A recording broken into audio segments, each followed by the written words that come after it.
Mm, shit, man. Get Good. him. Hold on, my bad. Let me start it.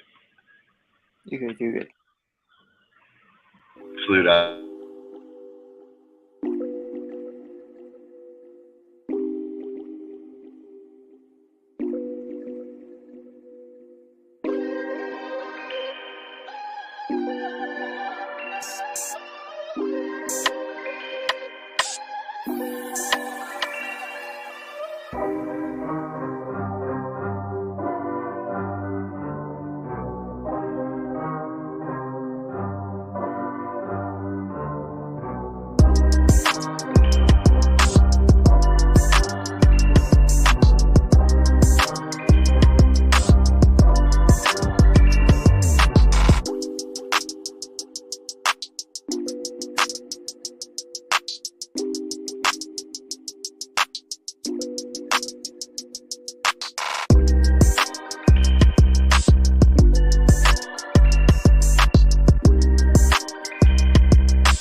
king and his men stole the queen from her bed.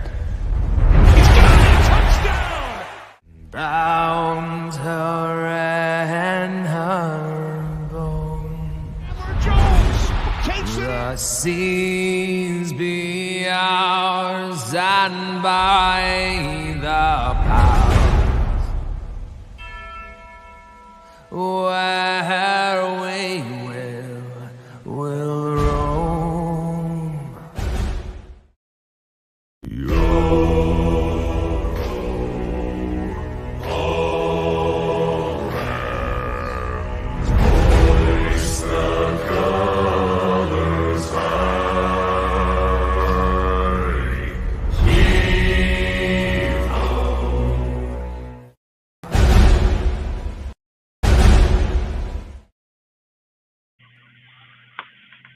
Salute Raider Nation. Appreciate you all showing up. Appreciate everybody in the chat. Appreciate everybody on the panel.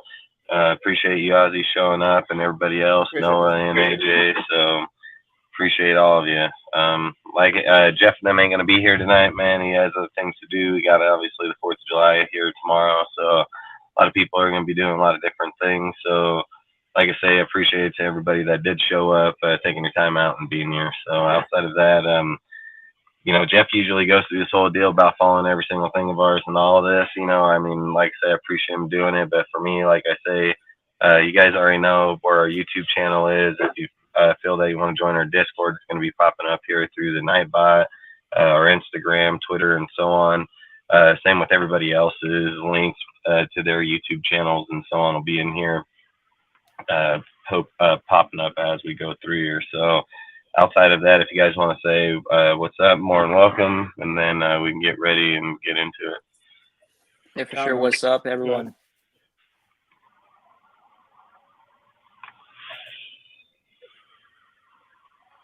Sorry, I didn't All right, heck yeah. No, I was like, you guys all cut off. He was like, hey, long story short, everybody says appreciate it. So we can get in with AJ. Basically, AJ going to start out with ESPN ranked Raiders 21st. So he can start off with this one. All right. So the first thing, before I start my topic, I just want to say FKC before we say anything else, before I get any further into this. And now to go on with what I'm going to say. So I feel like with us being ranked 21st, I'm okay with it. I'm okay with us being ranked 21st. It depends on how. I'm not sure how to put it because I don't know if the rankings are with Jacobs or without Jacobs. So it's a bit. I'm not sure. It's different. I'm not sure. It's complicated, but I feel like I'm bumping into our next topic a bit. But with Jacobs, this seems like a top 20 team. But without him, the defense has improved. The offense, we're getting a lot more depth on both sides of the ball. So I'm not sure about 21st being. It's close to a right ranking, but I'm not sure if that's like the exact place that I feel like we are at this time, like at this set time. I feel like we could be more like a top 20 team, but it's like we still have some of like the instabilities like with Jacobs and all that. So I feel like you got to factor, but still, even with that, you got to factor in like how we like. You got to factor in the draft pool. You got to factor in free agency. You got to factor in things like that. So I'm not sure if they're fully. I'm not sure if ESPN's going fully in depth with this. If so, then they need to do better. But as a broad ranking, 21st sounds right to me. And then you're saying with Jacobs, you would bump it up to one position to 20? I'd say they're probably top 15. I'll say they could be top 15 with Jacobs. I'm not sure yet because we haven't had training camp yet, but I feel like they could be top. They could be in the upper half of team. And then that's obviously with Jimmy starting at the quarterback, right? Yep, but if Jimmy can't be healthy, then this team would bump way further. Like if Jimmy can't stay healthy, if we can't retain Josh, we're probably like 26th. If I'm being honest. Heck yeah. What do you think, Ozzy? I call bullshit. That's what I get why people think that, especially on the defensive side of the ball. But I mean, we had a top 12 offense last year, and whatever side of the fence, I'm not going to say his name, but I'm just going to say the previous guy, whatever side of the fence you sit on, he played poorly last year. So at this point, I think Jimmy G could even be an upgrade in the fact that he knows the system. Not in the fact that he's better, but just the fact that he knows the system. I mean, we kind of saw what Stiddy did, and he's a career backup, in the Niners game. So Jimmy's definitely more qualified than him. So I'm kind of eager to see what he can do with the McDaniel's system and with the offensive weapons that we have. Because, I mean, you can have like a 20th ranked or even 25th ranked fucking defense, or, 22nd we had in 2016 and we went 12-4. So we can have like a top 10 offense and like a 22nd ranked defense and still go like fucking 13-4. We went 12-4 in 2016. So with that same kind of defense. So I kind of call bullshit on being ranked 21st. I'd easily say this team is going to be like top 15 at the minimum. That's how I feel. Yep. Also, I have ESPN also has some projections from what I see. Because I'm looking right now, ESPN has some projections. So I'm going to just throw some numbers around there of like the big name guys. I'm going to just throw around some numbers.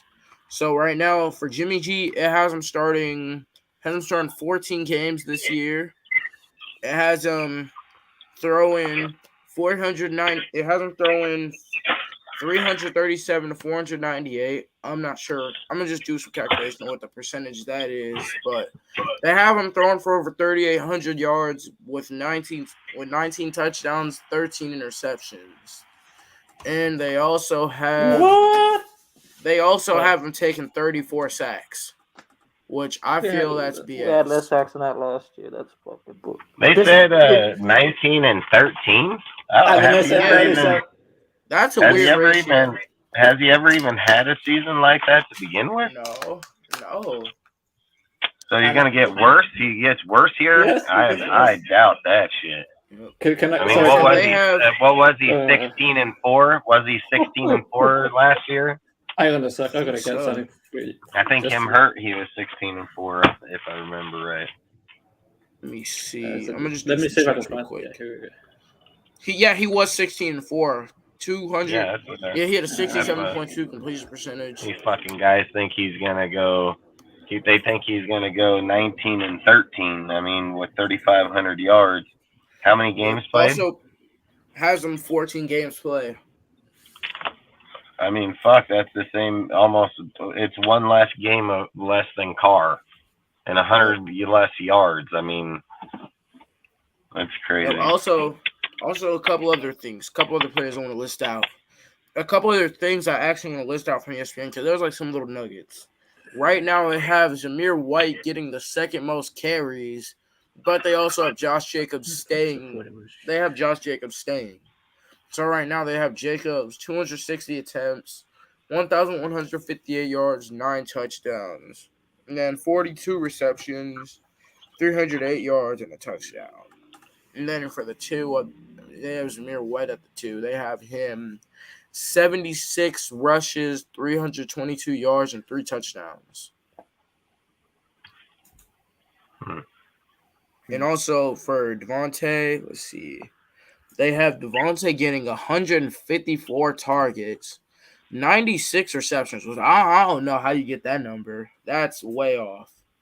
154 targets, plus with him getting only 96 receptions, that's not going to happen, man.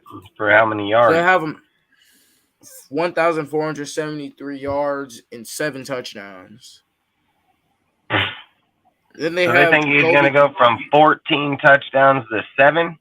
So he's going to have 1,400. He's going to have.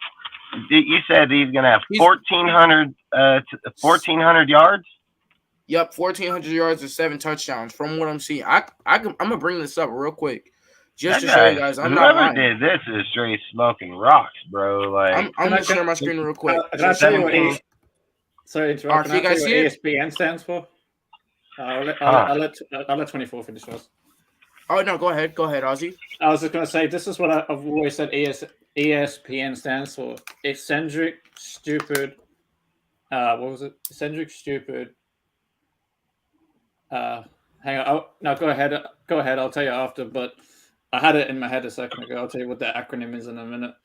Did I All not right. talk, dude? But yeah, so this is something that I found on the thing. We had like already a top 10 offensive line last year as far as sacks goes, with only giving up 35. And you're going to tell me they're going to get worse in year 2? Get the fuck out of here. They're going to get better. It'll probably be like top 5 to 7. Damn, did I knock yours off? Did I knock yours off? Yeah, I think so. But it's all good. It's all good. Keep going. Keep going. No, So yeah, so if you look at that, the left side is the sacks. Tampa obviously gave up the least. And then also if you look at the other side, it's like the overall O-line ranking of 2022, we ranked 12. So I don't see how they got us dropping like lower rather than They have us, I think, let me see. They have us allowing 42 sacks. fuck no. We only allowed 35 last year. We're probably going to allow maybe 30 this year. I'd say 27 to 30. So we're getting worse on every category compared to them. Every category they think we're going to get worse in. But the Niners were a little bit better than us, but not by much. They gave up 31 sacks last year. Okay. And I think some of those, and I can argue, and whatever side of the fence you sit on, but I can argue that the last guy added to that sack total himself. At least a few of them, not all of them or nothing like that, but he added at least 5 or 6 sacks on himself, something like that. Who did? We know who, the previous guy behind center. Oh, Andre Jane. Wait, no. No. The previous guy throwing the ball behind center sometimes. Oh, wait, Ronnie gave the Hudson? ball no, No, he's talking about He's Derek. saying Carr. Derek Carr. Yeah, he sacked himself a few times, man. Like, I'm not gonna lie, I'm a Derek Carr. Ran into him, fell down. Yeah, ran into him, fell down. So I'd say our sack total last year should have been about fucking 30. Just straight guy scared and fucking curled up. Yep, and man, another thing I want to bring up is that in that Niner game against the number 1 defense, Stidham didn't get sacked a single time in that game. I just want to bring that up. That it's Carr. Yeah, ever since Carr got hurt, Niner. he's been immobile. Yeah. Exactly. Yep. Also, see if I can bring up my screen. I think it was the Denver one that did it, to be honest. I mean, if you look at that hit that he took in Denver, I think that hit where he got hit in Denver, that scared the shit out of him after that, I think. Because I had a look at the replay of that hit a couple of times, and if that hit had been a little bit worse, he could have snapped his neck. Like, literally. The way the other guy came in at the front, it's lucky he didn't break his neck.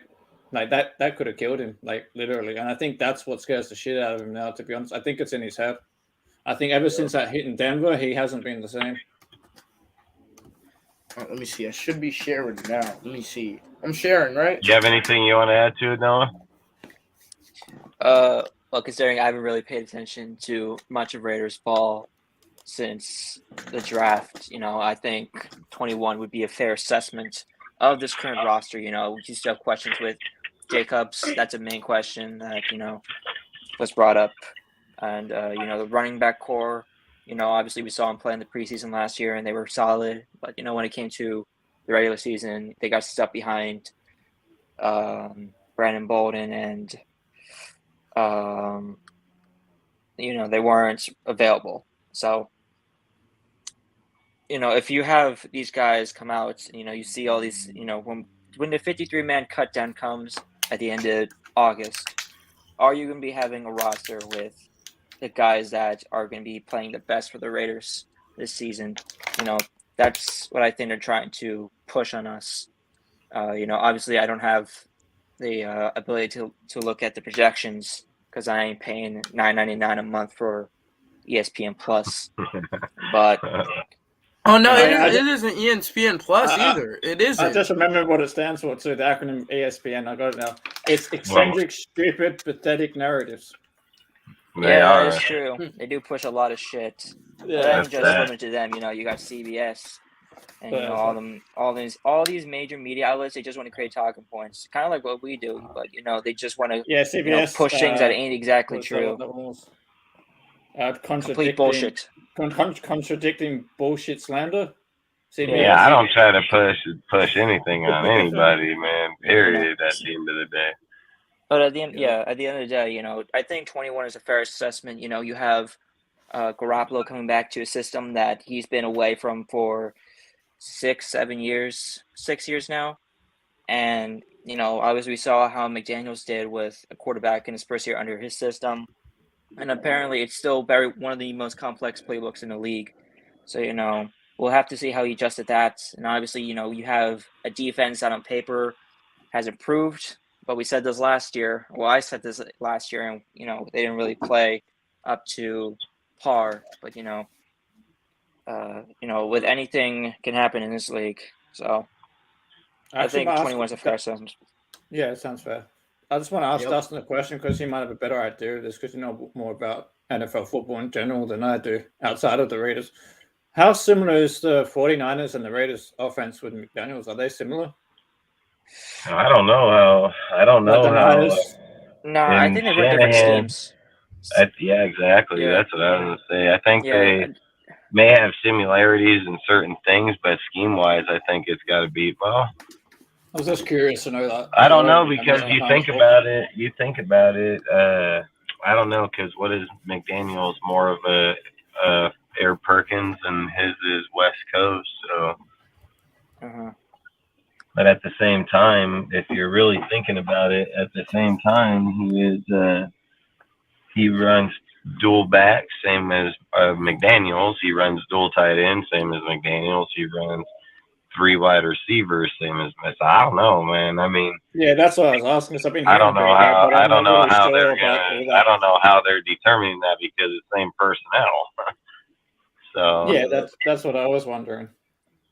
Because that's a tough one because I mean I know they're two different, but I know the personnel is the same. So yeah, so that's what I was wondering. Is the personnel that matters when it comes to similarities, or compared to like the actual play call? Yeah, to me, I mean, I don't think it would be. I mean, what certain play more versus running with the tight ends versus the halfbacks. I don't know how they'll look at that. I mean, we were going through it with Sergio a while back. I mean, in Josh's system, he more favors the slot receiver over anybody. So slot receiver and tight ends actually are the most 1,000-yard players in the Patriots' time while Josh has been there. So if you're looking at that, and then you're looking over at theirs, you got Kettle, but you got also their wide receivers also get 1,000 yards, which is. If I'm not wrong, isn't Debo a bit of a slot guy?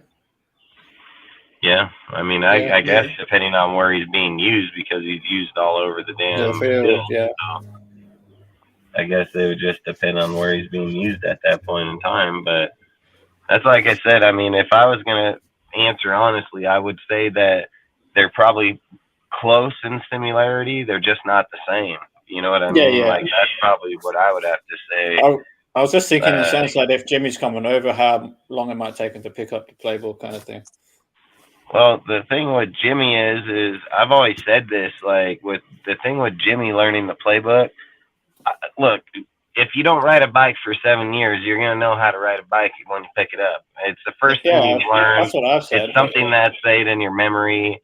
I've said, like, if you were like a quarterback like Matt Ryan, where you're going through like 20 different schemes and then like you got to result back to something that was in the middle of your career and a scheme, I would say that'd probably be harder.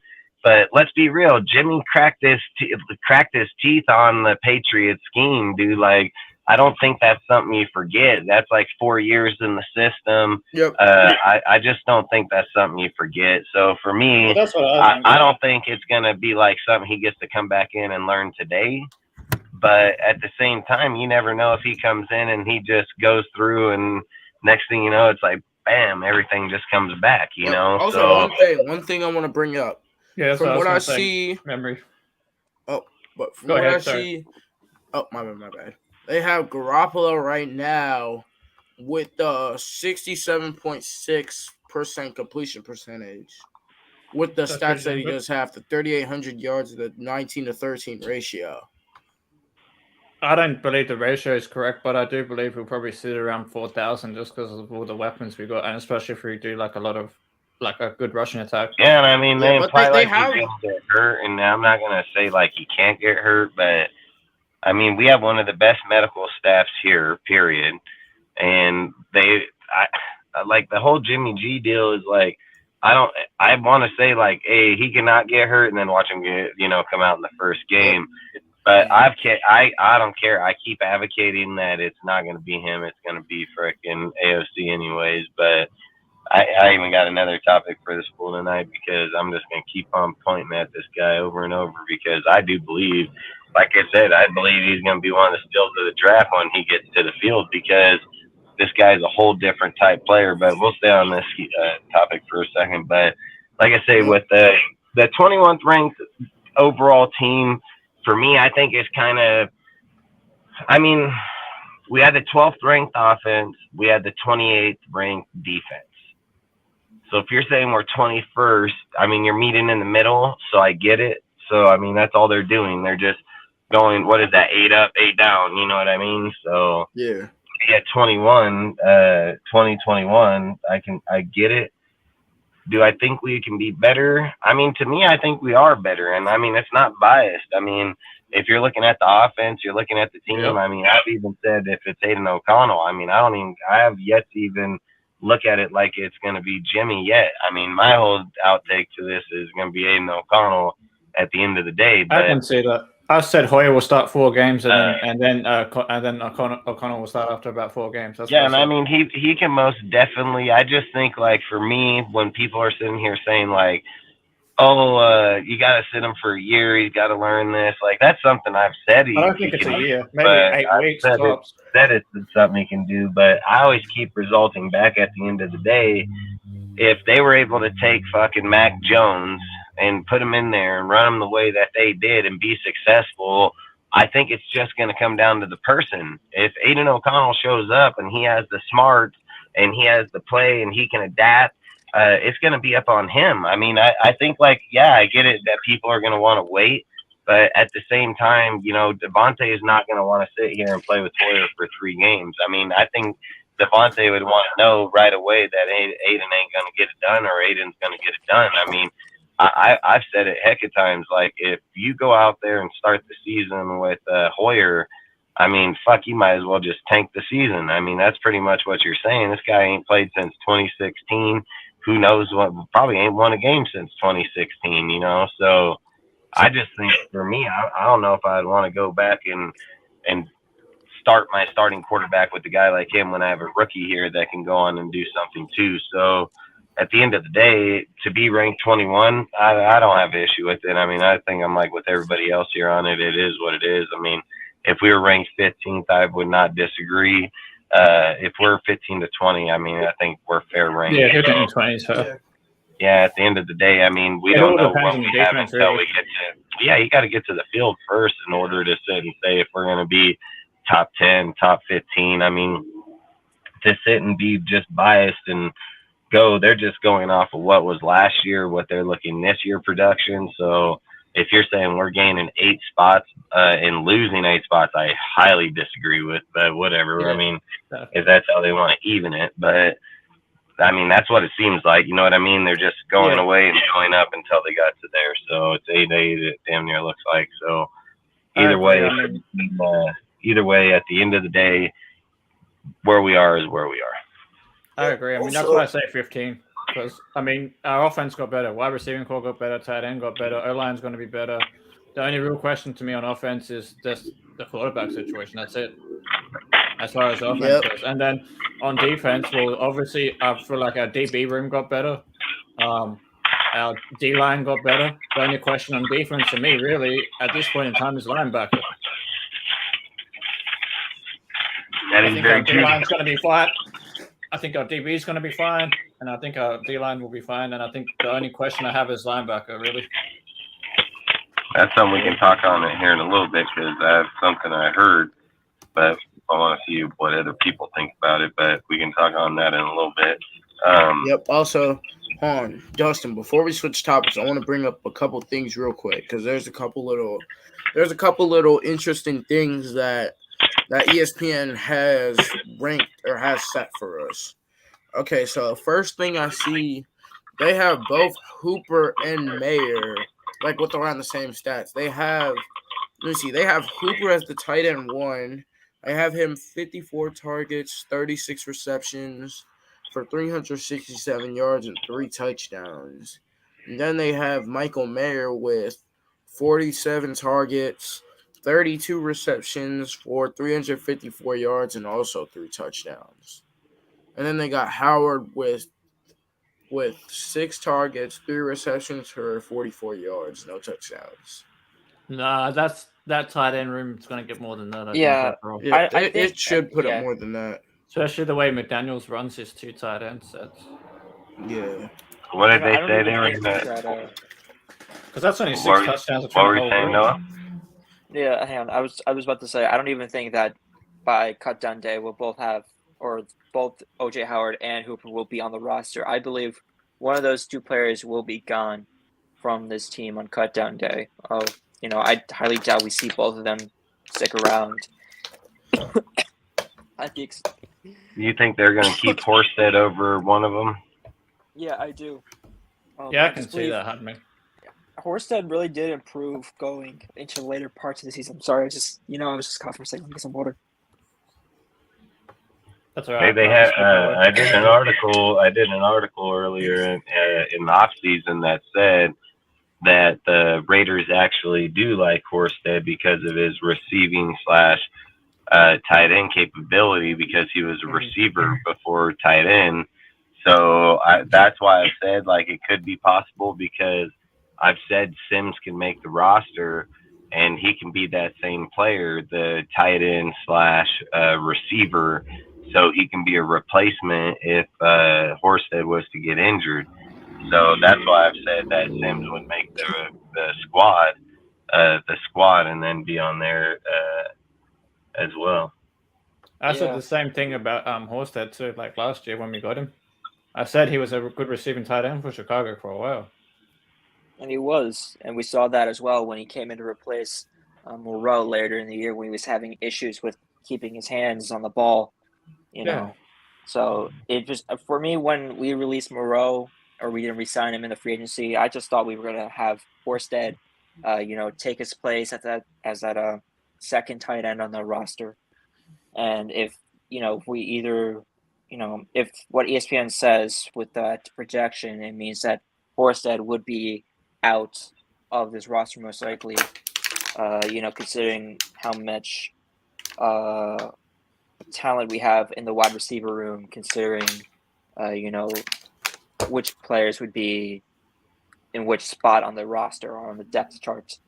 So I highly doubt that if we kept all 3 of those tight ends, Horsted would be on this roster. He would probably be on another team, because I highly doubt he'd make it to the practice squad.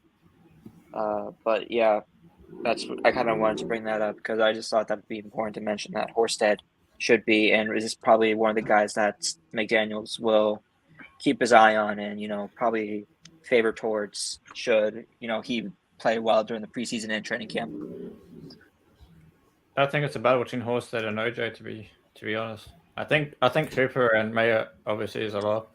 Yep. I say Hooper is a lock. Yeah, Hooper, I'd say he's locked at the tight end too. Yeah, at least at tight end 2. It's a battle between Mayer and Hooper for tight end 1 and 2. Like who's going to be 1, who's going to be 2, and then it's going to be a battle between OJ Howard and Jasper Horsted for that third tight end spot. Yeah, for that tight end 3. Well, that could be said. Yeah, tight end number 3. And always remember there could be trades made during the off season or during the preseason that could free up a roster spot somewhere in that position group. Especially like like OJ, because you've seen what we did with Mullins last year, so you most definitely can see that happening. Like I said, I think it's going to come down to the preseason on either or, because I agree with you where they could go that way. The thing where I would say is like if Josh Jacobs is the back in the backfield, I think you can have comfortability to do that.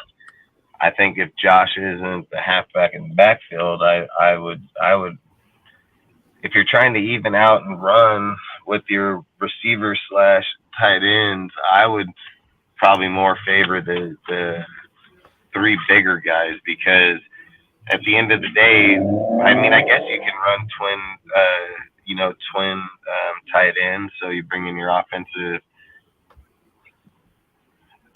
guard or tackle, but I don't know. Like, yeah, either way, it's fine. Whatever way they go, I don't really care if you got OJ or you got.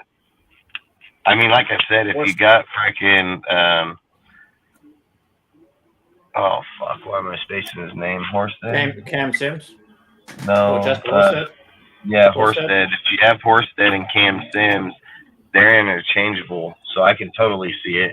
And McMahon or Ziegler speaks on it multiple times about that he wants players that have versatility and can play multiple positions. So if you're looking at Sims and you're looking at Horsted, I think that's the definition of multiple positions. So, and then you're looking OJ, he can't play. If you're looking Mayer and Hooper, because I agree, I think Hooper is the most definite lock of the two. So, and then, like I said, we'll see when we get there. I guess I don't know at that point. At this point, I don't. Yeah, well, people forget that Hooper's like an ex-Pro Bowl tight end. Yeah, because I mean, I think it's up to OJ. I mean, if OJ Howard comes back, dude, and he wants to perform and be the tight end that he used to be and could be, then he can be a great tight end. There's no doubt in it. I mean, I was excited that we were able to even sign him to begin with. Me too. So, I mean, if he's able to come out here and show up, and you're telling me that our three can be Hooper, Mayer, and Howard, I mean, I'll fucking take that all day. I'll take that right this second, So, even that right there is the best tight end room we've had in ages. That's probably one of the best tight end rooms in the NFL if it all pans out. Yeah, exactly. If it all pans out right, I don't think there'd be a better tight end room in the NFL with those three players, because if Hooper and Howard played at their level that they can play at, and then you got Mayer coming out playing at his level that they're claiming that he can be a tight end one. I mean, I don't know a better tight end room.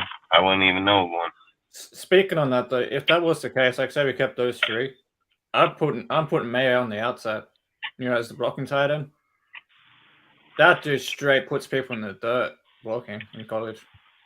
Yeah, I mean, dude, and I mean, look how big Howard is, though. That guy is fucking meat eater, man. That dude got fucking muscles this big, like he's big as shit. So I don't know, man. They're all, I mean, they all good at what they do. So I think like that's why I kind of can't wait till we get to camp, because when people were talking about this last camp, I said you can't really determine nothing in this last camp because it's just like Pella fighting your brother. I mean, you don't really have any back to stand on with it. Yeah. So for me, I think when you get to your pads and helmet and you can start jamming on players and pushing on players, that's when we'll see who the true players are going to be.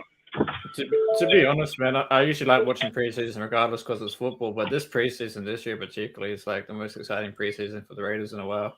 Just because I'm not going to lie.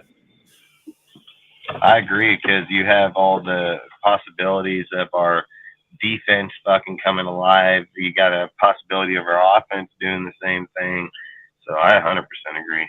Yeah, just like all the battles going on this year, like the battles for like the last 2 to 3 receiving spots, the battles for the tight end spots, the battles on defense and linebacker and DB and D-line. Like, it's going to be crazy to see who actually makes the 53. Like, there's just so many. I want to see Aiden just smoke Jimmy, dude. I wouldn't be against it. I mean, I don't really mind who we have behind center, to be honest. I wouldn't be against it. I'd be all for it. I mean, I'm curious to see what Jimmy could do, just being the veteran dude, with this offense and knowing McDaniel's system and that. I'm curious because of the way Stidham looked, and I'd say Jimmy's better than Stidham. So I'd say passing wise, he probably is for sure. Yeah, that's what I mean. I think the only thing that makes Stidham look good is he's mobile, so when the play breaks down, he can get away. So I think that's where he gets a little more credit than deserved. But I think where Jimmy is, he's in the pocket. He'll probably read things better than Stidham can, period. Exactly, and that's why I'm curious to see what he can do because I know he'll probably get through the progressions faster than even Carr did just because he knows the offense better. Yeah, and I'm not gonna lie, I wouldn't be. I'm not against seeing what he can do. I'm just saying, like, if we get to preseason, and this is kind of why I'm for it, because if we get to preseason and if we get to preseason and Aiden's just miles ahead of him, and then if he's miles ahead of him, and we can move on from Jimmy and go to Aiden and take that $23 million and move it to the defense, I'll do that in a heartbeat. You know, like there's no doubt. The one question I have with that though is I think the only way that happens is if they can kind of like prove that his foot is still an issue. Because from what I've read about he just got to fail the. He just has to fail the physical. Yeah. So if he fails, that's all he does, man. They just got to tell him come out. If he ain't on the field when we go through camp here and we get to the preseason and he goes out on the field, all they got to do is ask Jimmy to take a physical. He can't take it. Bam. See you later.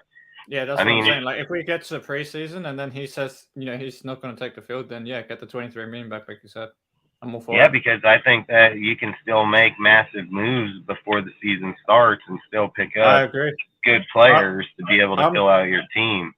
I said I'll roll with Jimmy if he's healthy. I'll roll with Jimmy if he's healthy, but I don't want to roll with Jimmy on the as a backup for 6 weeks. Hell no. If we're at that point, we might as well just roll at that point. Yeah, we better just roll with that. Because the other thing, but keep in mind though, if we do bring him in, say for example, if he's healthy, he plays week 1, 2, and 3, gets injured week 4. If it's a foot injury, like the same foot, we still get that 23 million back. Yeah. So yeah, that's why I like Ziegler. Ziegler does his contract smart, and then also not only that, I can't wait to how when we do like the 90 to 53 cut down. Yeah. I can't wait to see what other teams cut this year because for the first time in a while, we're actually going to probably have some money in the bank once we cut our 53 down to pick somebody up. Yeah, that is true because I've spoken on that hell of times that we'll still have money in there too. So I 100% agree on that. And then, I think we can still end up with a pretty good team with or without, however they play. And I got a deal we'll talk on later. But do you guys want to move on to the next subject? Yeah, go ahead. All right, Rick, and we'll go with AJ. It says, how did the Titans change with Josh Jacobs? All right, so it somewhat ties into what I was saying earlier. This team is possibly, I'd say, they're top 18. This may be random, but they're top 18 with Josh Jacobs. They're at least around like the 16. No problem. No. Around like the 16 to 14 mark with Josh Jacobs.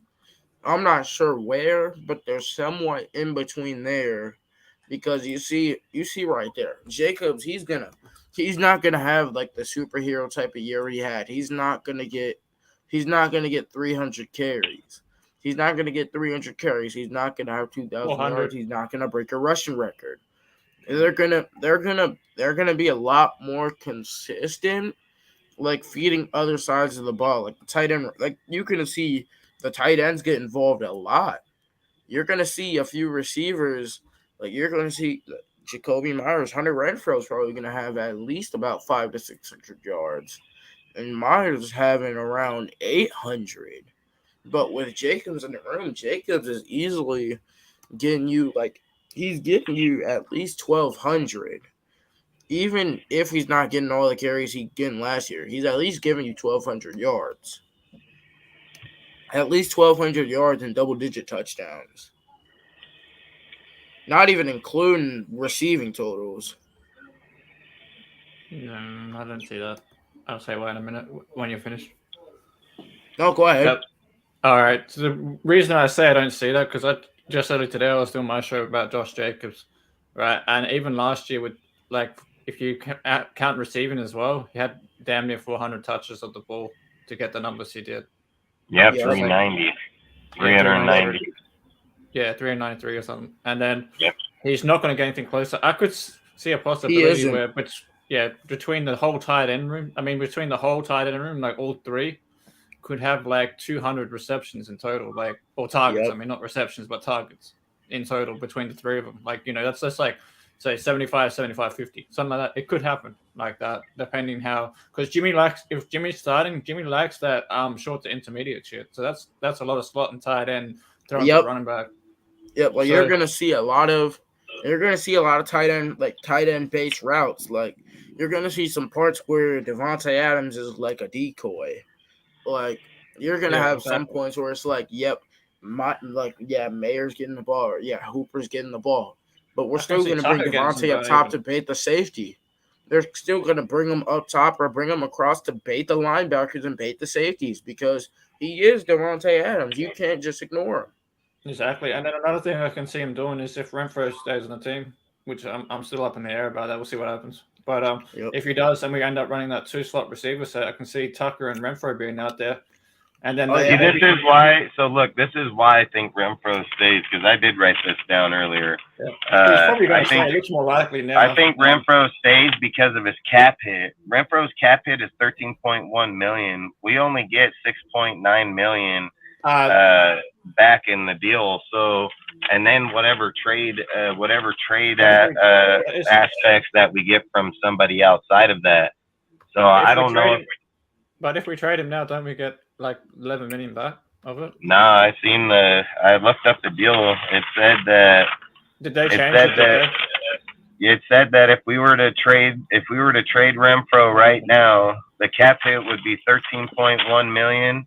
Really? We would save 6.9, and then not much back in trade value is what it said. Unless it was something that kicked into his contract now that he's actually started. Yeah, because I said I thought it was going to be 11 million, but it ended up not being. It ended up being a penalty hit of 13.6 million. According to over the cap post June, it's 11.2 saving and 1.8 cap hit. Yeah, I don't know. I seen the article of it today where they said that if he was to be traded right now, it would be 13 point. What I said right now, because I wrote it down. It said 13.1 and saving of 6.9. That could be post June. Well, we're in July. We're in July. Because if we cut, I don't think they would. I don't know. Yeah, I don't think they would have made the article of July. And I think you can look it up right now. You can look it up right now. Just go to Google and look up Raider News. Go to the Raider News, and then go to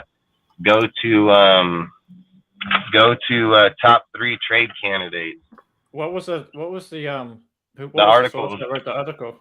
I'm telling you, go to Google and go to Raider News, then go look up the article that says top 3 trade candidates.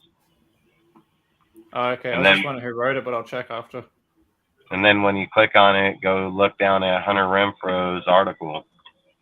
All right, I'll check it out after. I just want to see who wrote it because I just want to know like which beat writer. Yeah, I have no idea. Sometimes I take articles like that with a grain of salt. Yeah, because they said if Jacobs would want to be smart to be trading him, I'm pretty sure it's a known article.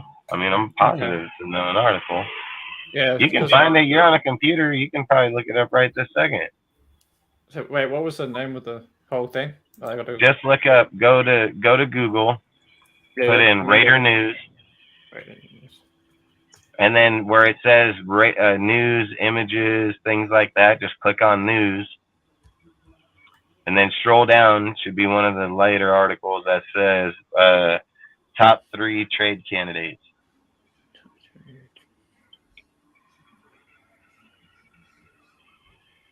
I'm still looking. Hang on, go back to all. Maybe I don't know why it's. Now I can't see it on here. It should be one of the newer. Let me see if I can look over. I don't know if it's gonna let me. Because it wasn't by Yardbreaker or Fox Sports. Can you still hear me? Yeah, I can still hear you. Yep. All right, give me 1 second. I'll look right here.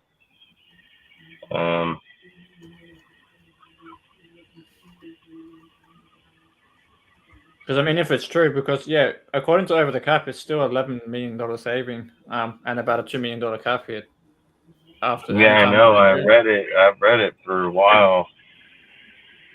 That's why I said.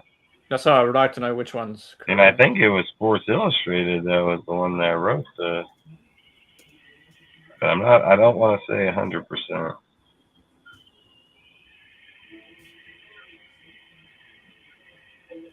Because all I can see is stupid shit about the Saints because of them saying Foss Moreau and then 2023 bounce back candidates.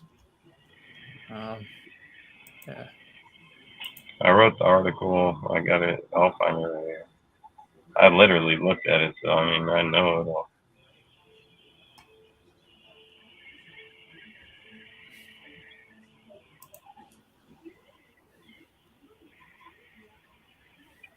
What the hell, man?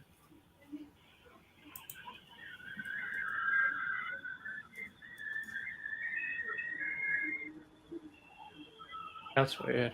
Yeah, it says it right here. I found the article right here, and it's Bleacher Report. It's Bleacher Report that wrote the article. Bleacher Report. Sometimes I question that stuff. Then it says right here. It says right here. Ever since the Raiders released Derek Carr and traded Waller, it has felt like wideout Hunter Renfrow could be the next to go. Ziegler did give Renfrow a 2-year, $32.3 million extension last offseason, but many already regret it. Renfrow was limited to only 10 games last season by a concussion and caught just 36 passes for 330 yards and 2 touchdowns. With Myers, Phillip, Dorsett, and rookie Tucker joining Devontae Adams as receiving targets, Las Vegas could be looking to get out of Renfrow's contract. The 27-year-old is set to carry a cap hit of 13.1 in 2023, but Las Vegas could save $6.9 million in cap space this year by trading him. Says the problem is that Renfrow is an expensive complementary receiver coming off an injury-hampered season and just hasn't generated a lot of trade interest. The Raiders haven't received any trade offers, according to the league source. The Athletic, Tahan Reed wrote in June that could obviously change between now and the trade deadline, but the sense is that nothing is immediate in terms of Renfrow being moved. Of course, it will only take one injury or one team realizing that it's lacking a receiver department to make Renfrow a prime trade chip before week 1. See, I'm not sure where they're getting that 6.9 from because I can see that they're talking about the hit for us this year is 13.1 million. Yeah, that makes sense. If he stays on the team, it's 13.1. But if then they're saying Amik Robinson would be the second trade candidate. I think I know what they might be saying. I think I know what they might. $1 million. I think I might. Hang on, let me check something. I think I know what they're saying. They're probably basing it off. We could be paying Renfrow something in 20 for 4. Let me see. Even if we cut it. Because that's probably what it is. Yeah, that's what I said when I read it. That's what they're talking about. I know what it is now. Going to get $6.9 million. Yeah, but that's 6.9. I don't think it would be all in 23. I think some of that will carry into 24. If you get what I'm saying. Yeah. I think it'd be like, I don't know, because according to this, it's only 1.8 each year. Because he's out of contract. Yeah, because he's out of contract in 2026. No, 2026 he's only owed like 1.8 million in 2026. So, yeah. But then he's out of contract. Yeah, that's why I said when I read the article, I thought, well, fuck, I thought we would get 11 million back, but it said we'd only get 6.9 million back. No, I think we'd still save 11 this year. I think it says some of that would be in like ongoing years. I don't think that whole 6.9 would be in 1 year. Because you think if they said that his cap hit was 13.1 and we were trading him, you would think that they would have said, oh, and the Raiders are going to receive 11 million. Like, something's got to be right in what they're saying because You know what I mean? Like, why else would they say? Why else wouldn't they say the 11.8? Not necessarily. Maybe they're including some of the guaranteed money in future. Yeah, I years. have no idea what it may be because That's what I'm thinking. I looked at it and thought the same thing, and I just thought, Because man, I mean, he's technically under contract until 2027, so each year probably has like a guaranteed Yeah. amount for each year. If you get what I'm saying. So Yeah. if like I'm sure you understand what I'm saying because you're a business guy, like you run your own business. Oh yeah, I just think so you that got like if, your yearly no. salaries, and then there's like there's so much you have to pay your workers each year, and then Yeah, like because say the only thing I think about is like, are they saying that we're on the books for 13.1 this year, and if we trade them, we're only getting 6.9 back this year? No, Like, is that what they're trying to say? Because that would make sense, because then it would be signing bonuses take into play, things like that, and then it would come back to what's he on the books for. Maybe they're basing it off if we pay him out in 1 year rather than dragging it out.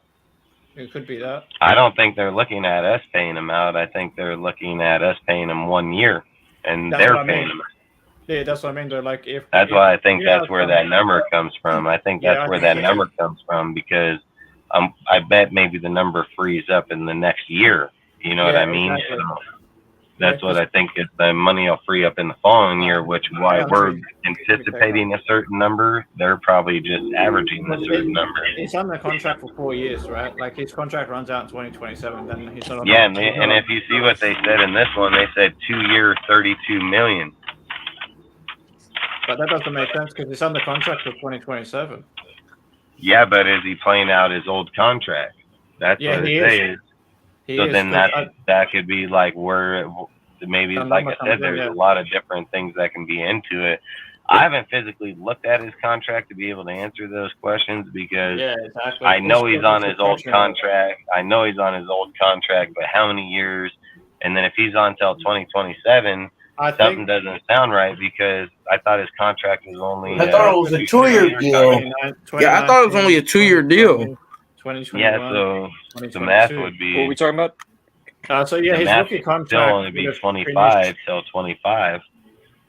Yeah, because his rookie contract finished last year. So, yeah, and 1.8 million times 4 is 7.2. So it could be that the money they're talking about, the money over 4 years paid up front if we trade or cut it, because 1.8 times 4 is 7.2. So pretty close. And when's his rookie year over right now? Yeah, right now this year. I think. So that's what I say. We're in 23. So if he only got a 2-year contract, that'd be 25. So I wonder where the 27 is coming from. Yeah, because here on over the cap, 2023 he's making. In 2023 his base salary is 6.5, and then he has 1.8 in bonuses, 4.3 in the regular, and 600,000 per game bonus per game, right? And then 100,000 workout bonus. Then in that can be where his money comes back from, because that's what I'm thinking. They said 6.9 is coming back, so that can most definitely be where they got that number from. Is his incentive and his bonuses back to him. Yeah, that's what I'm thinking, because you got 1.8, 4.3, 629, and 100K. Yeah. So what's that? That's about 6.9. Yeah, you'd probably be right around there. Yeah, because we're only paying him 6.5 this year. Then in 2020, other than bonuses, then in 2024 he's getting 11.1 as a base salary, so it goes up from 6.5 to 11.1. 1.8 in projected bonuses. Then same again per game, and also same again for the workout bonus. And then in 2025, he literally has no base salary. Yeah, so it is up to 2025. He only has the bonuses at that point. Nice, so the actual base salary is only up to 2025. Oh, wow. Okay. Then we're just paying out his bonuses over the last couple of years. So it's just bonuses for which years? From 25 onwards to 27. Oh, okay. Which is about $2 million a year. So we're just paying him out the last $6 million over 3 years. That works. That works for me. Yeah, exactly. So yeah, I kind of get. I mean, that's why I just don't. That's the only reason why after I read it, I just don't see him. I don't see him gonna cut him or trade him because I just don't see that the If value's you're only there. getting But 6.6 million back, it's not worth it at that point. yeah, and the same with the Meek. I mean, I can see a Meek getting traded just because you don't want to cut him because he can be a loss in value. But to just get rid of him when you can actually get late round pick back, and they say we're only going to save $1 million, so it's not like we're picking up much money. You're just saving $1 million from him. Yeah, so, it makes only $1 million. But when you only got $3 million, $1 million yeah, exactly. Every million counts, exactly. Yeah. And I think some of these other guys are going to go. That's why I kept saying when the roster gets cut, dude, you can see probably like 10 million coming back to us. So yeah, I think there's plenty of people in there and veteran players that may be cut for rookie players. So we're sitting here going over players that we think we're not in camp. We're not there watching the players. They may see some more out of somebody than we see. So that's all I'm saying is they can probably see a different type of production, Yeah. Just below the 51, you know how they have the 51 cutoff? There's probably another 12 million there. Oh yeah, I bet anything. Yeah, I'm just looking at it now. So yeah, at least because you got like the 750Ks, the 870Ks, the 1 mil deals, like for the guys that are outside of the top 51. We can get on Noah. You back? Yeah, I'm back. Yeah, Noah's back. We also you got to. All right, you go right now. All right. One thing, real quick. I'm gonna stay in the StreamYard, but I'm just gonna hop off for probably about I'm just gonna hop off, but I'm gonna still be in the StreamYard though. Just one thing, spam in the comments FKC, guys. I'll be back in like 10 or so minutes. He said FKC. We should get a meal back in Parker too. If we get rid of which topic do you want to start off with? Let's do 5-team scenarios. All right. So this I'm gonna give credit to Brad Weiss from Fansided for this idea because the article he wrote is what I'm largely basing my topic off of, and basically in this article he describes 5 scenarios at the beginning of July that should be goals for the Raiders or things that we can dream of from this 2023 team that are possible. And I thought this was a good article to look at, and I'm just gonna read off these scenarios, and we'll see how they sound to our ears. If they sound attainable, if they sound, if they sound like things that we should be hopeful for, or not hopeful for, but that are dream-worthy, I guess. So in the first scenario, Weiss goes on and says that the Raiders defense finishes in the top half of the AFC. So, this has been something that all of us have been waiting to see for years now because it's been a long time since we've had a defense that has been, just ranked among the league average, And I think this is a very good, start to this list. You have guys here like Tyree Wilson, coming in. You have new cornerbacks and defensive backs, Jacorian Bennett and Christopher Smith, as rookies. You have Divine Diablo apparently getting praise throughout the organization as a developing Mike linebacker, the guy who's ready to take over from Perriman's role. And of course, this defense is now going into his second year under Patrick Graham, the defensive coordinator.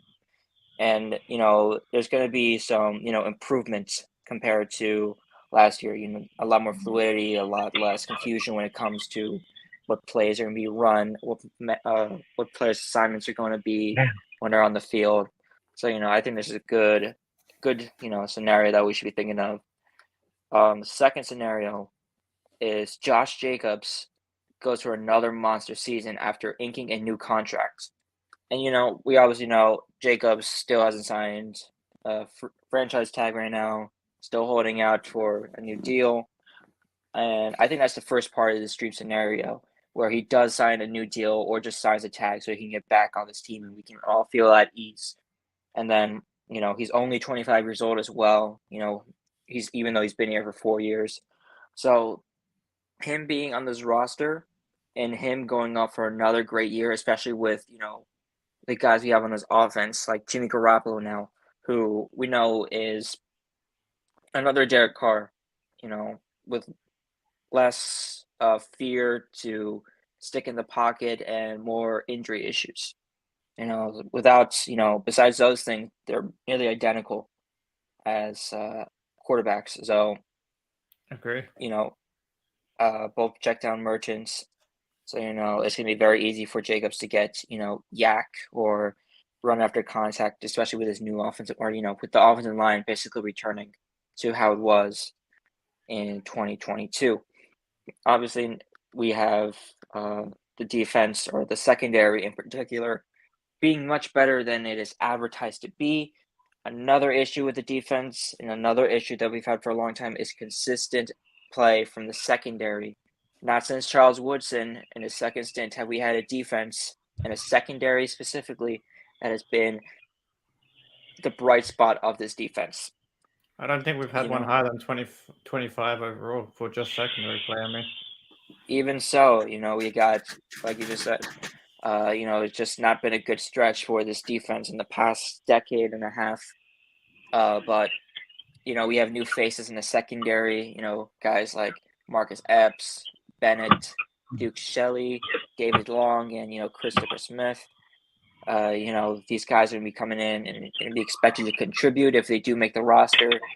You also have the return of Tyler Hall, one of the biggest guys to come out of absolutely nowhere in the midseason, and maybe the signing so far of Ziegler's tenure.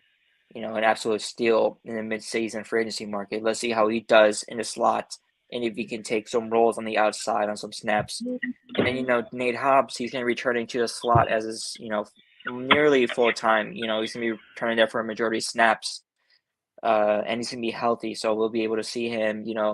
No issues with his hand, no troubles trying to keep defenders from beating him on the press. No issues with him, trying to take over multiple men on the same play. It's just going to be, the most optimistic outcome to see a Raiders defense and a Raiders secondary specifically that exceeds expectations, especially since when they've continuously failed to cross the bar when it's been set lower and lower each year. So, just getting above that bar would be awesome, and exceeding that bar by what we would expect from them under normal circumstances would be, it'd be fantastic. Fourth, Jimmy Garoppolo starts at least 16 games. Now, Wise in particular said 16 games because he's been injured, every other year when he was in San Francisco. And I think that's a valid, dream. There's a reason they call it dreams. He's going to be 30, or he's like in his early 30s already, Garoppolo. So, if you keep on getting injured, your body is not going to be able to recover as fast or as effectively as it did when you were younger.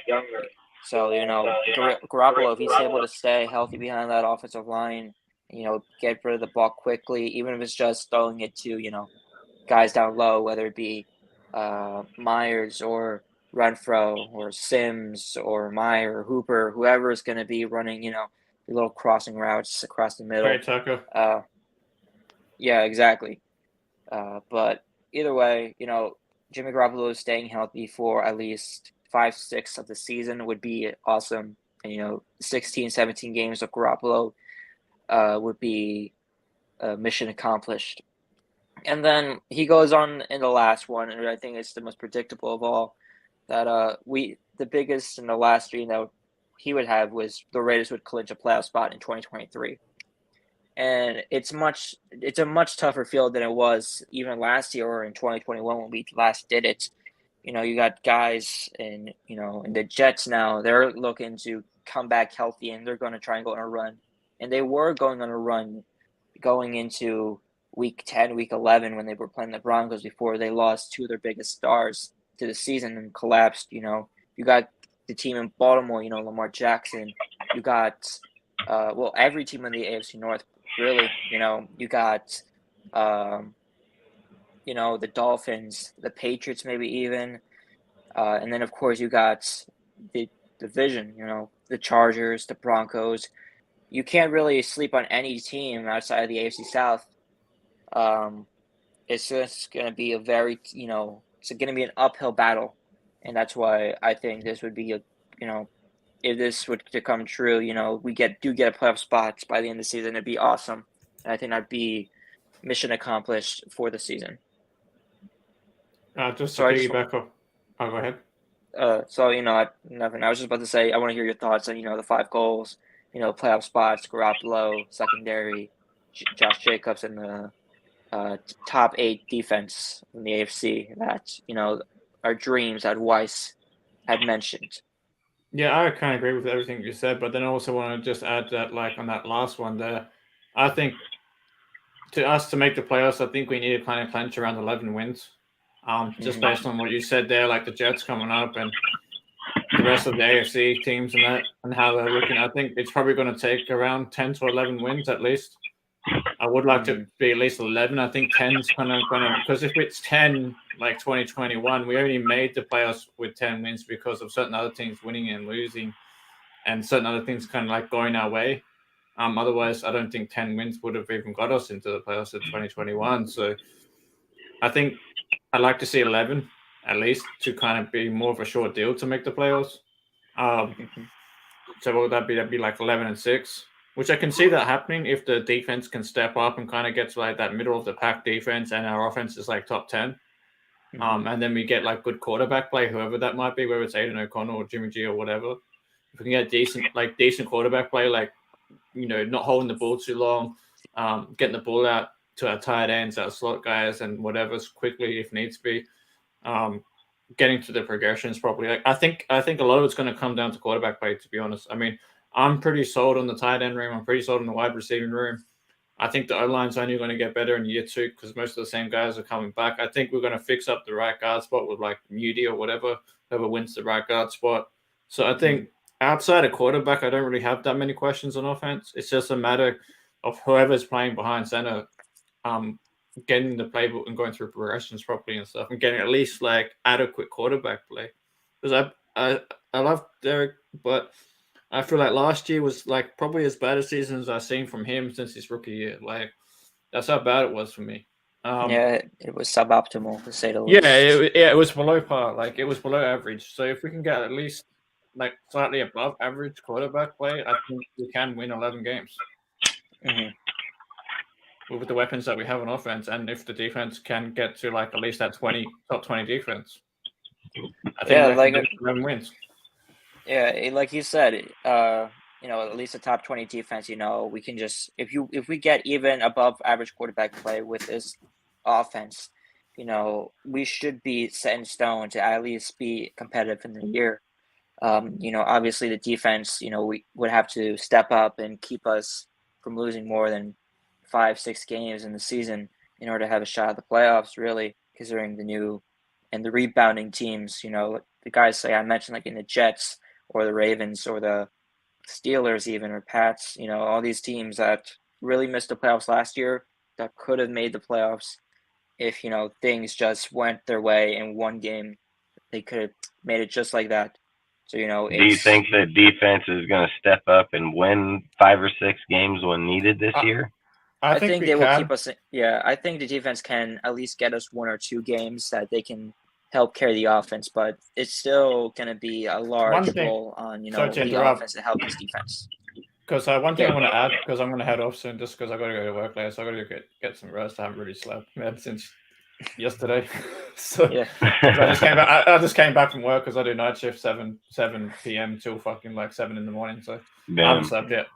But yeah, like I just wanted to say one thing I did notice last year with our defense, and credit to Patrick Graham. This is like something that no one really mentions. When's the last time our fucking defense had a half a game shutout? Last year, like that was the first time I've seen that shit in forever. Not since fucking Stu Yeah, Siaka multiple. played. Right, the last time I saw that shit was when Stu was still playing safety. Like, Hey, I said the one thing that I did say about Graham, he did keep multiple games to half a game shutout. yeah.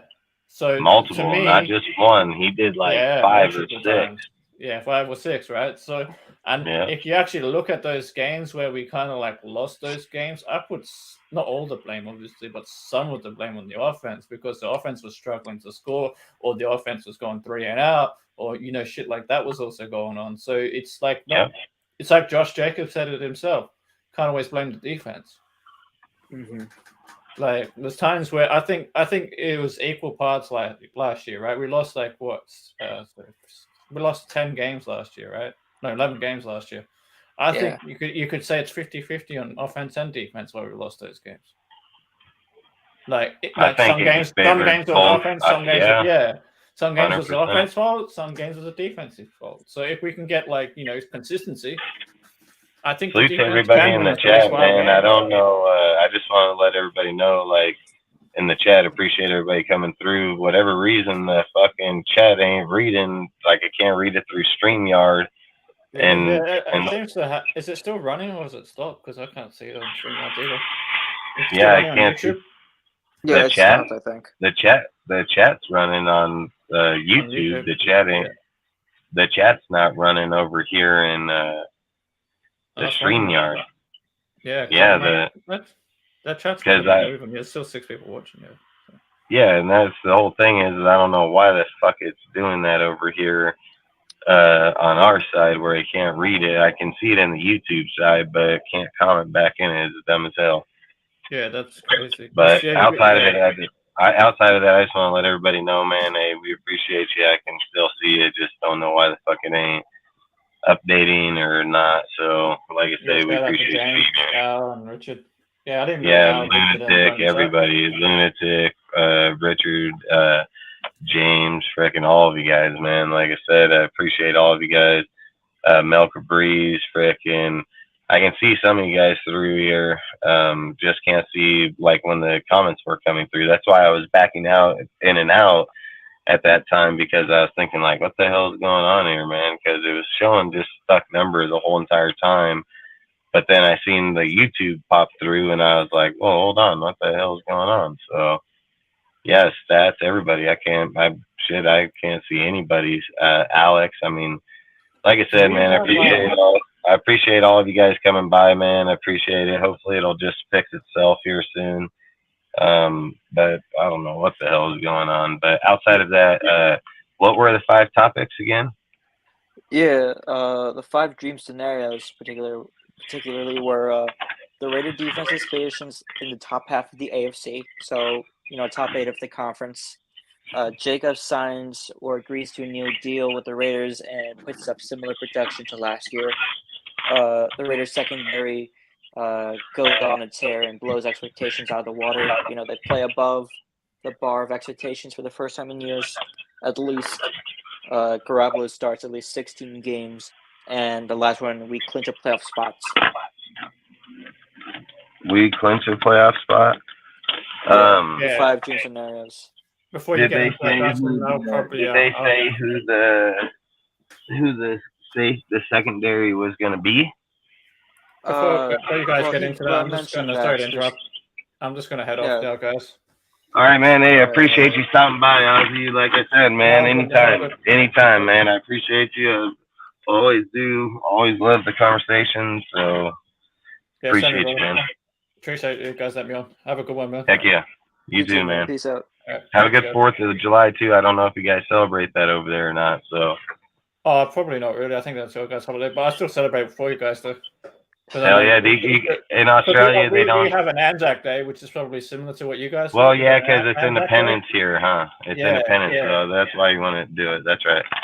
Yeah. So, but we do have like a similar thing with Anzac Day where we celebrate like all the surviving Anzacs from the World War I, II and stuff. So, yeah. So it's a similar thing. Nice. Hell yeah. Yeah. What day do you guys do that on? 25th of March, I think. Some shit like that. I'll double check. Yeah. Hey, either way, man, I hope you have a great night or day, and I'll see you on the next one, man. No, cheers, bro. Heck yeah.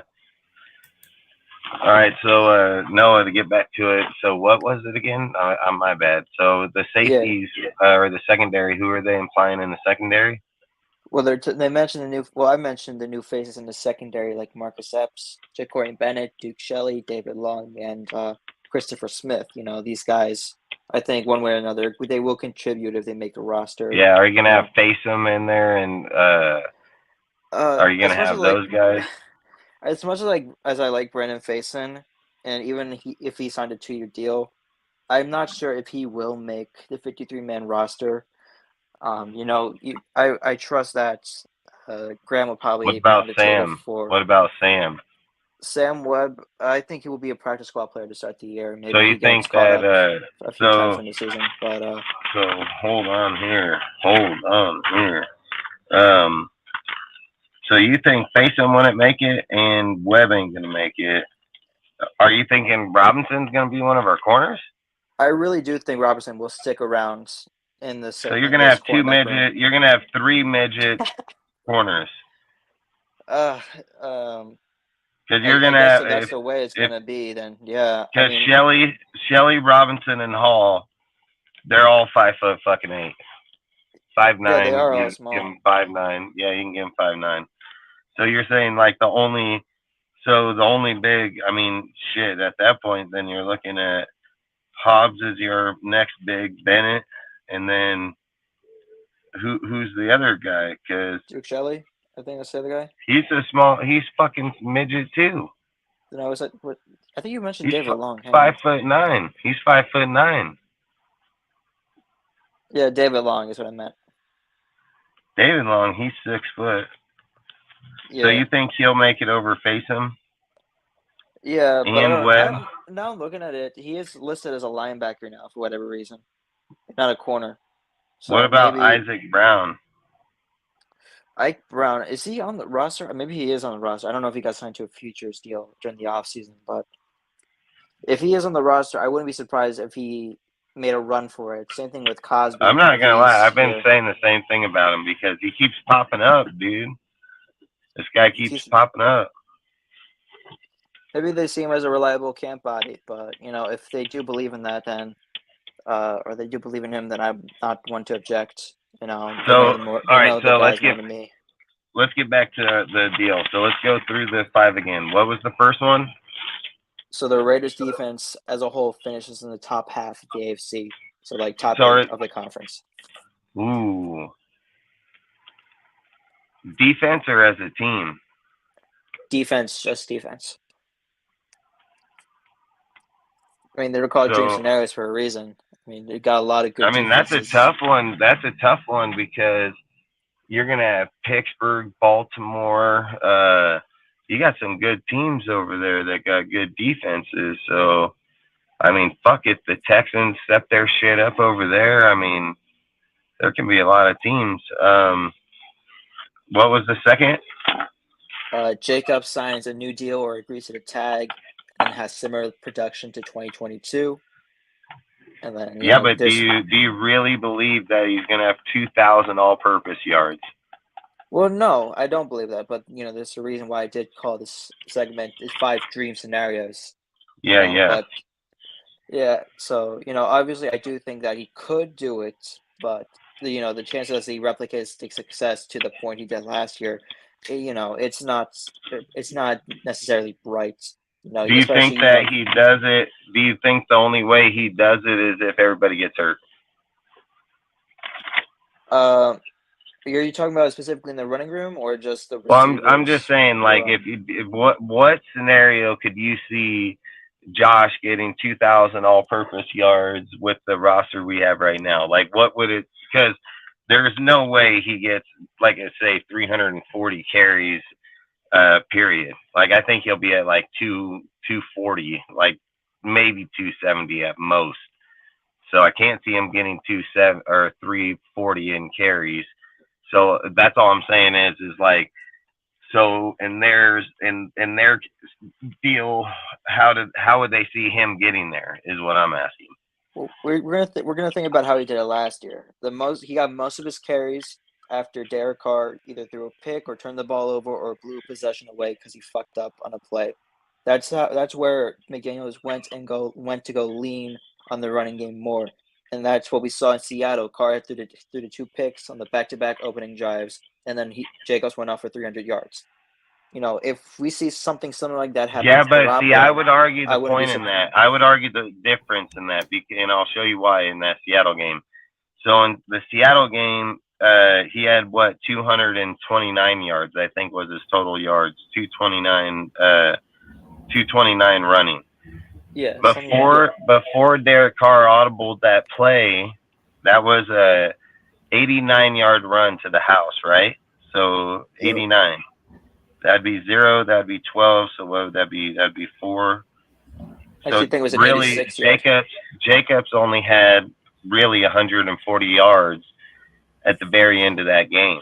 If Derek Carr doesn't audible that play right there, Josh Jacobs don't have those yards and that touchdown. You know what I mean? Like, so I don't know if I would go and say like, oh, he was the one that leaned on him and he was the one that got that. Derek Carr seen that shit clear as day. That linebacker was locked to Jacobs in the halfback toss to the outside on the right. Derek Carr audibled that play to a halfback dive up the gut with Yak Johnson leading the way. And fucking when he called that play, they picked that fucking block up. The linebacker and the safety came like this, and Josh just ran right through him and went right to the house. So yeah, I'm not going to argue with the fact that Carr did, manufacture the audible on the play. He saw the defense was going to blitz. Yeah, and you also know that was the only game in Jacobs' whole entire career that's ever went over 200 yards.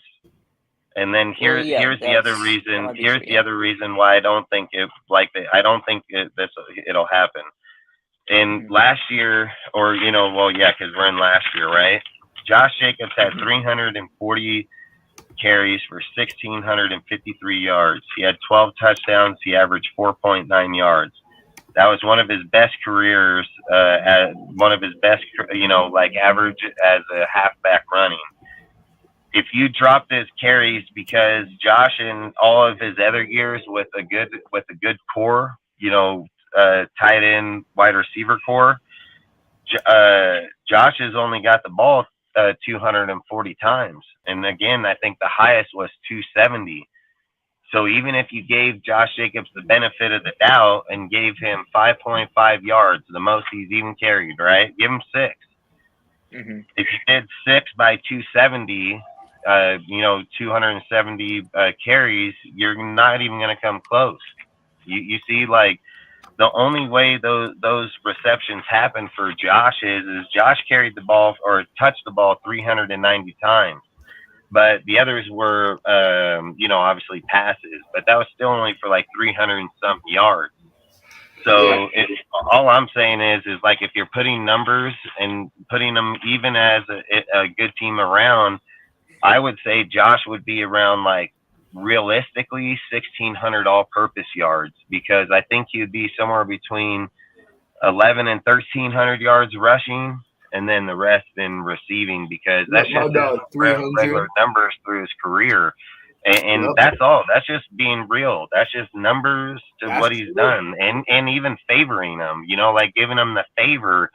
And this is the reason why I say this because I keep trying to emphasize this. Like Josh McDaniel's system it's not coincidence. And Josh's numbers weren't coincidence, dude. Like Josh's numbers are actually like I say, systematic because we went back and I right when I seen these, I said, hey, let's go back here to the Patriots. Let's go look at Josh's last year with Harris and Stevenson as dual backs, right?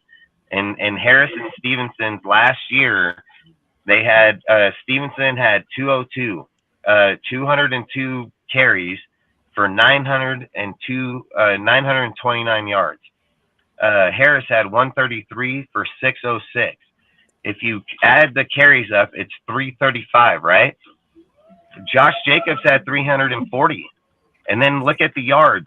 If you added up both of these guys' yards, it's 1,535. Hey, Josh's is 1,653. It's only 100 It's not even 100. I don't think. What is that? It's a fucking it's 120, 28. But at the same time, then look at the yards, 4.9 and 4.6. The only difference is Josh had 12 touchdowns and they had 20 combined. So they had less carries, less yards, and had more touchdowns. So that's the only thing I've said that I'll keep arguing about them is that being in their system, they get more production out of the dual backs because of the fact that it's harder to predict what they're doing. They're more unpredictable. You know what I mean? So Yeah. all I'm saying is like when you're looking at these numbers, salute Al. When we look at these numbers, I don't find those numbers to be coincidence. And if you look at what Ziegler and them said, right? They said about Zamir. They said Zamir is going to get a plethora of carries with or without Josh being there. So if you just look at it at 340 minus 75, right? Just give him 75 carries. That would be getting your back some fucking yards, some carries over here. So he would be at what? Frickin' 14, 6, 265. So like I said, he'd be right around the 270. He'd be at 265. You know what I mean? So two back. And that's on with two dual backs back there. And like I said, the carries, the production can go up easily. Yep, I feel like our second back, whoever it is, I feel like it may be it's either Abdullah or Zeus. But I feel like they said Abdullah is the third down back. They said that they're going to run Abdullah as a third down back, and that's where they want to get the production. But all I'm saying is like Josh's numbers. So when they're implying, all I'm trying to say is at the end of the day is that the reason Josh had 340 carries is that a lot of the people on the team were hurt. So that's true, why his carries went up in deal. The wide receivers were hurt. The tight ends were hurt. They weren't going to go outside the halfbacks because Josh said it at the podium. Unless Josh wants to give up carries, then nobody else is going to get the ball. They made that clear as day. So all I would try to emphasize is in that aspect is if I'm betting, like if I had 10 grand, right, and they told me, hey, you have 10 grand, and if you want to bet, you bet either yes 2,000 all purpose or no all 2,000 2,000 all purpose, and if you guess correct, we're gonna give you $100,000. Man, I'm fucking betting hell fucking no. Like all fucking day long. Well, yeah, the probability of him not getting it would be the much probability higher. That is 100% facts. And what me and you were talking before, before we started the show, what me and you were just talking about, what your numbers, that fucking statistic outweighs massively that his numbers don't hit that. You know what I mean? And that's all I'm saying when you're looking at how he got there, the reason why he got there, and the way that they're looking to go future. As in now, is not that. It's not that. That's implying that they have no depth in the wide receiver again. It's implying that they have no depth in the tight end again. I would way beg to differ, dude. And don't get me wrong, even so, we even brought this up a few shows ago.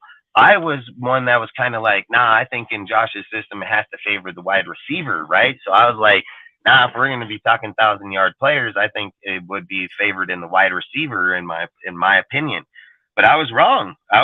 In Josh's system, it's more favored in the tight ends and slot receivers. So all I'm saying is Josh got those yards because of a lot of the reasons. And all I would say is if you went at so let's just take 265. Anybody got a calculator? Well, fuck, I can do this. If you just did 265 by 6, dude, you know what I mean?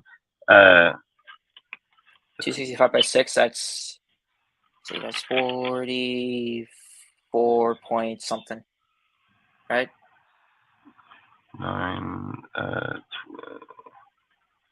So he'd be at 1230, 1,230 yards, 1260. So around 1260 in yards, if he was to get 6 yards per carry. You know what I mean? Or 200 yards, or 200 attempts, yeah. Yeah, so if that's just giving him the way benefit of the fucking doubt, you know what I mean? At 265 carries at 6 yards, the odds are he's probably going to average like 5. You know what I mean? So he's going to be probably drop that even more.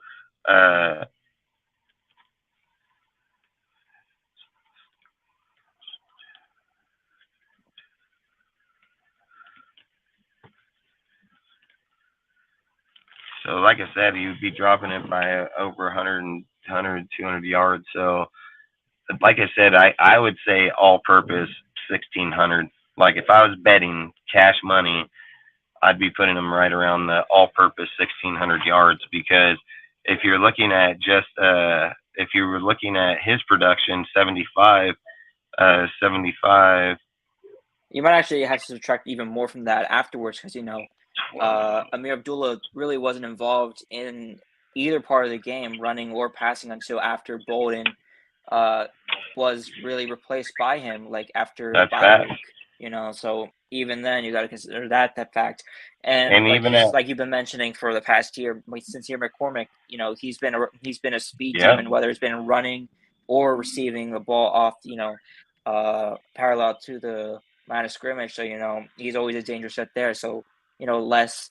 Because even if you gave receptions to a second back, if you gave a receptions to a second back and gave him 75, averaging 4 yards per carry, you're looking at 300 yards for your second back.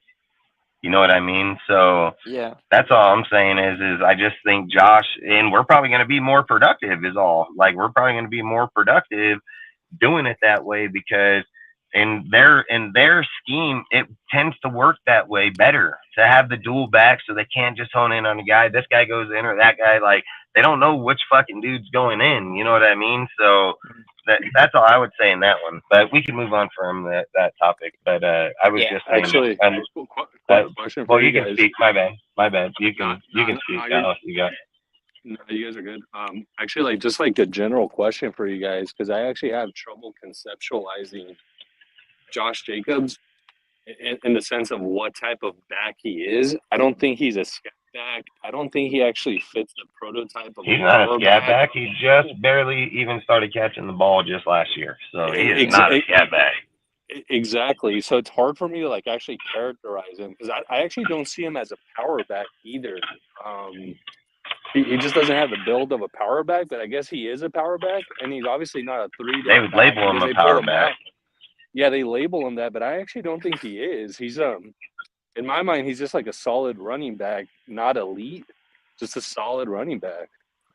But yeah. Anyways, just my thoughts on him because it's hard to like actually categorize him as what kind of running back is he. I think that's fair. He's had. Obviously just the 2022, if you look at the rest of his career, he had the Pro Bowl in 2020, but he was averaging like 3.9 a carry, then 270 something carries. So, it's one of those situations where he did break out last year and it's too soon to maybe call him elite if you do want to take that route. And maybe that's the reason behind why people wouldn't want to pay him the money, saying that that's why Ziegler keeps saying, I'm not going to give him a contract this year. He wants to see him do it again. Like he's not gonna jump the gun, dude. And I said it the day that we heard this. I said like, hey, this fool is in checkmate. He ain't got a choice. He's either sitting out or playing. Like that's what I say. And like to answer your question, Al, like that's a tough one because I would agree. Like he has the power back type play when he goes one-on-one with the player, but I want to say he's a full-on Jerome Bettis, you know what I mean? So he's more like a D'Angelo Williams, if you can remember him from like the earlier, like 2008. Yeah, wasn't he the Panthers? Yeah, like 2008, 2009, 2010. He's more like D'Angelo Williams in that factor, but as the running back one, not behind Jonathan Stewart. No, that's a good assessment for sure. I think that's what he reminds me most of. Obviously he's not immediately fast. After he gets into contact. He's going to go head on into contact first before trying to break it to another lane if he sees a chance to, put that guy down and then try and get extra yards instead of, breaking it to the outside where he might be caught immediately. The situation in Seattle where he did run for like the fastest mile per hour of his career or something like that. It was like 19 or 20 miles an hour. the reason he did get away from everyone is because the safety that was supposed to be covering him, number 13 in Seattle, he actually ran towards the line before, you know, it became clear that there was a massive hole there. That's and it bad. just led to the wide open part of the field. And, you know, if the field was more like 40, 50 yards longer, Trayvon or the Diggs guy, is it? No, not Trayvon Diggs. The rookie corner from Seattle last year that was amazing. Oh, Woolen? You're talking about Woolen? Woolen, not Diggs. I'm dumb. Yeah, Tariq Woolen. He would have caught him. You know, if you watch the replay, you see the camera was closing in more on Jacobs rather than, you know, staying, you know, away from panning. Like I said, But that was he Jacobs' being biggest Car play audible. in his Car career. audibled. Yeah, it was his biggest play in his career, dude. Jacobs never had a play that long, not even close. And like I said, if Carr didn't call out that play the way he did, Jacobs wouldn't even have had that to even begin with. And that's the thing where I keep trying to say, like, where people keep wanting to overvalue him and look at the games and look at the yards and look what he did. You got to look at how he got him too. Like, that's the thing I like about Ziegler. That's the thing I like when he keeps standing pat, dude, and ain't gonna change because he's like I am, dude. Like, I've been saying this shit since day one. Like, you know why I've been saying it since day one? Because I've been watching the fucking film and the video all motherfucking year long. So I know right away. And I said if I'm saying it, why wouldn't a guy that's running a multi-fucking-billion-dollar corporation not see the same thing? When you're a good GM and a good fucking boss with what you're supposed to do, his job is to evaluate, dude. That's what his job is, evaluate players. So when he puts on tape, which he tells you, I've watched the same game 7 times just this week, you know? So you know he's watching plenty of fucking tape. And when he sees this type of shit, just like I've called out in multiple games, I've said it all year long, dude. Jacobs stuffed behind the line. Jacobs stuffed on the line, dude. Jacobs stuffed 3 yards behind, 5 yards behind. Like, they can hone in on him.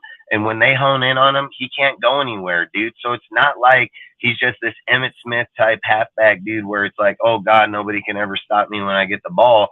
If they know what he's doing, they can most definitely hone in on Jacobs. And I've even said in John Gruden's system, that's why I keep going backwards and saying, when you look at John Gruden's system, his system, regardless of the wide receivers or tight ends at the time, he had consistent play. So his players were all consistent down the line.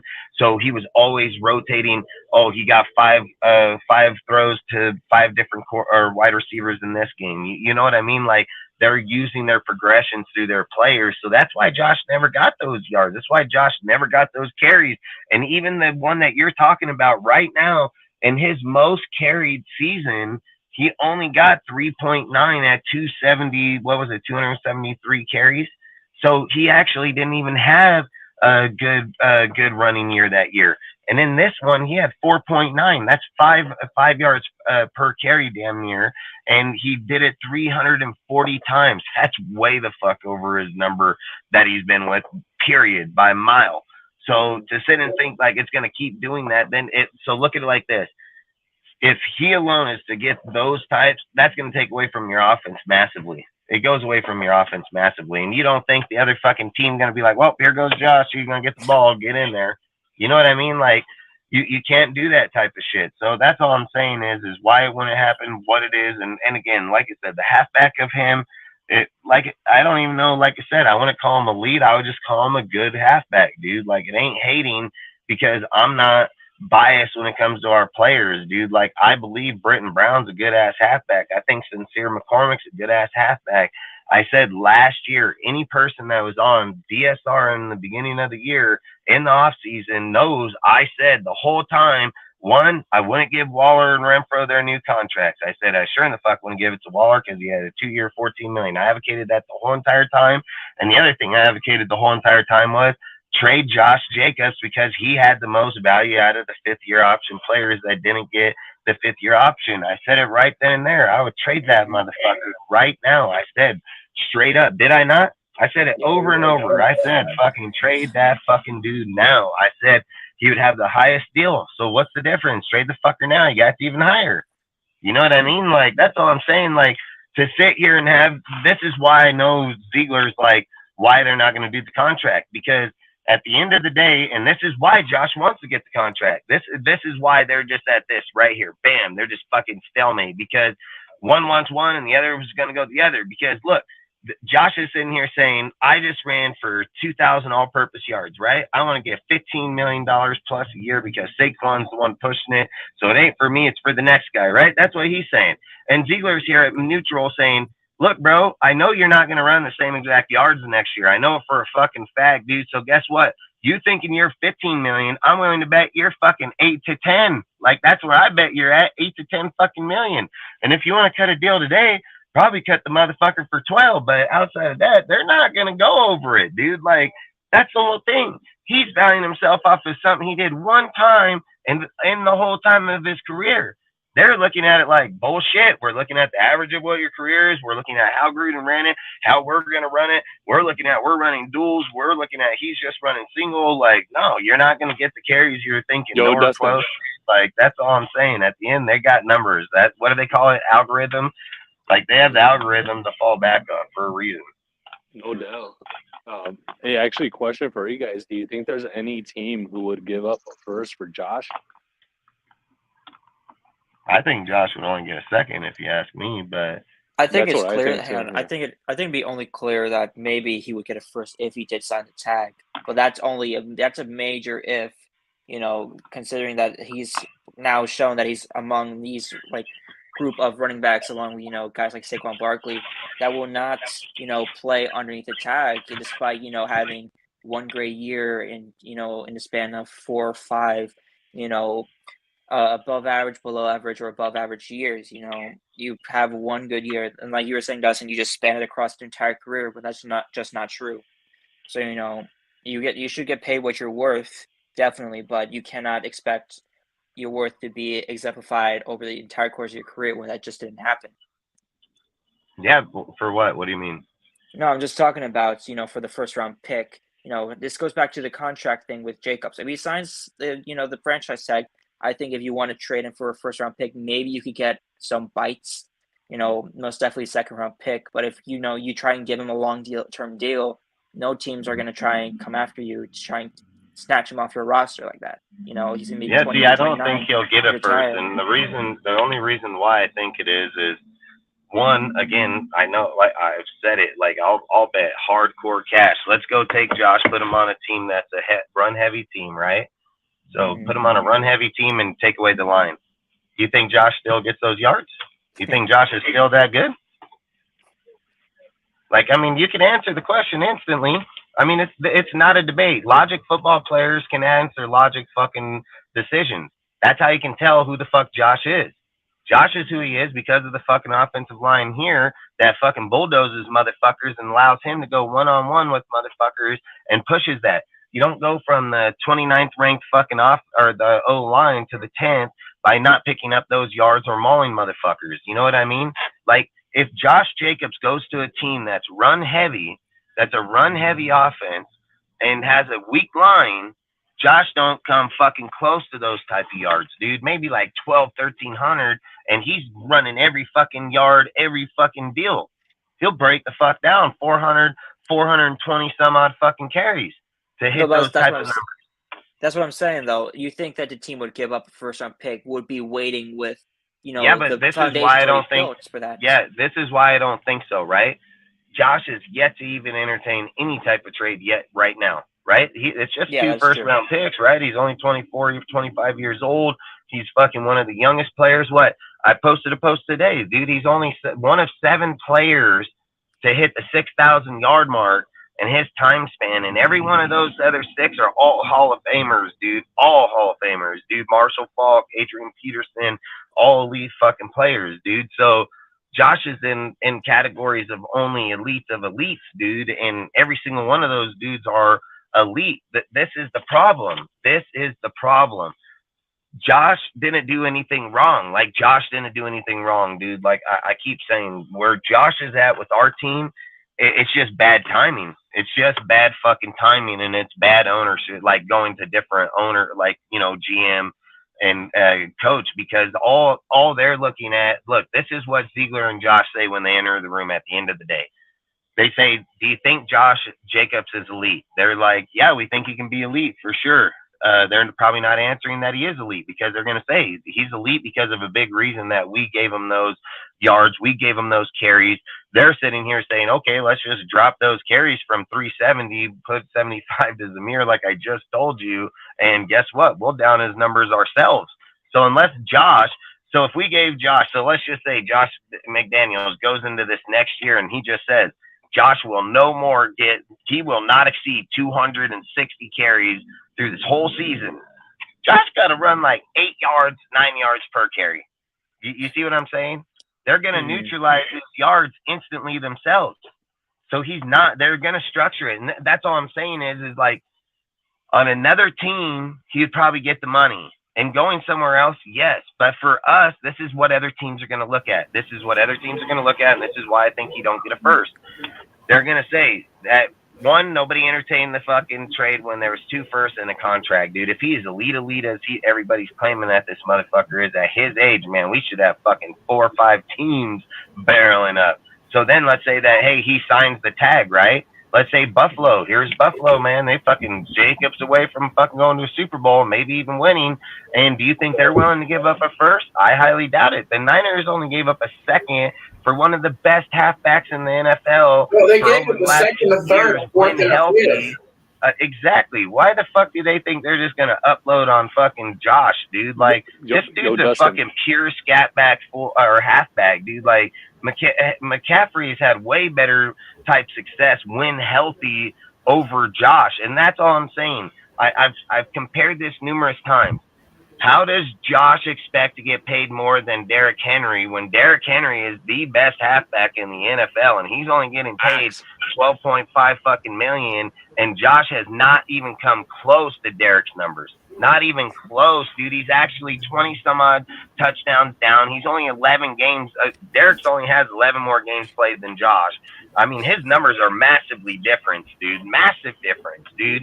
So to sit here and say like Josh is entitled to these numbers or these types of benefits, you can't be entitled to them until you take out the champ, bro. That's how that shit works. So I agree. You can't beat the champ and until you knock out the champ, man. It ain't getting in the ring and going 12 rounds. You need to knock the motherfucker out if you want the belt, dude. Like you need that's to how take that shit works. Yeah, you need to take it. And I think I mentioned this in the previous live, Dustin. But what all this boils down to, this whole Josh Jacobs dilemma, let's call it that.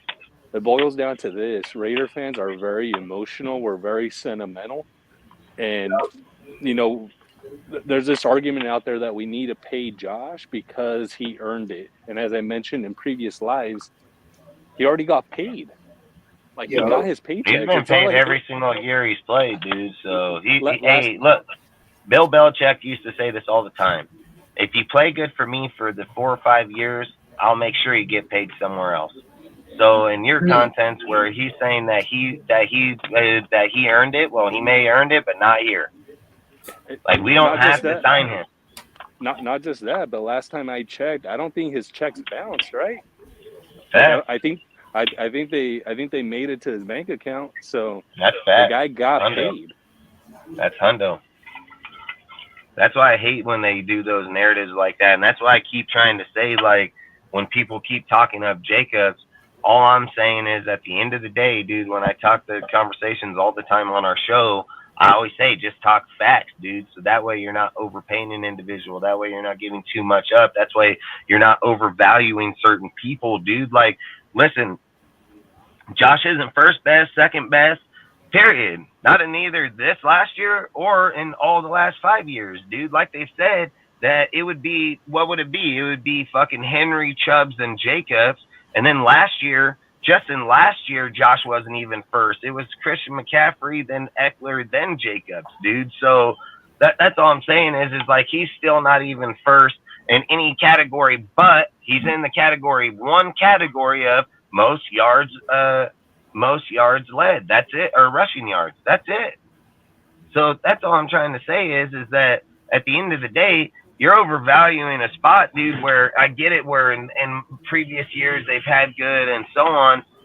All I'm saying is in previous years when he's been used right, underneath the system, even had a winning system, even had a winning season, dude. What, they had 2 under with him, didn't they? Fuck no. What year was that?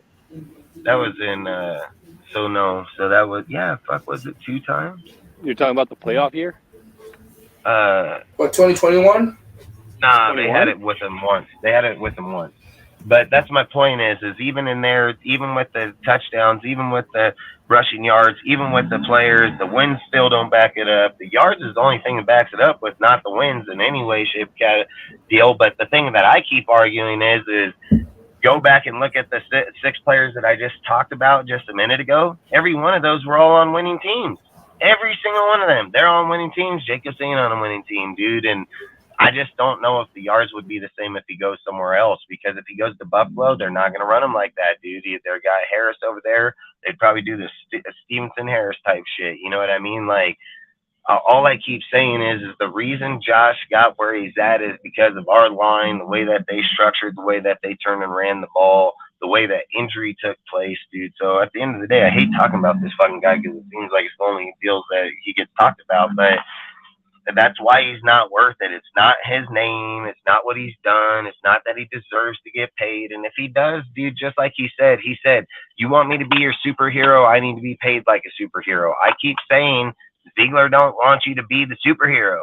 Like, you keep putting this stupid shit out on your Instagram that, oh, if Ziegler he doesn't want you to. He's made it clear as day. He's made it clear as fucking day he doesn't want to. And Dustin, actually, to that point, I would adopt the position of, all right, then show us in this tagged year when we tag you that you can be the superhero. We don't want you to be that, but then show us. Like, yeah, he's going to be like, show us so then I can trade your fucking ass next year, dude. Like, that's what, he's not going to give him the money, dude. Like, I keep saying this, dude. We can tag him twice. We can tag his ass twice, bro. Like, he's not going to do it, man. He's not going to do it. So I think Josh is going to sign, but I think what Josh will do is like, if Zeke tries to tag him again, I think they will fight for the trade. I think they will 100%, because what do they got to sign him by the 17th, July 17th? So they have to have Josh signed by July 17th. So if Josh takes the tag, and then this is why I think he's going to take it. Has not the latest report stated? The latest report has stated that Josh may not make it to OTAs or week 1, right? Till week 1. Is that not what they're talking about? If that statement's true, then that means Josh signs the tag on the 17th, because otherwise he won't be in the fucking camp fucking regardless, dude, because if he don't sign that fucking tag on the 17th, his ass out all fucking year until the end of the league year. That's when any team, well, including us, can offer back another contract. So, yeah, hell no, not going to work for him.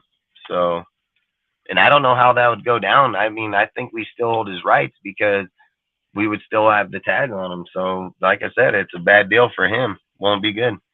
I was actually also going to say, like, this situation could become really, really toxic to the point where you may not even want him this year, because he may be just very detrimental to the team. You know, he could have that just like negative energy.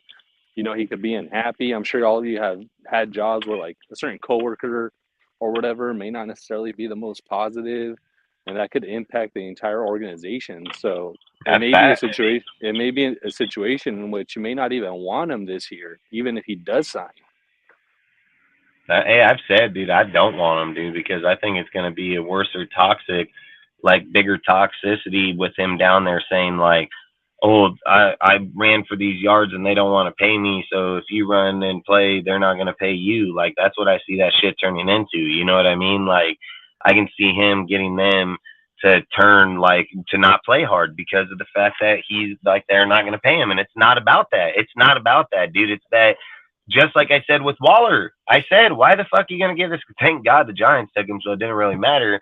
But I said the whole time, why the fuck you gonna give Waller a contract? The guy didn't even play, bro. And then what happened? He got fucking hurt again. Like, I couldn't have called that shit bigger than fucking heck, you know, straight up. And like I said, if you went back and listened to our shows last year in the off season, I mean, I talked about this shit massively, dude, on Waller, Renfro, and Jacobs. Like, I talked on it massively. So, and all my shit happened. So that's all I'm saying is like, I don't know. Either way, at the end of the day, I don't give a fuck if Jacob's here or not, dude. Offer him 12.5. He don't take it. Fucking move on with it. And I've even made a post today. What did I say? I said 12.5, 4 years, 12.5 a year, 12 or for 4 years, 50 million with 24 million fully guaranteed, with a third-year option out with a second-year option if he gets injured to restructure the contract.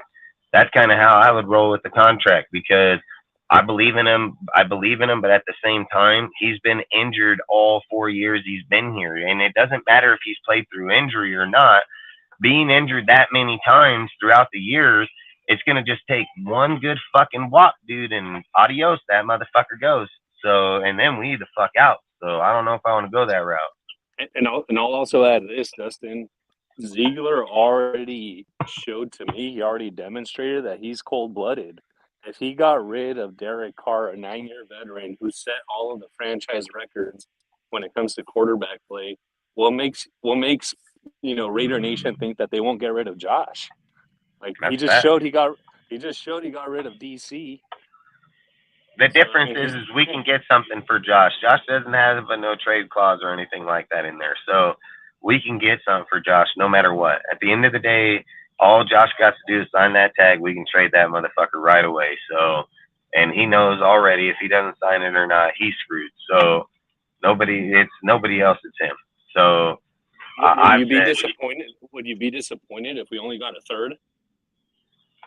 We're going to get a second-round pick for him for sure, 100%. Like, there's no way we don't get a second-round pick for him, dude. He's put up the yards. He's put up the work.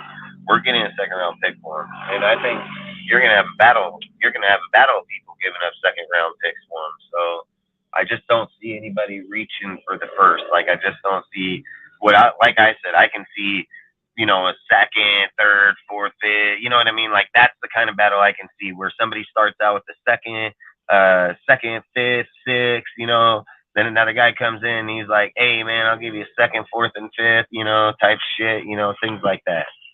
So that's the way I can see that type of deal going for Josh. Would you be all right with trading him in the AFC? To where? I mean, obviously not the AFC West, but some other AFC team. I mean, first off, I'd try to push him outside of the AFC to begin with, period. Same here. So, I mean, that would be the first objective. If I can't get him to outside the AFC, like to the NFC, then I would worry about that then. But my main goal, the first takers that are calling, the first people that are calling that I'm taking are going to be NFC takers. Like, I won't even entertain AFC until I know that, like, there's no AFC teams, or no NFC teams, you know what I mean? So that's the only way I'm entertaining that. Because you don't need that shit to come bite you back in the ass. I mean, the thing is like, you would want it to come back as, like, again, that's why you don't want to push the Bills, because they're AFC. So if you get to the playoffs, the odds are they're gonna go through you to get there, So you sure in the fuck don't want Josh coming with that fucking hate, that motherfucker, you didn't pay me, now I'm just gonna run this right down your fucking throat. Like, fuck that shit, like, the thing is, this is what I would rather take. I would rather risk that, one, we only play Josh every few years in the regular season just because that's the way the NFL works. Two, we probably are never going to see him in a Super Bowl, so it don't give a fuck. I can give a fuck where he goes in the NFC. He can go wherever the fuck he wants. Send him to Atlanta. I don't care. Don't send him to Atlanta, actually, but send that motherfucker anywhere else, like, you can send him anywhere. So I just think NFC would be where I'm going. And I don't even know where I would go with them in the NFC either, because that'd be tough, dude. Like, do you think the Cowboys would give him the money? I mean, I think if Josh got in the market, the Cowboys might entertain that fucking deal. Yeah, they would. Put him in Jerry got the money. That's the best duo in the NFL. Straight up. Jerry got the money, bro. Jerry got the money. He'll just be like, I'll pay this motherfucker right now. That's why I think Josh on the open market could be dangerous, dude, but I don't think it's gonna happen. Yeah, but I feel like the Raiders do not have leverage outside of the no tax outside of no income tax. They don't have much leverage. But even with no income tax, that could be a big factor. Like let's say if a team offers him like 14 million, the Raiders to go and offer him 12, 11 million, it'll be just the same thing. You know what I'm saying? Well, all they got to do at the end of the day is just offer them equal cash. So basically, what they would do is go to that state where they offered them the $15 million, like you're saying right now. Then they would do the state tax on that 15 million, and then they would just offer them whatever the negative of the state tax is. So if it was 12.4 million, that's all the Raiders are going to offer them is 12.4 million, because they're going to say at the end of the day, no matter if they're giving you 15 million, it's only 12.4 million once the tax is gone. So that's exactly what they're going to do. Yep. And then they can match it all they want, because that's what it's about, is what the contract is at the end of the day. So, but either way, I think Noah, you want to go on to your next topic? Oh, yeah. And then Al, we can go to yours right after, because you got two good ones over here too. So yeah, go for it, Noah. Yeah, sounds good. So when I was looking at let me do this real quick. So when I was looking at topics earlier today, trying to figure out what I should, kind of bring up, I came across this Hondo Carpenter article where he mentions how we might be sleeping on the impact Robert Spillane will have on this defense, and maybe in the development of Divine Diablo, even though they're both around the same age. And he brought up some very important things regarding Spillane, including his impact on the Steelers organization as a linebacker, his work ethic as an NFL player and as an individual.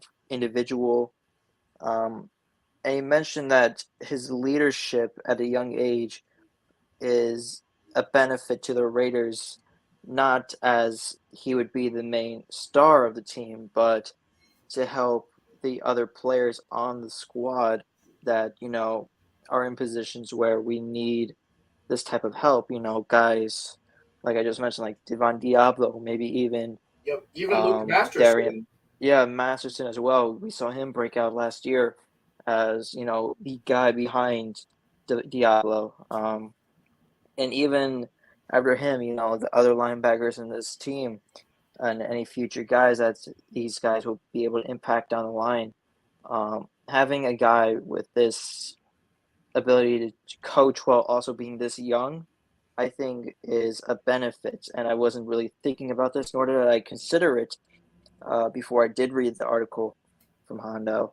And I just want to hear your thoughts, like all y'all, on what you think Spillane's impact on the roster will be like, really, because he is, like, as I just mentioned, more of a mentor and a guy that others can look up to rather than a competitor for a roster spot.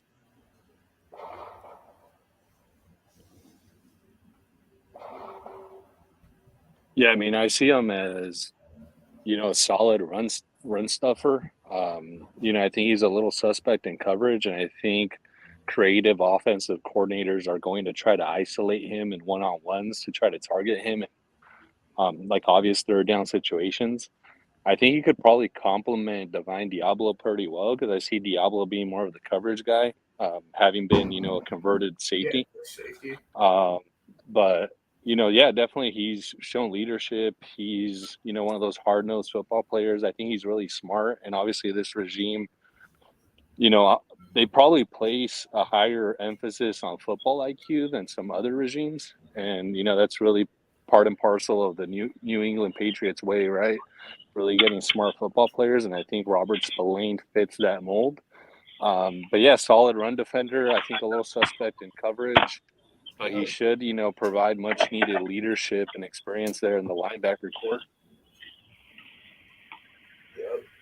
But when you were saying suspect in coverage, even though Diablo is a converted safety, it's the same thing with him too. It's funny that his topic is that, because me and him must have read the same articles, because we had, I think, two of the same, because this was mine.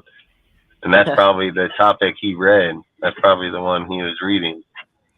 Because that's what I was thinking. I was thinking at the time that they. So look, dude, they said that Robert was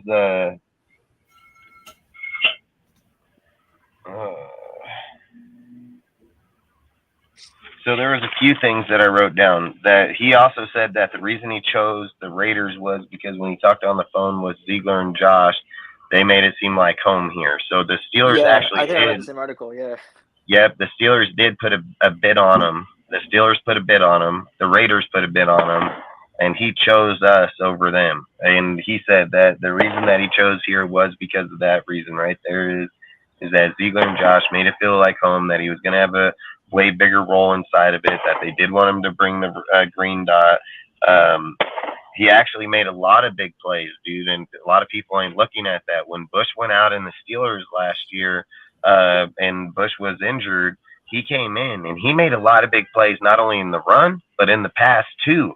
So that's why the Steelers said that they tried so hard to retain him, but they weren't able to get him. And then, like they say, bringing him in, transferring the green dot between Diablo and him, giving him the run and pass capability. He's way more solidified in the run game, but their hope is that over the time span that he can develop into also a coverage type linebacker too, because he has the play tangibles and play style. So I position and all that. Yeah, exactly. So I think at the end of the day, we read the same article, had the same take, but that's good because then it obviously shows that we're looking at the same thing that we want for the Raiders. And when you're looking at those tangibles, that's a huge tangible that a lot of people overlook, dude, because they just say, oh, he was a free agent accusation. He was over there with Bush, and then he was just a backup. That's how they want to label it, is he was just a backup. But at the end, he was more than a backup, and the Steelers knew that he was more than a backup, and the Steelers tried to retain him and keep him, but they couldn't. They weren't able to. So that's all I would say is that I think we got a steal out of it, and we can't fuck it up, dude. Like we can't fuck it up. Like when we went over and got Lindsey and what's the little fucker's name, Porter or Joyner. So Joyner and them, like you gotta get the guys playing where they're meant to be played and get the most out of them in the first year you can. And this is the only reason why I think that this guy is going to have a very good time with us, because when you're sitting here looking at the overall play from the defense, like I don't think we played as bad as people want to say, and I don't think, like, I'm giving Graham shit and I'm bashing on the team because yeah, we got to put it somewhere, and yeah, people did fuck up, but at the end of the day, if we're sitting here having real conversations that we're like, oh yeah, Masterson can be possible starter. He was a UDFA, bro. Like he came in, he wasn't even damn make the fucking team. And then we're sitting here saying that this guy has a possibility of being a starter within the team. You're looking at Diablo, you're looking at fucking Robert now, then you're looking at fucking Butler, then you're looking at Drake Thomas. You're looking at a lot of players that are young players that are developing pretty quick. Look at the defensive line. You're going to have a lot of talent there too that's going to get it. So for me to sit and say that, like, I think he can get the production, I think that he can get there pretty quick with them too. So that's all. I think like we can. I think our production ain't going to take 5 years, or 10, if ever. I think they're getting it out of these guys sooner than later. So for me, I think Robert for sure could be the guy we've been missing for a long time. He's young, he's fast. The other thing that he said was that also entitled, got him here is that Max reached out to him right away too. So Max reached out to him, dude. Fucking, it said Steelers wanted to keep him, and he chose us because Josh and Ziegler made him feel like home, and Max Crosby reached out, played really good in Pittsburgh, made big plays in coverage and in run. So, like I said, they wanted him, man. So, at the end of the day, I would agree.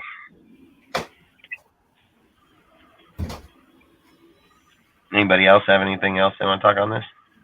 On Spillane? Yeah. I don't have much to say on it, but I feel like he's probably going to be about like the 80 to 90 tackle guy. because he has the health. I feel like he'll probably at least about 80 to 90. I feel like more, but that's a good like marker to like set.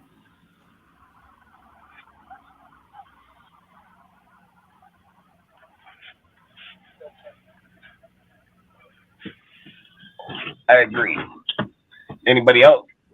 Going once, going twice, sold to nobody. All right. What's the next topic we got? We're gonna go over here to Al's topics. You ready, Al? Let's go, dude. All right. So which one do you want? The surprise cuts one. That one. All right. I'm gonna head up over here to the dispensary. So listen, if my deal shuts off, like I don't think my internet's gonna cut off, but I'm just saying if it cuts off for a few minutes, I'm grabbing my cart, then I'm gonna come back. So I just know in town, once you get past a certain point, the internet just fucking sucks dick. So please don't y'all leave. Just keep talking, all right? All right. Yeah, man. You good? But that's his topic right there. Al knows his second topic. So my point is if you get to a point, you gotta use his second topic. 1, 2, just 3. use it. Testing. You guys hear me? You hear me? Yeah, loud and clear, bro. Testing. Yeah. I got you guys. All right. Yeah, go for it, dude. We got it. Yeah, so as you guys know, like every year, obviously the roster's around 90 some players, and then ultimately it gets cut down to 53.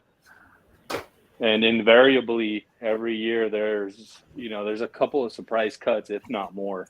Yeah. And I know it's still very, very early on, and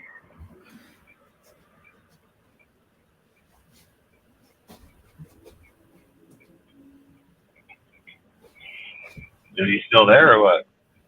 I'm not sure. Can't hear him. Al, you there? or maybe even a Al. Go Hey, ahead. we couldn't hear you for a few minutes. We Could you couldn't guys hear hear me you. now? We can hear you now. Oh, okay, cool, dude. Yeah, so as I was like setting the stage for the topic, as you guys know, we have like 90 plus players in the off season. Ultimately, every year you have to dwindle down the roster from 90 plus to 53. And without fail, it seems like every year you can't make everybody happy, right? Every year there's at least one or two, possibly more surprise cuts from the roster.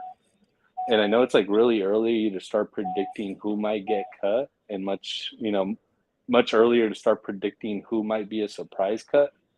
But I thought it might be interesting to start putting out some feelers out there in terms of who you guys think may be a surprise cut.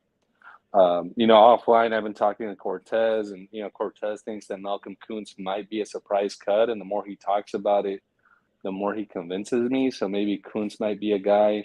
When I look at the tight end room, we have a guy like OJ Howard who has tons of talent, but he has trouble staying healthy, and I don't think he's ever played a full season in the NFL despite all the talent that he has. So he may be another guy who may get cut. And in the running back, room, I think we're pretty stacked there. I'll reserve, any names who I think might get, cut in a surprise fashion, but I think we may see a cut there, just because that room is like really stacked and loaded. But just curious to see who you guys think may get cut. For me on the defensive line, I could see a guy like Jerry Tillery possibly getting cut if we see a lot from our second-year defensive tackles that we drafted last year. He may be a guy who's on the chopping block, but curious to hear what you guys think about that. So who do you guys think is your surprise cut? Dude, I don't think Kuntz is getting cut. I don't give a shit. Like, go look at the picture with Max and all them. Who's in that picture? It's fucking Kuntz in that picture, dude, with Max, fucking Tyree, fucking Plant, and then him, Kuntz. Like, I don't think Kuntz is getting cut, dude. He went from 249 to 259, dude. Only gained weight in Ziegler's deal. Well, that's where they wanted him to be. So I don't know why people are indicating he would be cut. I would bet money Willis would be cut before Kuntz. Kuntz is younger. He hasn't had very much. His next contract would be cheap. he has way more developmental skills than he's only produced every time he's been on the field.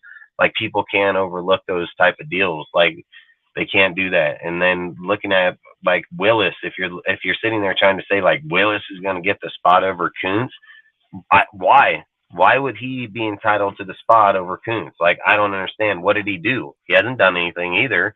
So I don't understand why he would be justified to the team more than Kuntz would. When he's 30, he's fucking 25, I think, 26. So I would have a hard time justifying just the age, the money, the progression that he could have versus the other guy on the way out of the NFL. I think like he would have to play at such a high level, like he'd have to play at a massive high level. But I think, like you say, it would probably make more sense that Adam Plant would be the one. So if we're just talking about the prize cut, like, I mean, fuck, I think Amik Robinson is going to be one for sure. Yeah, I agree with that one. I mean, OJ Howard could be one. I've heard him talk about it numerous times in multiple reports, dude. I mean, so I can see him. Antoine Bolden can be another one. Antoine Bolden? Yeah. You mean Brandon Bolden? Yeah, Brandon Bolden. I know what the second you said that, I thought, motherfucker. Yes. He's all, Antoine Bolden, fucker out of retirement in here? No, it's yeah, because I think if Austin or Brown show up, dude, or Sincere, dude, like, he can most definitely be out. Same as Amir. Amir can most definitely be out too. So, I mean, if you get to camp, man, you can see a lot of different. You can see this shit go a whole different route in camp massively, dude. Like when I look at DJ Turner, I just think practice squad. I don't think Tucker is going to be the guy that's going to get it. Carter can probably show up for sure. Renfro, Mayer, Dorsett, Sims can probably take a squad team. Fucking Wilkerson, Lacey, Cole all going. So I don't see any guy in there getting just a price cut gone. I see either Carter or Dorsett being our kick returner. Yeah, and then if you're looking at the line, like, maybe the Luminor surprise cut, fucking Luminor fucking trade, cut Luminor, Parker. Hey, Luminor got a good deal though. 1 year, $3 million. That's a good deal. Yeah, but if Munford and Wagner end up being your right tackle as your starter and backup, Luminor becomes a trade person instantly. Yeah, because I hear that Munford is he's right on par with the Luminor, which is a great. And then this is where I just have to disagree, like Malcolm Kuntz, man. Like, look, your players is Max Crosby, Jones, then you got Wilson, Kuntz, Tarlis, which he's not even gonna be on the fucking team. Then you got fucking this dude from fucking wherever he is over fucking Tibet. I don't know where he's from. What's that dude's name? Ogaho or Egoa or whatever, however you say it. Guy, I think it's David Ogaho, the guy we got from Nigeria. Okay, so look, he's just going practice squad, right? He's going practice squad. Then you got Taurus, he's cutter practice squad. No one even know much about him. So when you're just looking at the production of players, Kuntz has played every single year. Kuntz has been on the team every year as a starter, 53-man player, not as a fucking backup, or, he is backup. But what I'm saying is like he is on the 53-man roster. So when you're looking at the players here, you got Max, Jones, Kuntz. Those are the guys in there. Wilson is a new player, so he'll go there. Then you're talking between Willis and Plant, because I think they only roll with 4, because in the D tackles, I've said this numerous times, you have players here, or in the linebacker, my bad. You have players in the linebacker that can drop into DN, which is going to be – that's why I think Thomas is going to make the squad. Thomas will make the squad, and Bernie plays in DN / linebacker type role, so he'll probably be coming out of there. Thomas will be coming off the edge. That's why I believe they'll go with 4 DNs, and then I believe Plant takes it over Willis, and I believe Malcolm Kuntz will get that spot over Willis, not only by age, but the fact that he's been on the team for a fucking few years. Willis is 30 on the way out. Like, Willis is gonna have to show the fuck up. Or So this is another scenario is if we do pick up somebody in fucking this next set of drafts or like this next set of free agency, you know what I mean? Like then I can see Kuntz getting dropped. But if we're looking at the players on the team right this second, hell fucking no. Hell no. I don't think Willis knocks Kuntz off, so I don't think that happens. I think Willis will the thing about Kuntz, Dustin, the thing about Kuntz that's interesting, the reason why I think he might be a surprise cut is he hardly got burned last year. And then number two, I don't think he fits their like DN prototype. Like in terms yeah, but of I would size and length. disagree. He's not a DN. He would be linebacker in their type deal. So I would disagree. Kuntz would play linebacker DN role. So he'd more drop into the coverage in the back, but he would still come off that edge in the plays, and he would get after the quarterback. His production, if you look up his pass rate, 26 snaps on 5 fucking QB smacks with what, 2 sacks? Like his numbers most definitely. And for people to say that he doesn't fit Josh's mold or Ziegler, I would disagree because this is what I've seen. This is how I take it, okay? And I could be wrong because I'm only just like you guys. I can only see it to an extent. But this is how I see it. Ziegler and them see Kuntz as their draft pick, their first year here. So Kuntz is their pick. Before that, that's John. John and fucking Mayock only had him at 249, dude. They were doing the same thing, trying to develop him, get him inside there. I think what Ziegler and Josh did is when they got here, they seen how he got after Derek in camp, dude. They know he's got the production. Like, they know he can get there. They know he's got it on the game when he's come in. He's done it even against the Chiefs.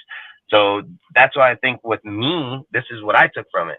They see a player that's good in that position, just don't have the weight, doesn't have the fucking play skill, so they pull him back. They say, okay, look, we want to put you on a weight program, which they would do if we drafted him. You know what I mean? Like if they drafted him.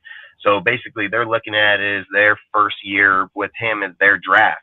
So now we need to get you up to the weight where our linebackers are sitting because 260, really good DN linebacker. Like that's what you're at. He's at 259, 258. Go look his record up. If you think I'm lying, that fool's been 249 for the last 2 years. He was one of the 13 people that was put on that weight program. Do you think that they put him on the weight program just to cut him and give him to somebody else? Like, you have to invest into that, dude. You have to invest time. You have to invest that he goes on to a certain plan, that he stays on this fucking plan for the whole entire time. Like, you're investing into the player. So to imply like you're just going to cut him, why would you cut a player that you invested in unless his production didn't get there, which his did? Like, I can see if they put him on a weight program and he was at like 249 and he got like 251. And they were looking at that fucking guy gained on 10 fucking pounds, you know, and then still plays at a good level, still plays at a high. So for me, I'm just going to argue multiple reasons why I don't see it happening. Like multiple reasons. Like, again, go look at the Max Crosby picture with them. I don't see fucking Willis and them in there. I seen Max Crosby, Jones, Willis, and Kuntz, or Plant and Kuntz. That's who was in that fucking deal. So like when I'm looking at those pictures, that shit means shit to me because that means you're around the people. Like, those are your people. You know what I mean? So again, them going to the camp, so like I said, unless somebody's picked, we either get somebody in there. I mean, I would like to know why they think he would be cut. Like, that's what I would like to know. What is the reason that Kuntz would not make the team? Because nobody can argue that when Kuntz gets on the field, his production gets after the quarterback. That's what his job is, dude, to get after the quarterback. So I don't understand what his downfall is. Did he not ball out in John Gruden's last year over there in the preseason and going in the end of the season? So I don't know why he would be the cut candidate. I just think and don't get me wrong, he could. I could be fucking wrong. I can be just as wrong as anybody else, but all I'm saying is I can argue 50 reasons why he wouldn't be. Why can somebody tell me why he would be? You know, like, that's what I would like to know is what is the reason that he's not going to make it? Like, that's what I would like to know. And why the person, and who's the person taking his job, and why are they better than him? Because that's how you got to answer questions. You can't just be like, well, this guy's not going, but what's the reason why? Who's taking it, and why is he taking it? Because in order for him to take it means he has to have better production, because, again, This is something that comes back to the champ in the ring. He's not a champ in the ring, but the thing is, he has the time here. You know what I mean? Like, he has the time with the team in here. Like, he has time. So for me to sit here and say, like, Willis would have to come in year one, surpass his whole year of experience on the team, and then he would have to be that much better. Willis has not even been that good in his whole career on any team. So what the fuck makes him think that he would be here now? You know what I mean? Like, that's all I'm trying to say. I can see this other dude like, nah, because that's the wrong position. It was the linebacker, this Mayugua, or however you say that guy's name. Mangua. That guy. Which one? That the linebacker, fucking Mauga. Fucking, I don't know Dustin, if I'm what player are saying. you talking about? Kanai linebacker. Mauga? I don't know. Yeah, that guy's Kanai not Mauga, bad, bro. something like That's a young Wait, dude, Dustin, and you're he's muted. not bad at all. Hold on. Wait, we can't hear you. Oh, me. Hang on. Kanai You can't hear Mauga, me? I think. You can hear me, can't you? I can hear you, Dustin. I don't know who Yeah. can't be heard right now. Yeah, but that's Oh, all I'm okay. saying is like, I was so muted. for me, Oh, like, you if good. I'm gonna say, like, Tillery would be a tough one, bro, because, and don't get me wrong, it can be possible, because I've been looking at this. You have Tillery, Adam Butler, Matthew Butler, Jenkins. I think gets cut. I think he's gone. You have Jade, which I think he makes it. You have Young, he's making it. Farrell Jr. is making it. Bly Nichols making it just because of the cap hit. So you got 4 fucking guys just right there. And then you got Matthew Butler and Adam Butler, Tillery and Jenkins. I can see Jenkins gone and Tillery gone with Butler, and both Butlers making the team. So that can most definitely happen. I would not argue that point, because both of those were over in camp. They were at the Von Miller camp, dude. So Tillery better be bringing his shit. Nichols gets cut. We're gonna take a cap hit pretty good against that. So I don't see them doing that just off a hand, just doing that, you know.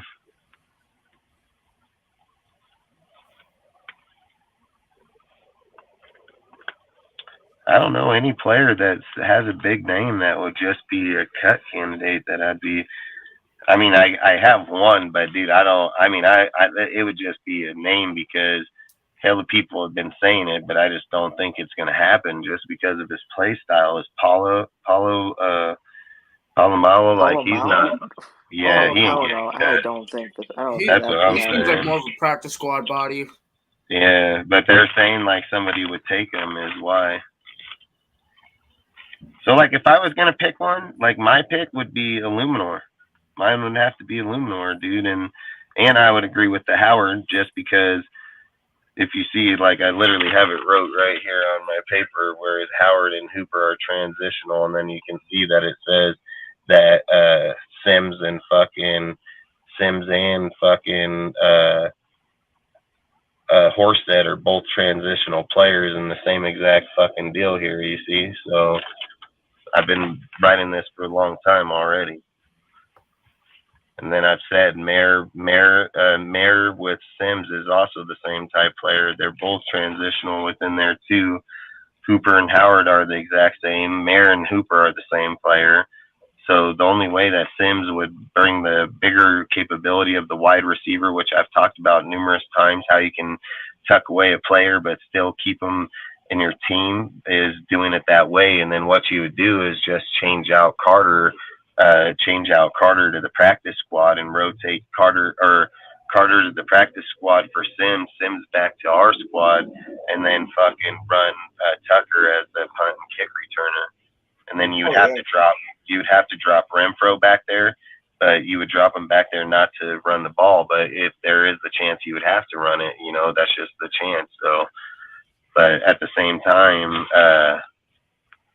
that's how I would see it, because Sims is a plus to our team if you can figure out a place to put him. I just don't want to cut other players for him, because, like, I think Carter and Tucker and Renfro, Dorsett, Adams, and Mayer, I think that'd be a fire-ass squad, bro. Like, if I got to start that's how I'd roll, because Tucker and Carter at my special teams, dude. Renfro and Mayer at my slot.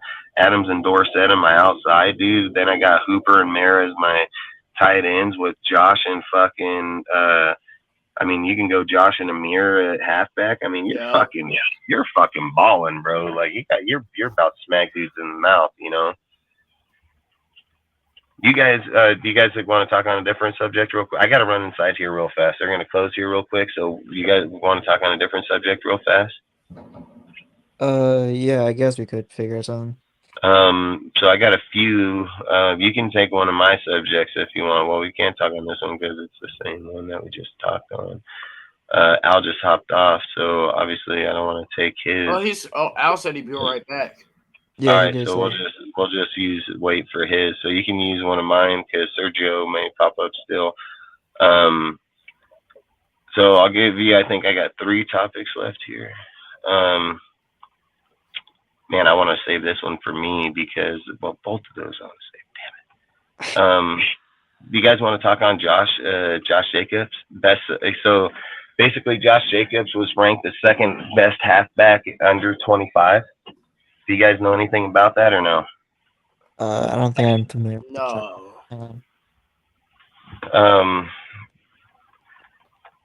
Man, I don't want to give you my other topic, dude, because I like my other topic. All right, maybe fuck it. I'll keep saving one. But do you guys know that Jimmy G is the 4th best inside the 10-yard line? Do you know that one?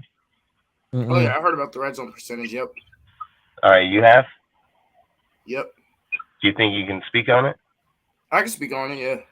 All right, fucking. I'm gonna go in here. It's gonna be like 5-10 minutes because they have a few people on this line. So can you talk for a few minutes? Yep. All right, I'll be right back. So fucking just make sure you guys talk. All right. All right. All right, here. Let me pull it up. Right here.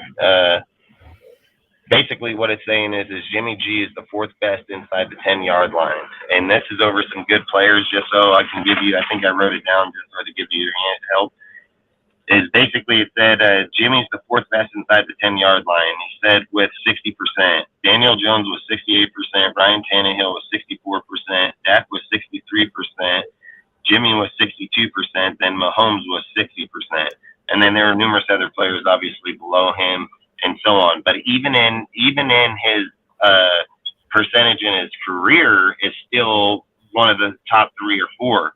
So Jimmy not only has it in his 1 year, he has it in throughout his career too. So just like I say, if you want to go from there, you can speak on it from there. But I just want to give a few heads before I go. So basically, is something, there you go. Yep. All right. So, all right, you can start off, Noah. Okay. I'm still trying to find this article right now. Yeah. You can stall for a bit. That'd be awesome. Yep, I'll start off. So, my girl was better than calling the red zone. Man, that's true. All right, so to start off with this, the thing is, Jimmy G 4th best inside the 10. This is going to help out with our offense drastically. And with us still being ranked the way we are, I feel like I'm not sure about it because if we have a better quarterback in the red zone, we could have less thought out drives, worry about kicking less field goals, get more points. Like that's gonna help out. We don't just have to run Jacobs into the ground once we get inside of the 10. Yeah. And man, even last year we seen a whole bunch of like plans where it's like, oh yeah, let's throw the ball in the red zone. Carr either gets intercepted or throws it in the dirt, and he's just like, okay, Carlson, take it, just kick it. Mm-hmm. Like I don't want to see that. I want to get 6. I'm not gonna settle for a field goal because the 9-1 score games we could have had. The 9-1 score games, if we could be better in the red zone, we're gonna be winning at least 3 or 4 of them. Especially games such as the Arizona game, especially the Rams game comes to mind. The Rams game as well. And I'd say a third one that could be a factor in that would be I was thinking the first Kansas City game, but no. The first Kansas City game. That could be one. Where he ran up the gut with Jacobs and then just got stuffed. Yeah. And also, the Steelers game is a good one too because the second half our offense stalled. I think 5 drives, like I think he Yeah, had I think three with the picks. Steelers game, I don't think we had an offensive possession stall inside the 10, but they We were never. very ineffective. I think the Yep, one time we got in the red zone, we did score a touchdown. yeah, I think that was the first drive when Renfro got that touchdown. We Yeah, had the first drive when Renfro got the touchdown, and then we had the Carlson field goal at the end of the half, and that was all we could score. Also, the Jacksonville game is a good example as well. yeah, I was thinking of that one just now. I was like, yeah. Let's see what else. Also, Derek kept missing Adams in the red zone. That's facts. That's true. Mhm. Adams got missed a lot in the red zone. Also, in that Colts game, the Colts game is another one that comes to my mind. Yeah, and Indianapolis. Where, Oh my God, yep, that was that just last play, that was a horrible game. that is the most absolutely disgusting loss I've seen as a Raiders fan. That was the game where we lost. I take everything Raider related off my wall and throw it in my closet. Yeah, It's one of those type of games. It's one of the games we go down 10-0. I'm like, oh yeah, this game's over. I stop watching, and the intermediate just turns the game back on as soon as I get it, as soon as I find it. Like, man. Also, the Niners one could be an example, but that's not really Carr. The Niners one isn't really Derek Carr. That's Jarrett Stidham. Yeah. I mean, the Stidham one. Stidham dogged down the red zone. He did. The few times we got in there, he was good in there. Yeah.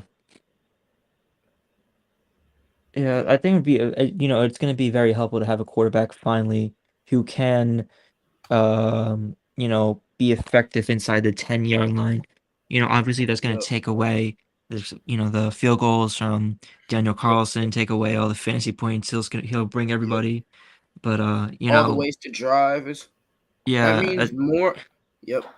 Like more red zone efficiency equals more scoring. Like that will help us out. Yeah, exactly. It's not a fantasy football we're playing. It's actual football, and you need actual, points, 6 points a touchdown, plus the one for the PAT. You need those. You need those points to win the game, not just the field goals.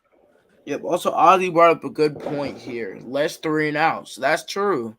Like less 3 and outs. But another thing that would have to factor in that the offensive line will have to stop all of these like 1st and 10 holding offense. Then you go to 1st and 20 and your drive just straight up stalls out from that point.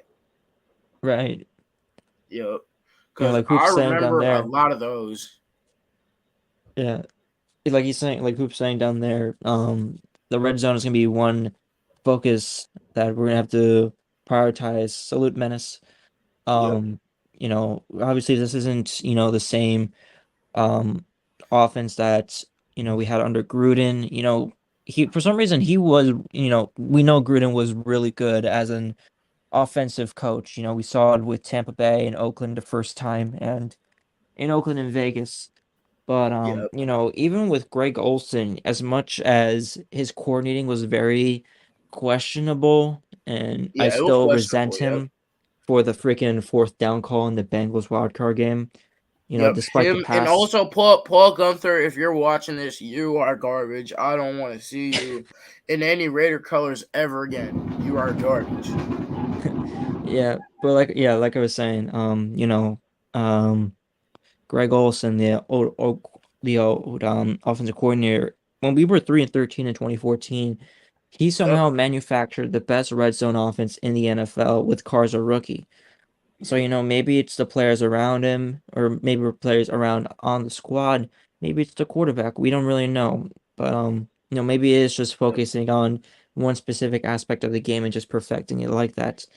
But nevertheless, we do need to have help with that type of, situation, and Jimmy Garoppolo being 4th in the NFL last year with, as being the QB inside the 10-yard line is going to help us out. I think I saw the stat where Derek Carr was like in red zone drives inside the 10 that ended with a touchdown. I think Carr manufactured a touchdown on like less than a third of the time, and Garoppolo was about like 2/3 of the time. So 2/3, yeah, I think it was about like 64-ish or higher. Was it higher?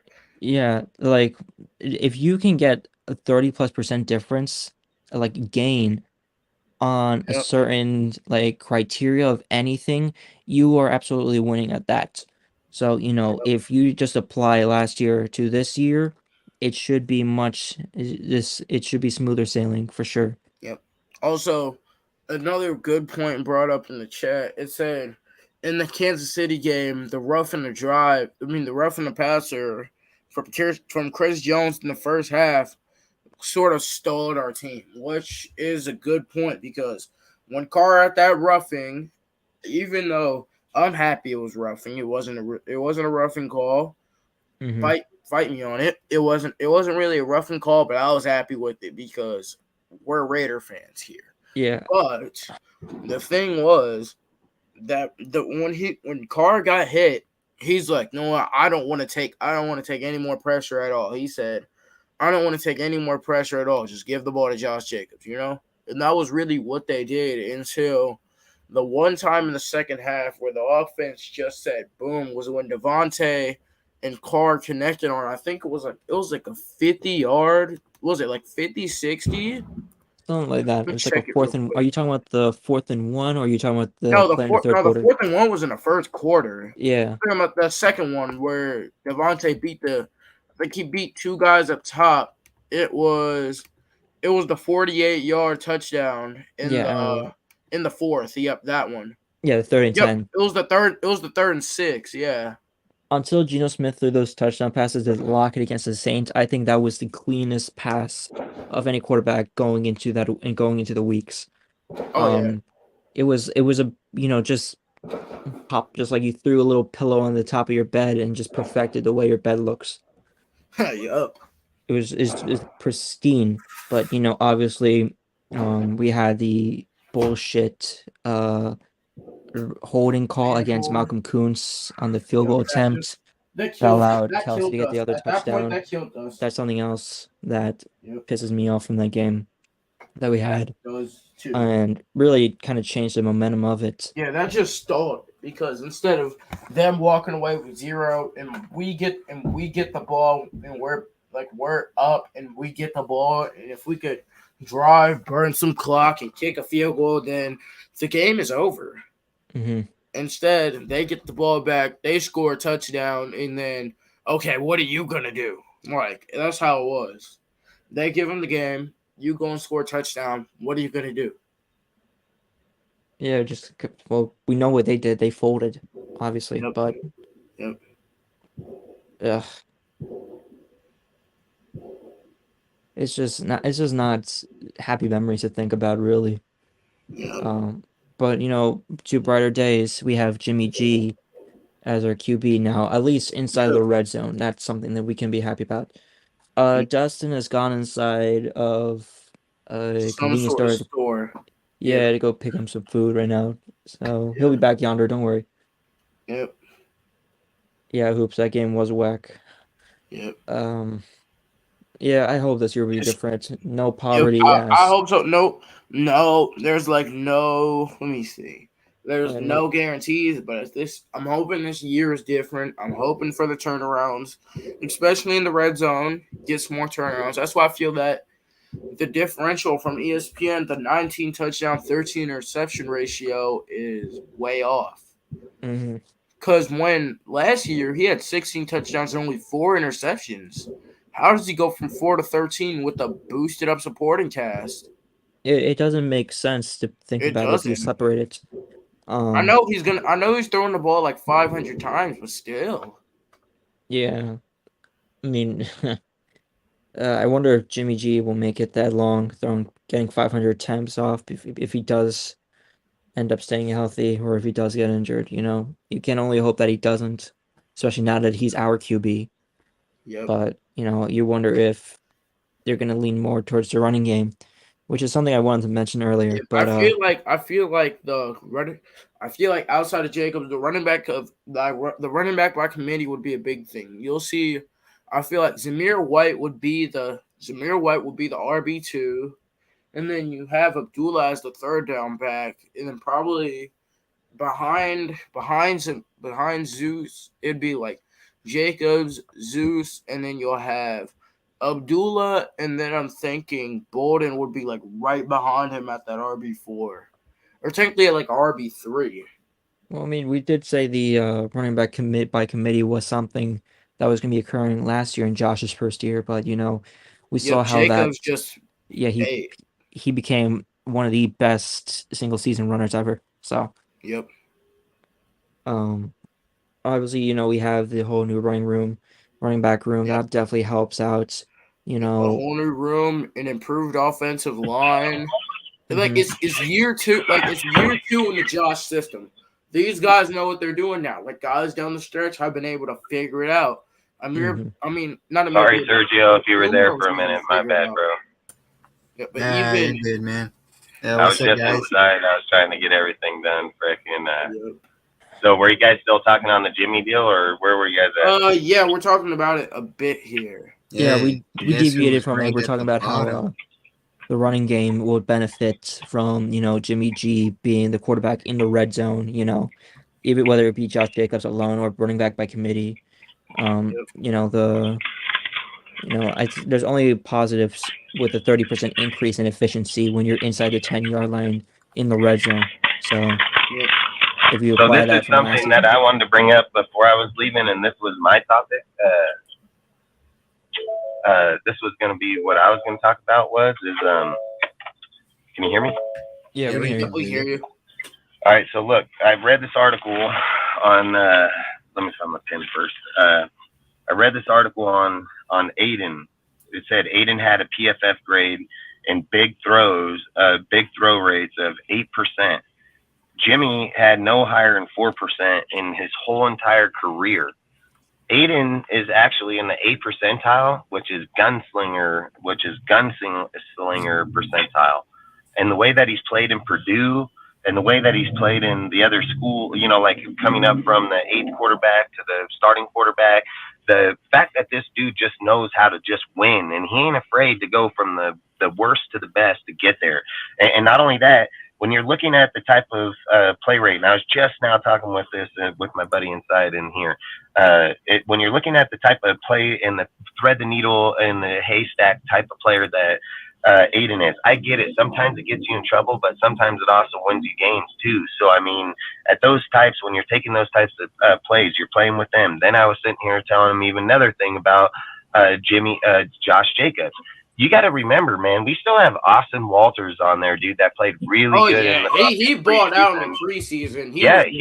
He thumped on dudes, man. He played good ball. I kept saying the whole time, dude, I said, fuck Zamir. I would go for Britton. Britton had that vision, bro. Britton had that move. Like, Britton has skill, man. Then I've even said, like, Sincere McCormick, dude, sitting in that backfield, dude, fucking 1,400-yard seasons. Like, this is no slouch player. And it's not coincidence. It's not coincidence that when you look at the halfbacks here, right? You look at the halfback, Josh replaced by Zamir, Bolden replaced by fucking Britton Brown. You got Amir replaced by frickin' Sincere McCormick, dude. Like, it seems like every single player on this team has a player to be replaced by that's on our team. You know what I mean? And then I think it's just waiting for the player to step up. So even like I said, if Josh doesn't step up and sign his tag and sits out, you're still sitting here saying like Austin Walters that can play. You got Britton Brown. You got some Zamir, which I mean, I just have zero faith in that guy, but whatever. You got Bolden. You got Amir. But long story short, if I was just looking up at the top 4 here between Sincere, Brown, Austin, and Zamir White, you've still got a really good plethora of halfbacks, dude. And if they're rotating the 4 of them to figure out what 2 are the best, I have faith that they'll figure that point out. They have figured it out in the past, and they've only had high success rate with dual back success, dude. So for me, in order for them to keep the backs and not draft a halfback or pick up one, tells you that they feel like they have their backs already. You know what I mean? Because in time, I thought about this with New England. I thought, okay, in New England, like I was just thinking to myself right now in my own mind, when I was debating my own conversation is that they would say like, okay, if that was the case, how did they know that they don't have someone to replace? And I just was arguing like they do have the person to replace because they never drafted another person and they never picked up another deal. So they do have the player to replace. So for me, I just think like I think they were prepared for Josh, and at the same and that should just speak high volume that they were prepared for Josh not to be starting, and they still didn't draft a fucking halfback. You know what I mean? Like they can't say that they didn't go to the fucking table and did not have the thought that they may fucking not have Josh on the team. You know what I mean? And then with that thought in your mind, that you never took it into consideration to either pick up a halfback in free agency or in the draft. They didn't pick up one. They didn't pick up one. They didn't look at one. So for me, it just tells me like they're comfortable with the fucking people they have here, and that's why I keep saying it's Sincere, it's Walters, it's Brown, and it's Zeus. It's gonna be one of them. I don't think Amir is brought here for the long run. Like I think Amir is a good third down back. He has good rates, success rate with what we were doing. He did okay when he got the ball, so I'm not gonna argue his deal. But he's more of an older player, so I just don't see him being here or there. Same with Bolden. I think you have all their replacement players right here, right now. And that's all I'm saying is why I think Aiden, like, this is why every time I'm just going to keep arguing points why I think Aiden should take the job over Jimmy. Like, Jimmy gets these type of deals, whereas he's the top 10, right? Anybody take into consideration that he only played 9 fucking games? Like, anybody take those into consideration? Like, how are people not looking at the whole base of how these players get these numbers? Like, I look at every single time I tell you guys when we have these conversations and just like I said with Ozzy when me and him first met and so on, like you can't break games up and pick your stats, bro. Stats are picked away from start to finish. You want to go through there and talk about individual games, fine. But if you're talking about an overall average, it has to go from the start to the finish. That's how that shit's worked. So if they're sitting here telling me and they put a Daniel Jones on this list, tells me that has to be last year. It has to be last year. So there's no way that you're going to sit here and compare a dude that played 17 games and a dude that played 9 fucking games and then talk to me like he's going to be he's good. Like, no, fuck no. What do I tell you guys when people do this? What do I say all the time? You just look good at sucking. That's all you're doing. You look good at fucking sucking because the stats say otherwise when you look at the full fucking stat. The stat says you're baby caking the motherfucker because there was only 9 games out of 17. You're not playing 17 games. So if that was 17 games or 16 games, I'd probably have a little bit more confidence in the fact of where that stat is. But the fact that I know it was only in 9 games, there's no way I can feel confident in that and say that Aiden O'Connell is a young kid. He doesn't have these type of problems. He basically has the exact ceiling as Jimmy does fucking what? 7 years, 8, 9. So what is he, like 10 years in? 10 years in? And this kid's just one fucking season, one camp. You know what I mean? Like, fuck that. I'm going to go with him. I'm going to go with that fool, like, straight up. So that's all I'm saying is like, this is the whole thing. Like, I think we went and got Jimmy because that worst case scenario, we're like, okay, if our fucking guys suck or this and that, we have a quarterback that's going to know shit. But let's be real, man. If I'm sitting here saying that Aiden O'Connell already has the same play capability, he's never even taken it down in the NFL, and I get it, dude. He has to play under pressure. But I'm just going to go back to what he's done in college. Fucking comes from the 8th overall quarterback. How many quarterbacks in college are the second quarterback backup? How many is a backup and the fucker goes in the transfer portal and changes schools so he can go start?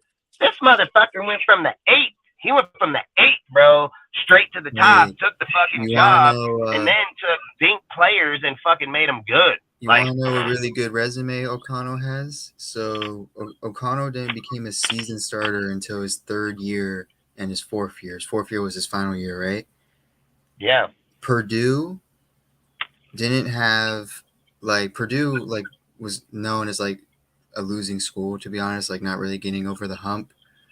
O'Connell gave Purdue their first seasons with at least 8 wins or more than 8 wins in like over a decade, like nearly 15 years. And he gave them their first back-to-back winning seasons in over 15 years.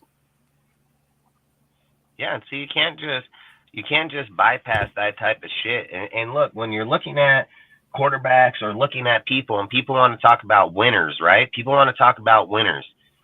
Sometimes winners ain't just the players that go to big name schools and do nothing but win.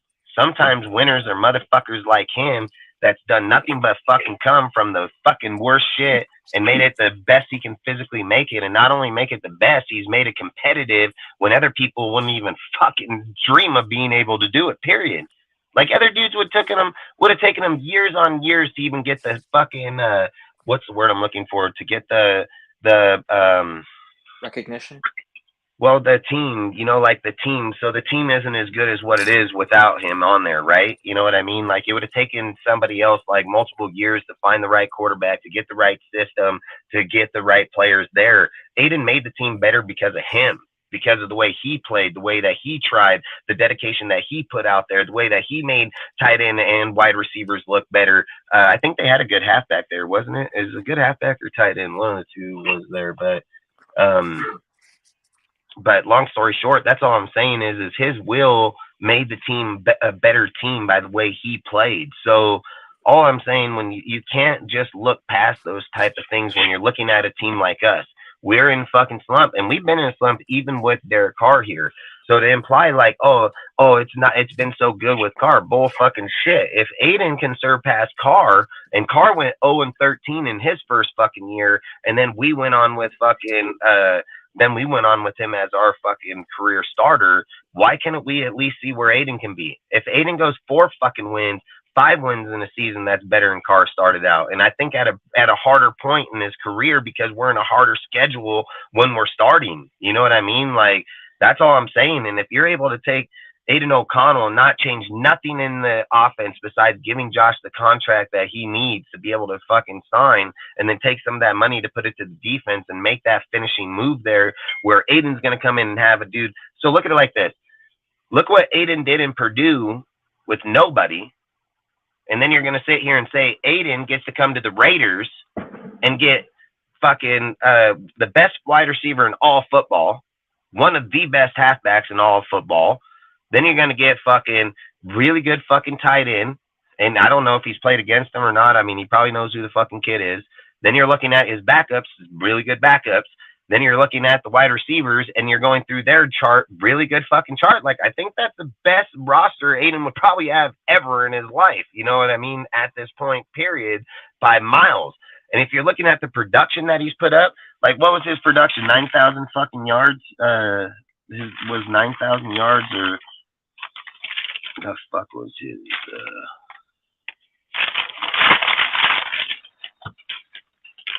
Yeah, Aiden's production was 9,219, 65, 30, 66 percent with the 96 QBR. And if you're telling me that he was able to put up numbers like that with the type of players he had in Purdue, and then to say that he couldn't put up is equal, if not better, here in the NFL, like I would disagree. Like I would 100% disagree. And like I've said, I think Aiden's about to take fucking Jimmy's job, dude. Like, don't be sleeping on that shit. And I know at the end of the day they're gonna go with Jimmy because he's a veteran. But if we get to camp, dude, and Jimmy don't take the field, and we get to preseason and fucking Aiden's fucking looking pretty fucking nice over there, bye Jimmy. Like, straight the fuck up. And like I said, when you're looking at the type of players we have, Dorsett, Tucker, Adams type, when you're looking for that thread and needle type player, goddamn, you got Aiden back there that can do it with those type of players. Jimmy can't. Jimmy just can't, and his career has proven he can't. So why do you have those type of burner players if you don't even have a quarterback that can get the ball down to him downfield? But you do have a motherfucker that's right behind him that can, and it ain't fucking Hoyer. Hoyer probably can't get past 20-yard line either. So that's all I'm saying is like, one, Chase or Aiden can both get it down there. So that's all I'm saying. So that I'll leave it off on there. You guys can speak on it. I mean, yeah. I mean, he's basically kind of like, ever since we drafted him, like, no one's really gave him like at least in our fan base, like a fair assessment on what he's capable of. It's mostly just like, oh, he'll like, this is like mostly what you would hear all the time. It's like, oh, he'll never be like Derek Carr though, like, because we're always stuck in that conversation all the time. where it's like he'll never be like Derek Carr. Derek Carr is the best there ever will be, like some Bret Hart BS. And like, yeah, like I love Derek Carr, like only QB I've seen in my lifetime, and I'm pretty sure everyone can agree he's probably the best quarterback that we've had in like 20 to 30 years. And then, but the thing with O'Connell is this, like the one thing I'm just so tired of our own fan base is how you're just not going to give anyone a chance to show what they can do. It's just immediately like, yeah, we can be negative or we can have some criticisms, but the fact that you just don't want to give them a chance or don't want to give them any positives or any credits to what they can do or what they have done, at least in the college level, or at least what they can do. Like even what I just said right now, O'Connell just made Purdue like as competitive as he can make them for the first time in nearly 2 decades.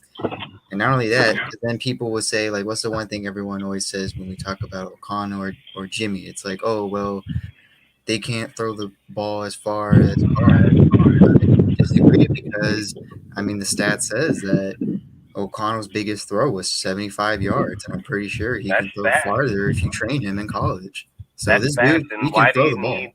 why do you need somebody to throw the ball farther than 75 yards, dude? Like that's Hail Mary shit at the end of a game, dude. Like, look at the odds are if a quarterback and a wide receiver hook up, and let's say that they have us down on our 10 or 15, right?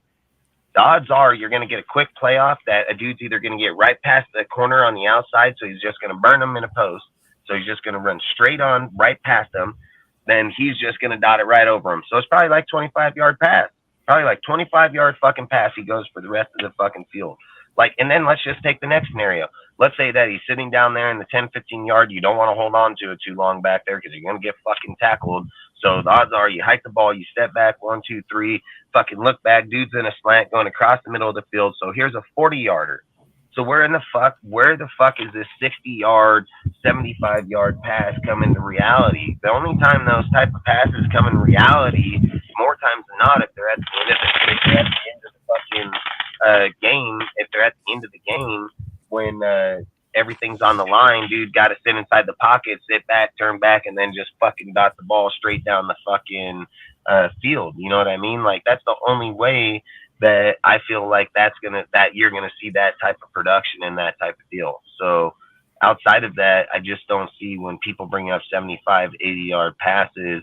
Let's be real. In the combine, what was that? 70 yards? Were those 70 yards in the combine? Look how far the dude had to run before they can release the ball. Like, I just don't think it's gonna. Like I said, it's an unrealistic pass that is not gonna happen all the time.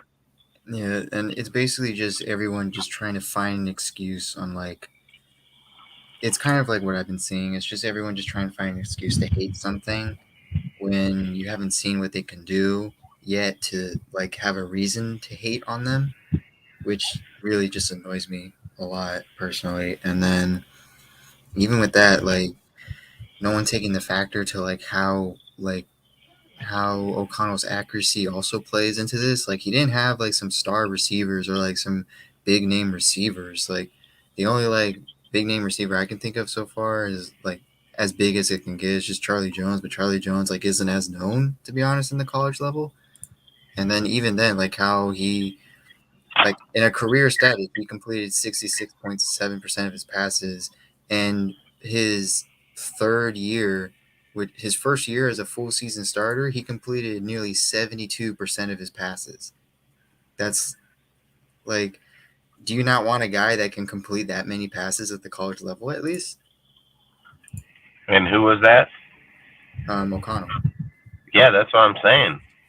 And that's the whole thing. When you look at the end of the day, you may have a quarterback right here. And like, look, I've read article on article. I've had people tell me this from the minute we drafted him. Like they said this the second we drafted him that, hey, he is the steal of the draft, dude. Like quarterback, you know what I mean? Like they said, he's the steal of the quarterback of the draft. I'm like, yeah, I don't know, man. I mean, I picked him in our deal because I figured once I seen that they interviewed him right before the end, before we went in there, I was sure we were going to go after him. So that's why I picked him on our list. But outside of that, dude, like I didn't think that he was going to have this type of upside for them.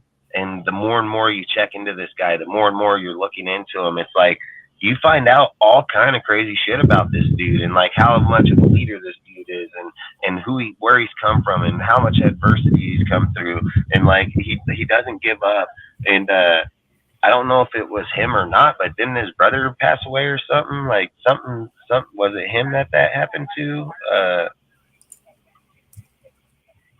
I don't know if it was him or I think it was him, but I don't know, man. I don't want to speak 100 on that. Can you look that up real quick? It was his brother. It was, huh? His oldest brother died before he won against Indiana. Like the day before he beat Indiana, his brother died. Yeah, that's what I say. Freaking, that's what I was thinking is, sorry, they're all out here going at each other because this dude lighting off fireworks over here. Long story short, freaking, it was his brother that passed away, right? Yeah. Yeah, and then he comes out, he plays he played pretty good, did he not? I mean, if even in the game, I think he played good after. But either way, all I'm trying to say at the end of the day is this guy has been through hell, and he's been able to go through all of it, man. And if you look at the Raiders, like, let's just be real. Like, let's just be fucking real. Like, you need a guy like this motherfucker to get you out of this shit because every guy we've brought here ain't done it yet. This dude been through the, like, you know, like when you're looking at like Lord of the Rings type shit or these quests, like this guy been on the quest, bro. Like he went through the bottom of the pit trying to get the fuck up to the top. Like this guy on his fucking ride, bro. So, and I'm all for the guy. Like I said, and then people will say like, well, how do we know he can handle adversity? Well, there we go. We just gave you examples. Like he came from a losing school. He made the losing school a winning school. Damn right. And he literally, like Dustin, like his preaching, like the dude was at the bottom of the chart and had to fight his way up to get to the top, and even had players that played for the Raiders cheer him on, like knowing that this dude has potential. And that's all I'm saying when you're getting that type of shit from Devontae and other players that are out there. All I'm saying is like dudes are noticing him. And in the past, I've said in the past, players don't get noticed like that. Like they don't get noticed, dude. Like they just mention them once or two. This guy's getting mentioned all the time.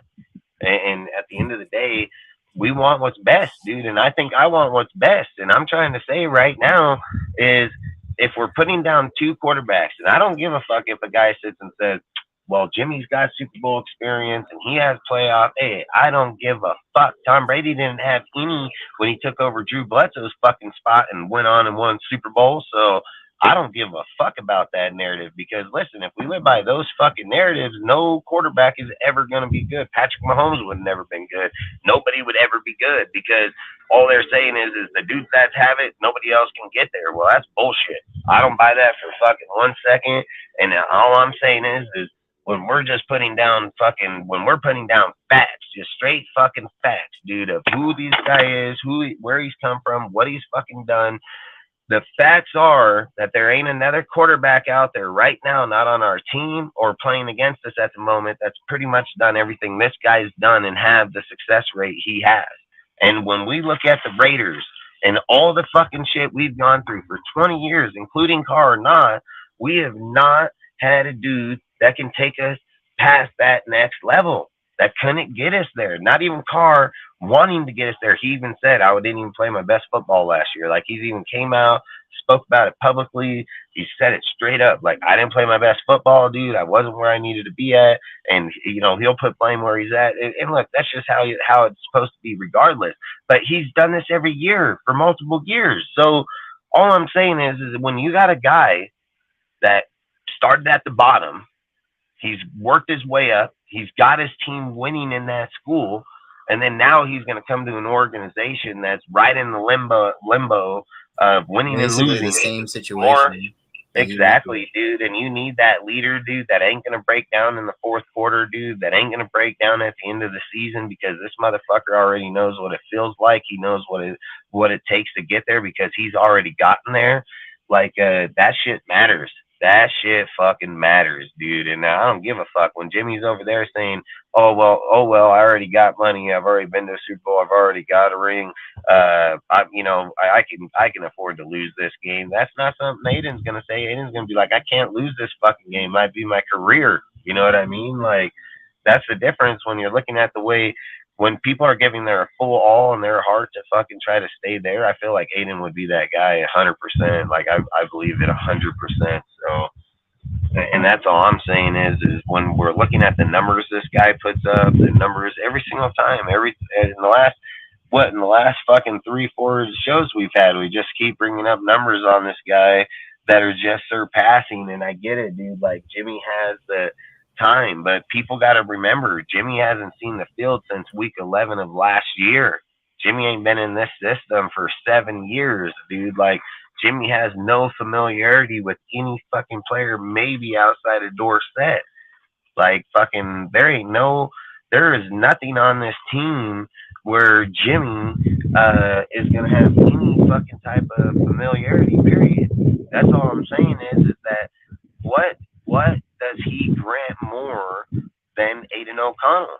The only thing that Jimmy grants is history, his past history. And more times than not, let's just be real, more times than not, past history with us don't fucking work out. Like, past history with us don't work, dude. That shit don't work. So that's all I'm saying is when we're looking at where the team is with the players, the reality of it is, like, what does it matter? What's it matter if it's Jimmy with Hoyer as the backup, and then Jimmy gets hurt in the middle of the year? We go with fucking O'Connell. O'Connell goes out there. We don't get a real sample size of him, and then we got to play him again the following year.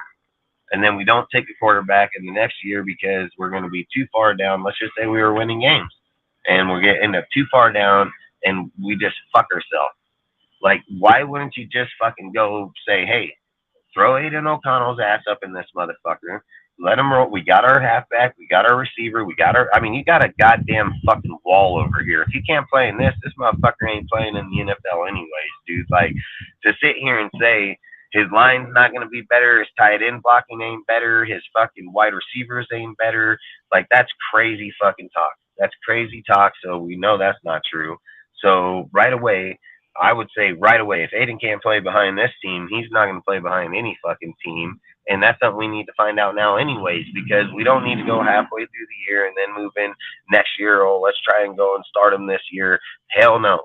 Start the fucking guy now. If he sucks, you got way too many good quarterbacks next year, man. Like, you got way too many good quarterbacks to sit here and play, oh, let's play this fucking put him 2-3 year fucking bullshit game. Like, look, bro, I get it that we didn't get Caleb, or we didn't get fucking what's his name? Fucking God damn it. Stroud and fucking Young, but fuck, dude, if you miss on a quarterback next year needing one, there's a big fucking problem. You know what I mean? And you can't find out if that's the case without trying your quarterback. That's all I'm saying. We already know who Jimmy is. We know who Jimmy is because he's played in the NFL for multiple years. You know what I mean? Like, we know who the fuck he is. I mean, yeah, that is good points. Like, I mean, whoever is the starter, like, I'm excited to see what they can do, whether it's Jimmy or O'Connell. It wouldn't hurt me too much if O'Connell's a starter, just because I feel like McDaniels would give O'Connell, like, it would feel like the Mac Jones type of season, except unlike Mac Jones, O'Connell has, like, obviously better weapons, and he also has I think he's a little more. I mean, yeah. I just think he can be more better than Mac Jones in his rookie year. To be honest, than Mac Jones's rookie year. Like, I think that O'Connell has, like, a higher chance at getting 30 touchdowns his rookie year compared to Mac Jones. Is he gonna get 30 touchdowns? That's unless he actually does it. Like, I can't. I think he can get 30 because he's aggressive. Like, that's why I think he can get 30. Like, is he going to end up with some interceptions? Yeah, he'll probably end up with some interceptions. But I think he's going to end up with a lot more touchdowns when you got dudes like Devontae over there Jacobs in the back. Like, you got good weapons all around you, no matter how you want to use them. You know what I mean? So I just feel like he can hit 30 easily. I think he can hit 30 easily. And let's just be real. What if he just hits 24, 26, dude, with, 3,800 yards, but we're winning? Because let's be real, we had a chance to win all those games last year. We had a chance to win a lot of those games last year. Derek Carr was only 24 and 14. You know what I mean? So if you're just looking to be real and see if we can stay competitive and win, all you would need him to do is do the same thing, 3,500, 24, and 14, but you would want to be less on the interceptions, maybe a few more on the touchdowns, so like, 26 and 12, 27 and 10, something like that, and then then that'd be good. So I think and especially in his rookie year, fuck, that'd be really good.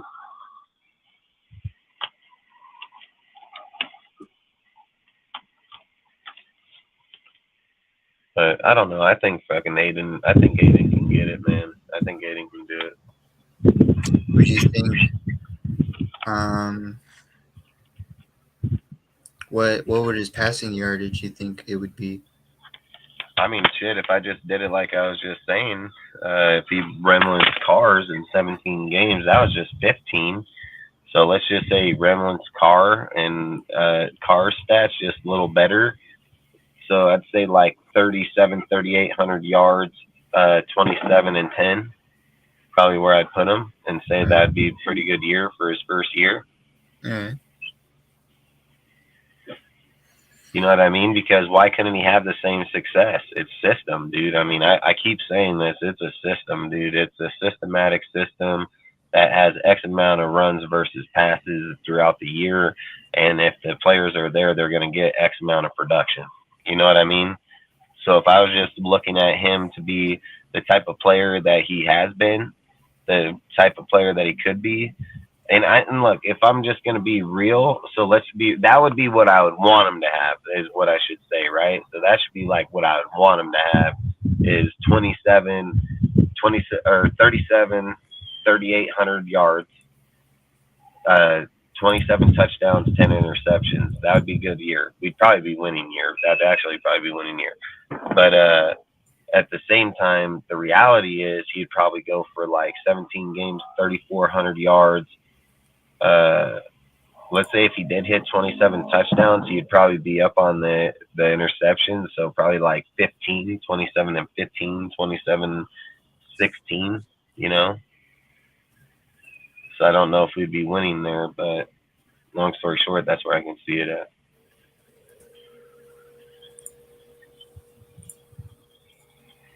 You never know, man. This guy can just come out and surprise everybody. I mean, hey, you never know. I mean, look at Brock Purdy's about to take the starting job of the fucking Niners. You know what I mean? Over Trey Lance, who they traded a lot for, and over Jimmy G, who, if they didn't know who Brock Purdy was, they'd probably just be fine with Jimmy G. Yeah, I just think it's crazy. I mean, I hope the best for Aiden, man. Like, I really do. I hope that he gets it, dude, because I would rather just roll with him right away. Like, I'm not even. I mean, playing. hey, I have faith in Josh. I have faith in Josh, man. When the off season was starting, we're all thinking like, what should happen? Like, I remember I was saying like, I didn't really want Jimmy G. I'm okay that he's here now. I mean, but I didn't want Jimmy G just because I feel like I would just rather just roll with a rookie at this point. Like, I would just rather McDaniels to prove what he can do. Like, be like, hey, I got a rookie QB into the Pro Bowl and in the playoffs his first year. What says I can't do it again? Yeah, exactly. And see, that's all I'm saying is at the end of the day, that's all I'm saying is at the end of the day, that when you're looking at winning, it doesn't matter. Look, every guy's got to start somewhere, right? You got to start fucking somewhere. And then when you look at fucking players like that that Josh has dealt with, dude, Jimmy G fucking, so Jimmy G fucking, what's his name, fucking Brissett, fucking numerous type people, dude. Like they've had all kinds of different a plethora of people that they've had good success with, dude. Castle. I mean, we can probably go.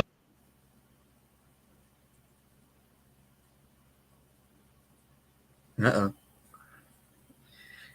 Dustin, froze are you up. talking? You buffered out. All I'm saying is at the end of the day, Jimmy, God damn it, at the end of the day, Josh has had success with developing quarterbacks, and I don't have an issue with him going in with Aiden, because Aiden doesn't know anything. Aiden's not going to go in there like Carr with this big ego that he has all these players and they should be better than what they are. This is why I keep saying, like, get rid of Josh, dude. Like, let's make this kid start over, dude. Like, let's make him have good players around him. But when you don't have an ego type people around you, you won't end up with that ego, dude. Like, when you're all trying hard to win, all of you are trying. Like I keep saying, if Josh signs the tag, he's gonna fucking, if Josh signs the tag, that motherfucker is gonna come over there and talk shit about not getting paid. That's not, you don't want that on the sideline. Like, you don't have a choice but to pay the fucking guy and then hope that he fucking plays. Like, that's all. You don't have a choice. Like, you pay him and he plays and you have no problem. But if you tag him and ask him to play, like, I think you're creating a problem. Like, I really do believe you're creating a problem, because I think Josh is going to go out there and Josh is going to say, hey, man, they didn't fucking give me the money because they knew that they were going to down my plays this year. They knew they were going to down my yardage. So no matter how hard you play here, you're not going to get paid. Like, he's going to say that shit. You can mark it, dude. Like, you can mark it. So that's all I'm saying is like, it hurts them either way, and it hurts us either way too. So I think, like, you either give him the contract or you trade his ass, dude. Like, straight up, dude, because when you're looking at where we're at as a team, like, we've literally damn near rebuilt the team already. Why would you keep one player that can fuck up your whole team, dude? Like, we don't need him to go win the Super Bowl, dude. Like, the Patriots didn't need him at any point in time of their fucking 23 years, a player like him to win the Super Bowl. Do you understand what I'm saying? Like, they have proven that they have won with lesser type players. So why the fuck would we risk every single thing that Josh's offense ran in that time to begin with? Like, that's what I don't understand. Josh has ran the offense he knows and won with the halfbacks he knows. Why would he put so much jeopardize into this? I just want it. And I think he knows that, dude. And I think at the end of the day, Ziegler and them want to be nice, and Ziegler and them want to hope that they're on good relations. So if Josh does sign that tag, I think they hope, like, he ain't gonna come and say that. But what do you do when you're in mid-season and he's doing that? Like, are you gonna fucking try to trade him? Is somebody gonna want him? You know, like, that's all I'm saying. Like, I feel like, to me, where we're at, you can go with Aiden O'Connell. You could have a really good wide receiver core. You can have really good tight end core. You can actually have a really good fucking halfback core for the next fucking multiple years, dude. Like, this whole core can be good for years, like years. If you play it right, you can be set up for years. And I think if you play one wrong hand here, especially with Jacobs, like, Jacobs can be a good core for years too. But which kind of core? Is it the good one or is it the fucking toxic cancer one, dude? Because people would say, oh, Josh wouldn't do that. Bullshit. Bull fucking shit. Hey, what did I say these last few weeks, dude?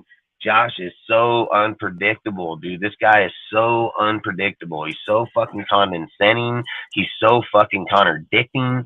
Like, this motherfucker will say one thing and then turn around and do the next.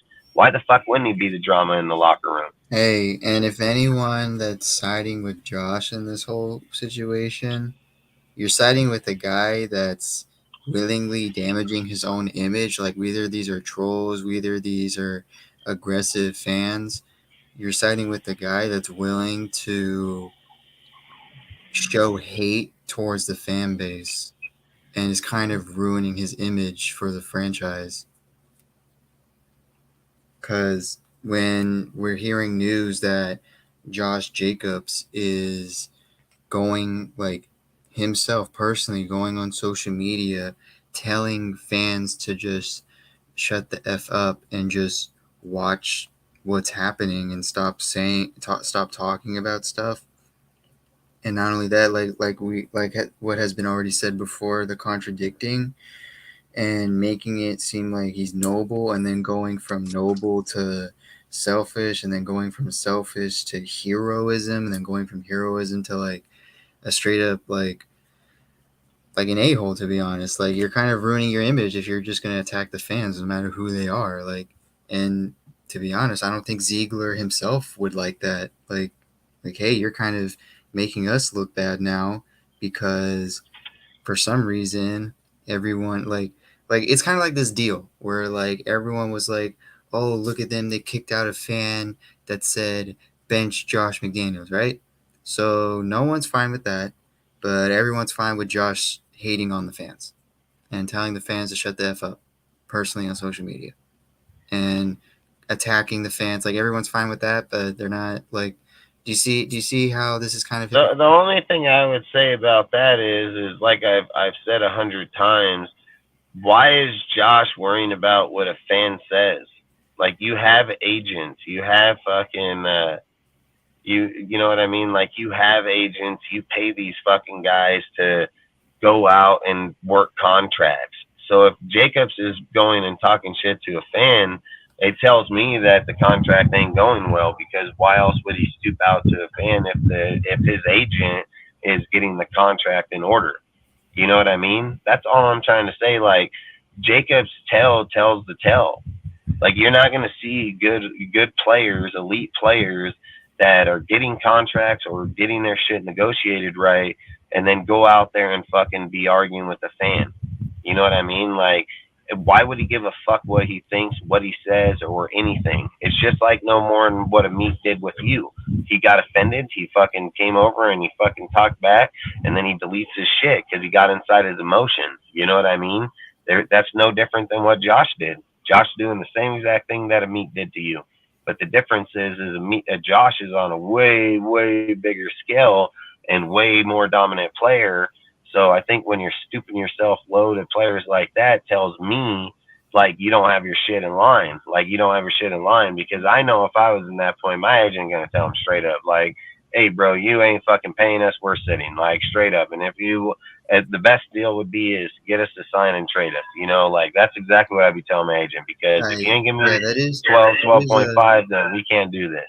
That is a good point when you brought my deal in, because Amik, I'm just having fun with this, just because I'm like, all right, I'm waiting for them to cut you, and I don't have any hate to what you or anything. I really like you as a player. Like, you're legit like the background cover of my phone.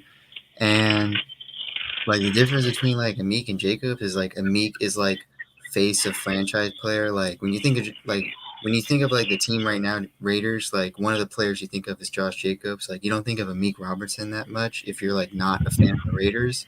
So it was kind of really bad if people are hearing news about you personally, like going out on fans, and everyone's thinking, why is he focusing on this right now than the contract or whatever else he's doing? Like, why is he focusing on this right now? Why isn't his agent telling him, hey, don't do that because you're making yourself look bad?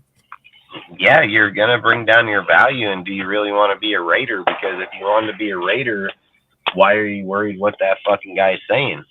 You know, like, that's the thing. Those are the things that I think at the end of the day, because anytime you've seen any type of big deals or watch movies or anything like that, dude, you'd always say like, hey, sit back, let us take care of it. You know what I mean? Because you talking can hurt you not getting signed. They may not want you. They may not want a cocky player like that. And then you're looking at Ziegler and fucking Josh from the Patriots. Like, they don't want motherfuckers like that. They don't want dudes with loud voices. That's what they don't want. You know, like, they don't care if you express your opinion and what you believe or doing, but they don't want people with loud voices, dude. Like, they want dudes like, and what I mean by that is like dudes outside of their quarterback that's trying to lead for wins, dudes in the locker room creating problems. You know what I mean? And that's all I say. I think at the end of the day, I've said it, dude. You got fuck 4 other dudes over here outside of Bolden and Amir that can probably take a job easily.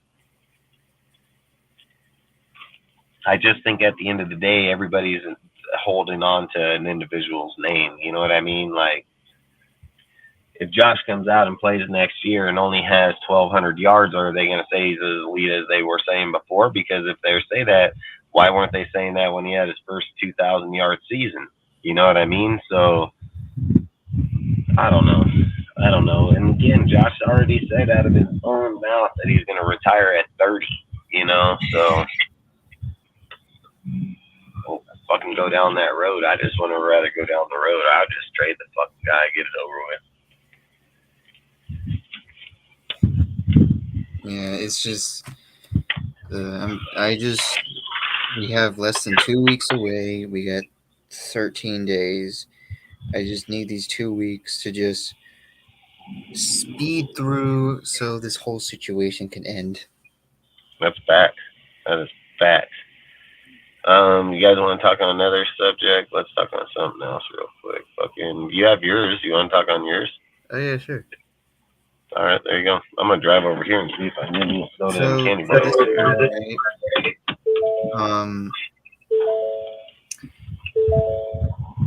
so I've been thinking about this for a minute, and it's something that we've all like talked a little bit about or implied. I don't think it's something that we like fully discussed, because it's like I know we'll say something like, all right, now we've seen Ziegler, now it's on McDaniels. Like, what I've been noticing though is in a media perspective, right?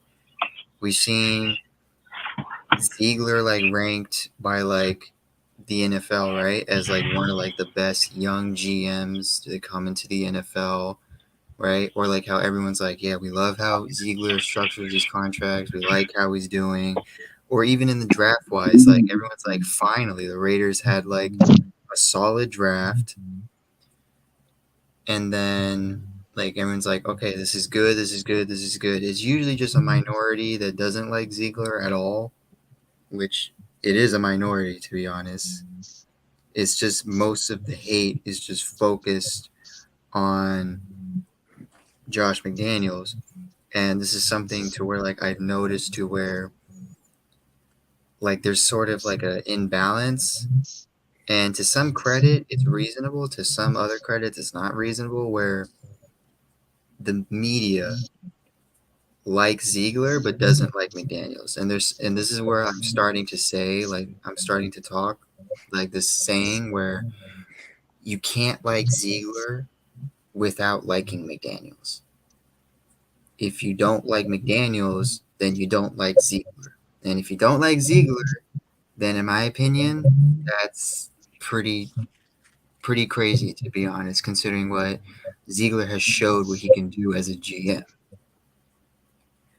And with Josh McDaniels, I understand because of how the season went, but we can pull in many factors on how it's like many people can say like how it is his fault, and then we can also pull on how it's not his fault.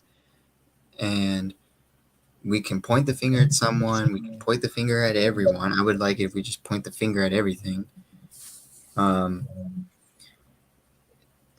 It's just a very complicated thing that like I've been noticing, like, and obviously everyone's most likely gonna like McDaniels if the team starts winning games, right? That's like the obvious thing. But then if McDaniels say loses games, but let's say the players that Ziegler brought in are like playing maybe say at worst solid, is the hate going to shift to Ziegler again, or is it just going to stay on McDaniels? And if it does stay on McDaniels, well, if obviously my hate towards McDaniels would be there too, because after the additions and say we have a season worse than 6 wins, or we have 6 wins again, like I'll be like, okay, now this is getting pretty odd now. That's just how I feel about it. And I just think it's really peculiar how the media looks at Ziegler and then how the media looks at McDaniels. It's kind of like it's like black and white for some reason.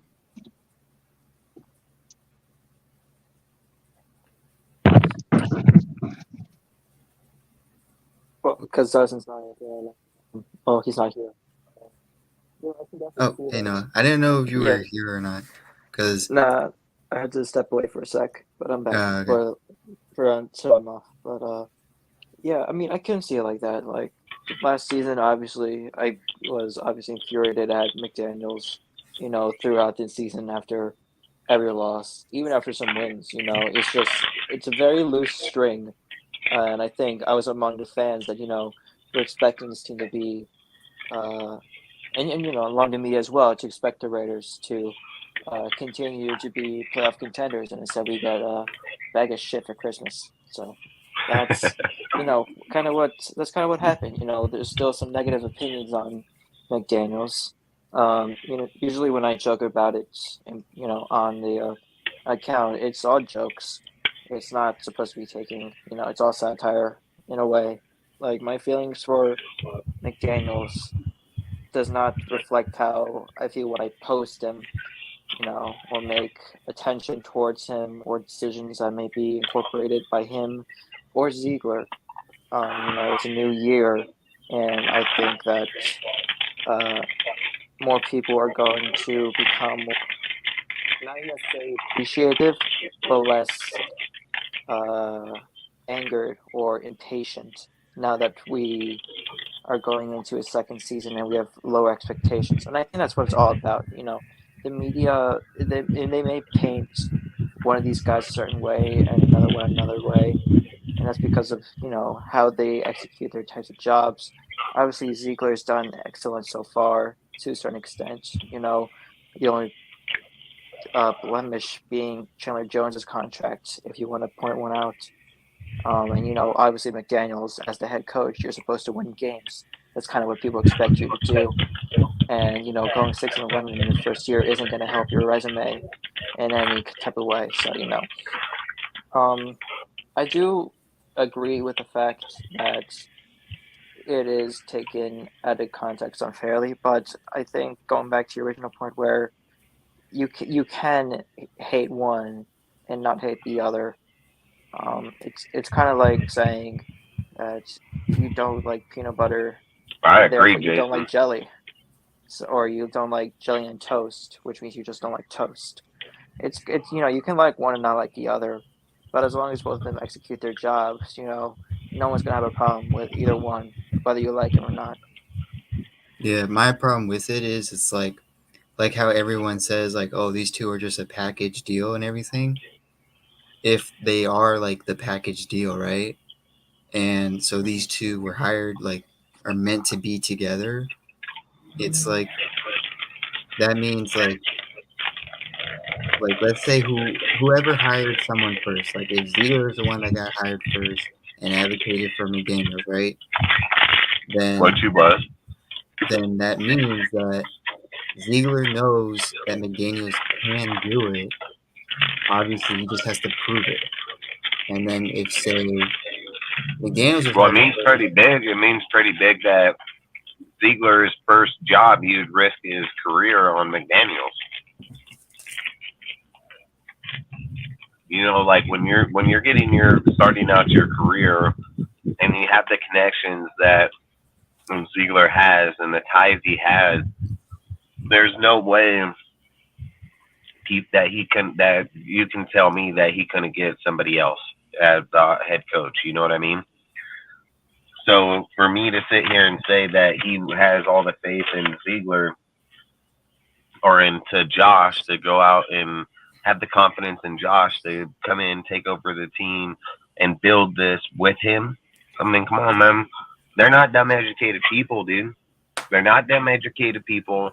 And at the end of the day, people can twist this story all they want. They can twist it. Man, you know what really pisses me off? That the fucking chat and this shit just starts working right now. Fucking bullshit. But long story short is that you can twist it however you want. At the end of the day, Josh McDaniels did his job. Listen, they can say as a head coach, he may have failed at it. But I don't look at him like that. I look at Ziegler as the dude that puts the team together. It's up to them to coach the fucking team. It's up to Josh to coach the offense. It's up to fucking Patrick Graham to coach the defense. No matter how you want to twist it with injuries, no matter how many people went to IR, no matter what the fuck happened. the offense was substantially way better. Where Josh has always been in his whole career, his offense matched his offense production through his whole career. Patrick Graham's is the only one off. If Patrick Graham, I said this, I've brought this up in lives, I've said this numerous times. If Patrick Graham wins 3 games defensively last year, Josh McDaniels gets probably coach of the year. Like easily, probably gets coach of the year. And it's not anything that Josh did. It's the fact that it was what the defense did that made him look better as a coach. That's what it is. But as the offensive coordinator, he had the 12th best offense with 2 fucking players. There's no denying it. No fucking denying it. But with the logic that, like, let's remember, like, people try really hard to push this narrative where it's like, well, if like he's supposed to also make sure the defense is good. Like, yes, you're right to an extent, though, because if we're going to use that logic, all right, we're going to use this logic that the head coach has to make sure that, like, if he maybe says has a top 10 offense but has the top 3 worst defense, he's a bad coach, right? Let's use that logic. Was Bill Belichick technically a horrible coach then last year?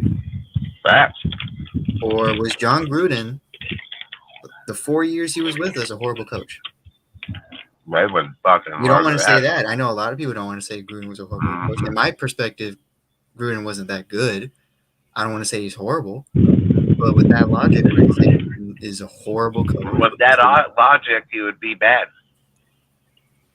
Because we're only nitpicking. How did they do this? How they do this? They ranked us as the 21st team, and I said all they did was go from 28 and 12, and me went up evenly 8 and 8, gave us the 21st. So if you're sitting there saying that Gruden, you know, what did he have? Top 10, fucking 30th ranked? He's fucking top 20, 25 every year. You know what I mean? So I don't know if I want to go with that type of logic. And then that's all I'm saying is when Josh goes out, when all hell hits the wall, people wanted Josh to go over and change shit right then. That's not happening. It's not real life. That's not real life. Real life, Josh it said doesn't work that way. Josh said this himself. He can't. What are you going to do against things you can't control?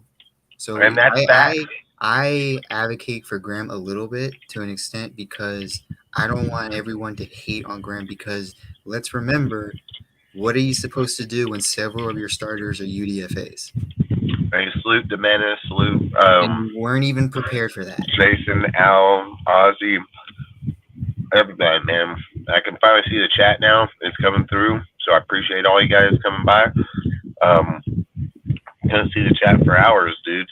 Salute Ben, salute everybody, man. So, salute like Dustin, with your knowledge in football, right? If I gave you a team, right, and I told you this team should be like borderline top 10 offense, and the defense should be like maybe solid, and then midway through the season, half of your defense is gone due to injuries.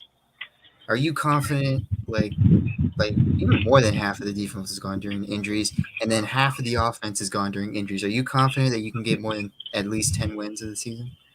Fuck no. No coach would.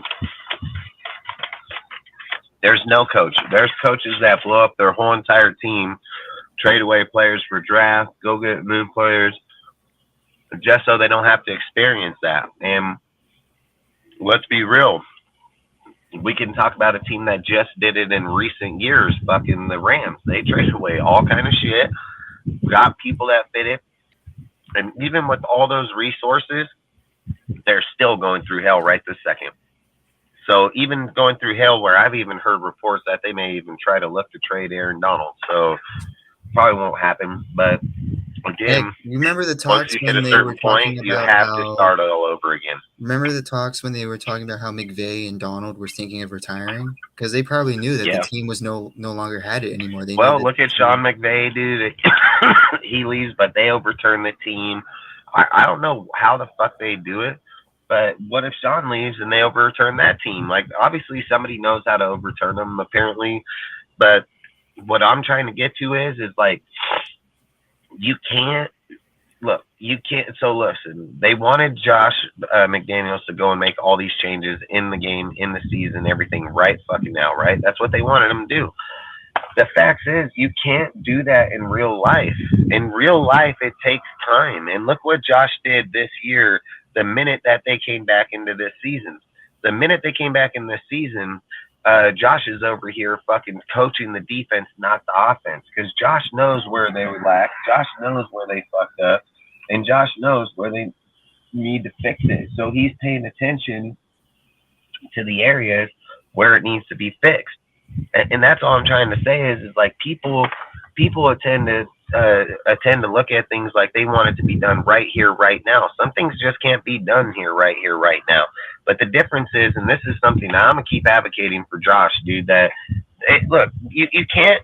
You should be lucky that the motherfucker that we got to hire him. Period. Because Josh's skill level far exceeds, like, I bet 80% of the NFL as it sits right now, knowledge-wise, experience, everything. Josh has experience in the offense. He has the experience in the defense. He has experience from the defense from one of the best defensive minds in all of football, dude. Like, he did not go to school in some fucking little backyard fucking community fucking college of fucking football. This motherfucker went to the Hall of Fame elite of elite, dude. Like, there's no denying it. And his skill set is not fucking dumb. Like, his skill set is not fucking dumb. His education is not fucking dumb. He didn't hold a job in New England for all those years because this guy doesn't know what the fuck he's doing. People that don't know what they're doing in New England most definitely don't stay there. And dudes that are in probably the most hardest spot, like, right? People keep saying, like, oh, it's Bill. What, you don't think Tom had any say in that, right? Tom didn't say. If Tom did not like fucking Josh wouldn't fucking be there. Like, that'd be straight Are we facts. forgetting that Tom Brady got a head coach demoted? Facts. And that's all I'm saying. Like, we got to look at the whole deals of, like, where Josh was, how he got to stay so long. Why were they so productive, dude? Like, there are reasons for this shit, dude. Like, it didn't just fucking happen coincidental because Bill Belichick was so good. Bill Belichick's been struggling over the last few years. Josh's offense been consistent. Even in their struggling years, Josh just got evaluated as the third best overall offensive coordinator from 2016 to 2022. That's even including in the bad year he supposedly had last year, even in the year in fucking New England, dude, when they were in the decline. Like, that's all I say is even in his worst, he still was only third best. You know what I mean? Like, that's all I'm trying to say. Like, people are just overlooking who he is, what they have going on, what we can have going on. Just people get locked in on names.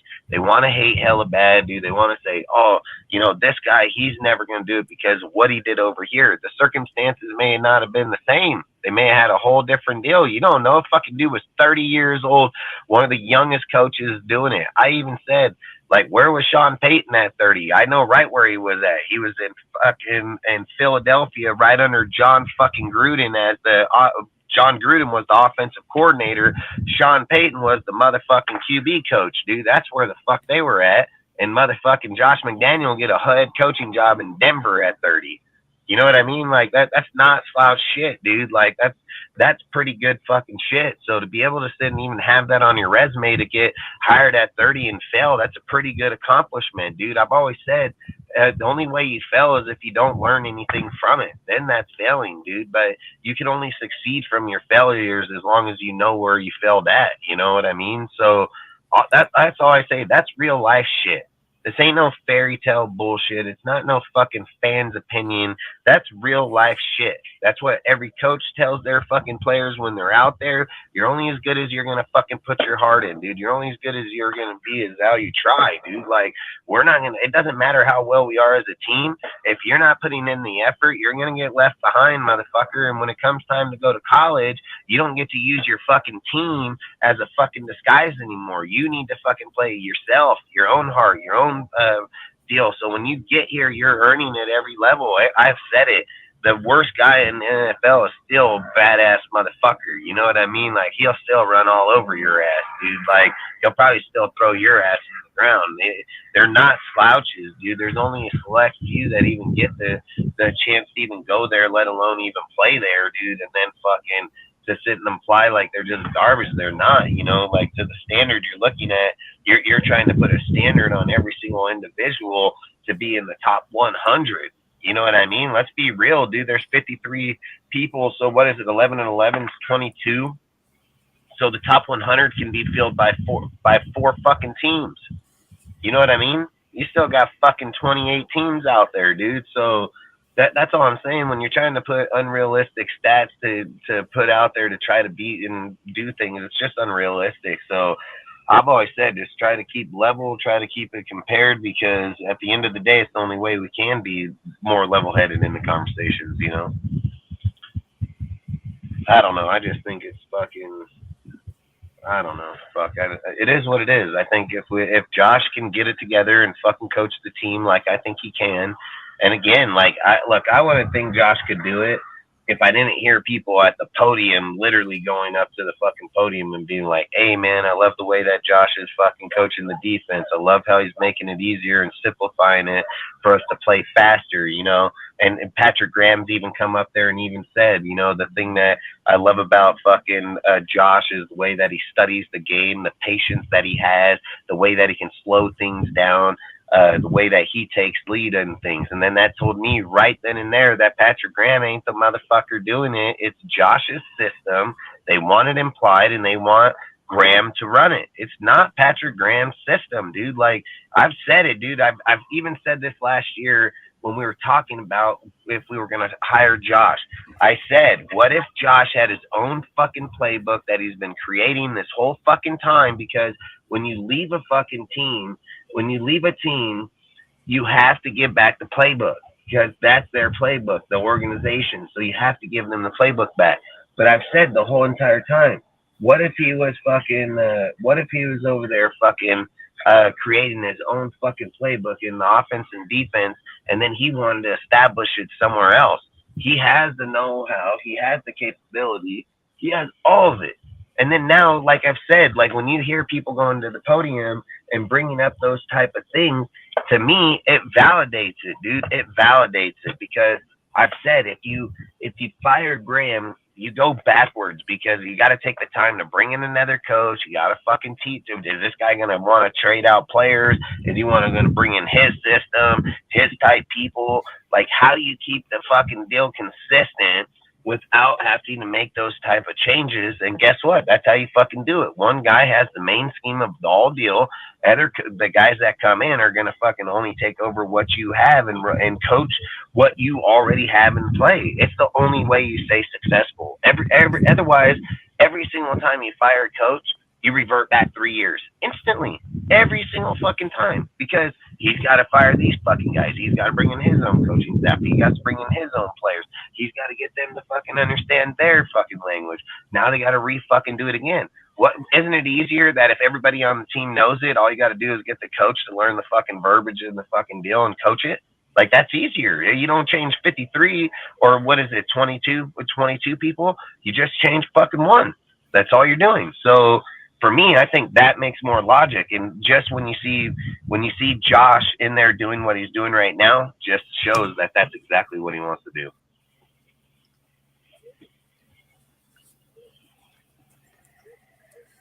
Yeah, I mean, I can't disagree that much either to it. Said Chiefs win another Super Bowl, 100 on it, you get paid. I can't live through another Chiefs Super Bowl again this soon in my life. I need another 20 years before they do that shit again. I ain't even fucking betting shit on that. I ain't done betting, that's for sure. Said, you know what I mean? Like, I'm not even trying to go down that road. Same thing. He said, we have clutch defense stops, but Graham made some bonehead calls. Example, play on Pressman and the end of the regular Rams having Max drop back in the passing situation. True. Mahomes to go F the Chiefs. Respectfully, laugh out loud. Raiders blow down when we come to Vegas. Or bow down. Raiders bow down when we come to Vegas. Can't. Wait to put Mahomes down. Damn, it feels good to be a Chiefs fan. For now, laugh out loud. Not happening. Raiders bow down to no one. Facts the menace. You know Fucking the Chiefs. something? I Hey, even with the consider. Chiefs beating us, they can bow down and suck my dick, Hey, you bro. know Straight something, up. Hefe? I consider you a Raiders fan. I mean, Hefe is all good. He comes in, he yaps, he does all right. Chiefs got better. Oh, Raiders got that was Jimmy goes. G. I think Max is getting at least 15.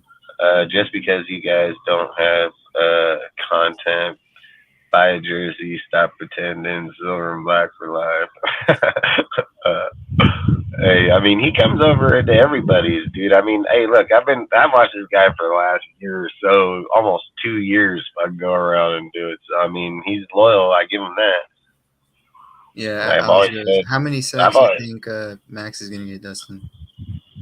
how many do I think Max? Yeah. He said, prepare to get sweeps. He said, Hefe, the reason is my boy. I think Max can get 15 sacks this year. I think Max can lead the league in sacks, dude. I think Max can I get think 15 Max is gonna be at worst like top 3 or top 10 defensive player of the year.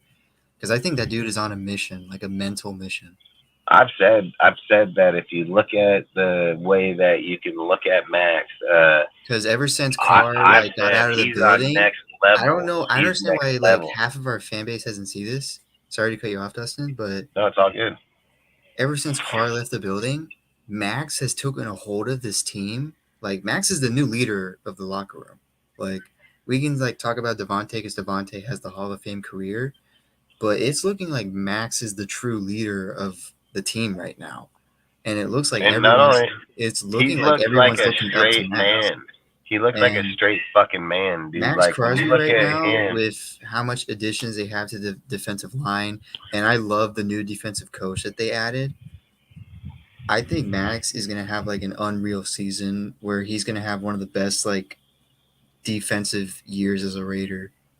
fucking Michael, he's all fuck the Cleave 60 years and the rings finally winning now. They talk fucking fact. No, I agree, dude. I think like when you're looking at fucking in salute, Mike. I 100% agree. When you're looking at oh fuck, I just got off the subject of that motherfucker and the quickness, dude. What the fuck were we talking about again? Fucking Max. Oh yeah, Max with the 15 sacks. But what I was gonna say is I think he can. I mean, look, he looks like a fucking man, all right. Like this dude, when you're looking through the transition of what he's gone through over this time span over the last few years, like he's gone through like being the kid out of school, kind of little smaller dude, fucking coming in, wanting to work hard. He's been building. He's got a fucking wife, a kid now. He's becoming a fucking man. He's maturing. Now this dude's standing right before you looking like a straight fucking mammoth, dude. He's got fucking arms and legs like a yak, dude. Like he is yoked, bro. Like, and I mean, he's just fucking big. Like he's just fucking big. And I've said, like, this dude's gonna put two hands in you, dude, and put your fat ass right on the ground, bro. Like, he ain't gonna be fucking around. Like, this dude looked like he got some strength behind him right now. So, and I 100% agree with you on the leadership part, because I've even spoke on it numerous times that Max is taking it to the next level, dude, and you can see it literally coming out in him day by day. The way that he's just showing it with other players, how he's going outside and building up everybody as a group, taking them to the camp, talking about how he wants everybody to get to know each other, regardless if it's the defensive line and the safeties, dude. He wants all of them on the same path. Like, that shit that he's doing and that he's going out of the way. And I've even said, even like you're saying, where when Derek left, I've said the change of pace for Max and Devontae has been night and day different. Like, Devontae's leading on the wide receiver side, dude, probably with Jacobs, because I think Jacobs is a strong voice when he's on there. He's really strong voice, but I think the voice there right now is Devontae Adams, dude, because he wants to win. That's what he's doing. That's where he's the most successful. And then you got fucking Max on that defensive side, and I think they know that. I think they know that they have two dudes on both sides that can have very high success, and they just need their voices to be heard. So for me, I think, like I said, I think for me, the transition to, like I said, it's the transition we need for them to be great. One guy Not to only lead the that, defense, but one like to lead the offense. I think Max is finally tired of the NFL like undervaluing him because like we've been seeing it on his own like posts and stuff, like how he's been kind of like growing tired of like the NFL like just not thinking he's as good as like he himself thinks he is. Like just now the NFL ranked him as only like the seventh best pass rusher, or like how despite like Yeah, but those guys are dumb as fuck because everybody else ranked Max high, but that's and the those thing though, fucking that's the thing, teams, like those despite all teams shut that, him like down. despite how his statistics is, the dude like at best at his recognition was just like, even though the Pro Bowl like doesn't mean Well, anything look at anymore. Josh. Did you see that Josh got left off the All-Star, the fucking superstar fucking list? Yeah, I They saw that. left. Yeah, they left him off of there because of what Ziegler and them said, because they said that he's not a superstar. Not only that, but like, so I know the Pro Bowl doesn't mean anything that much anymore, but it did mean something to Max because when even Devontae, because when they heard that Max wasn't selected to the All Pro, whether it's first team or second team, it kind of ticked off both of them, and they made that public. And I was kind of confused why he wasn't either, because I wrote an article on this on how Max has been devalued last season. When it comes to defensive linemen, like Max was ranked as overall like the second best defensive lineman in the NFL, and the only stat out of defensive linemen where he wasn't like at worst second was the sacks, and he was fourth in sacks out of any defensive lineman.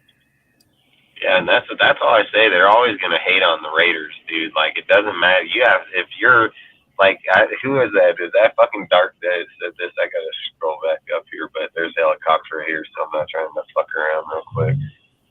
I think he said 20 plus sacks market. Is that what he said? Did I read that right? He said like book it.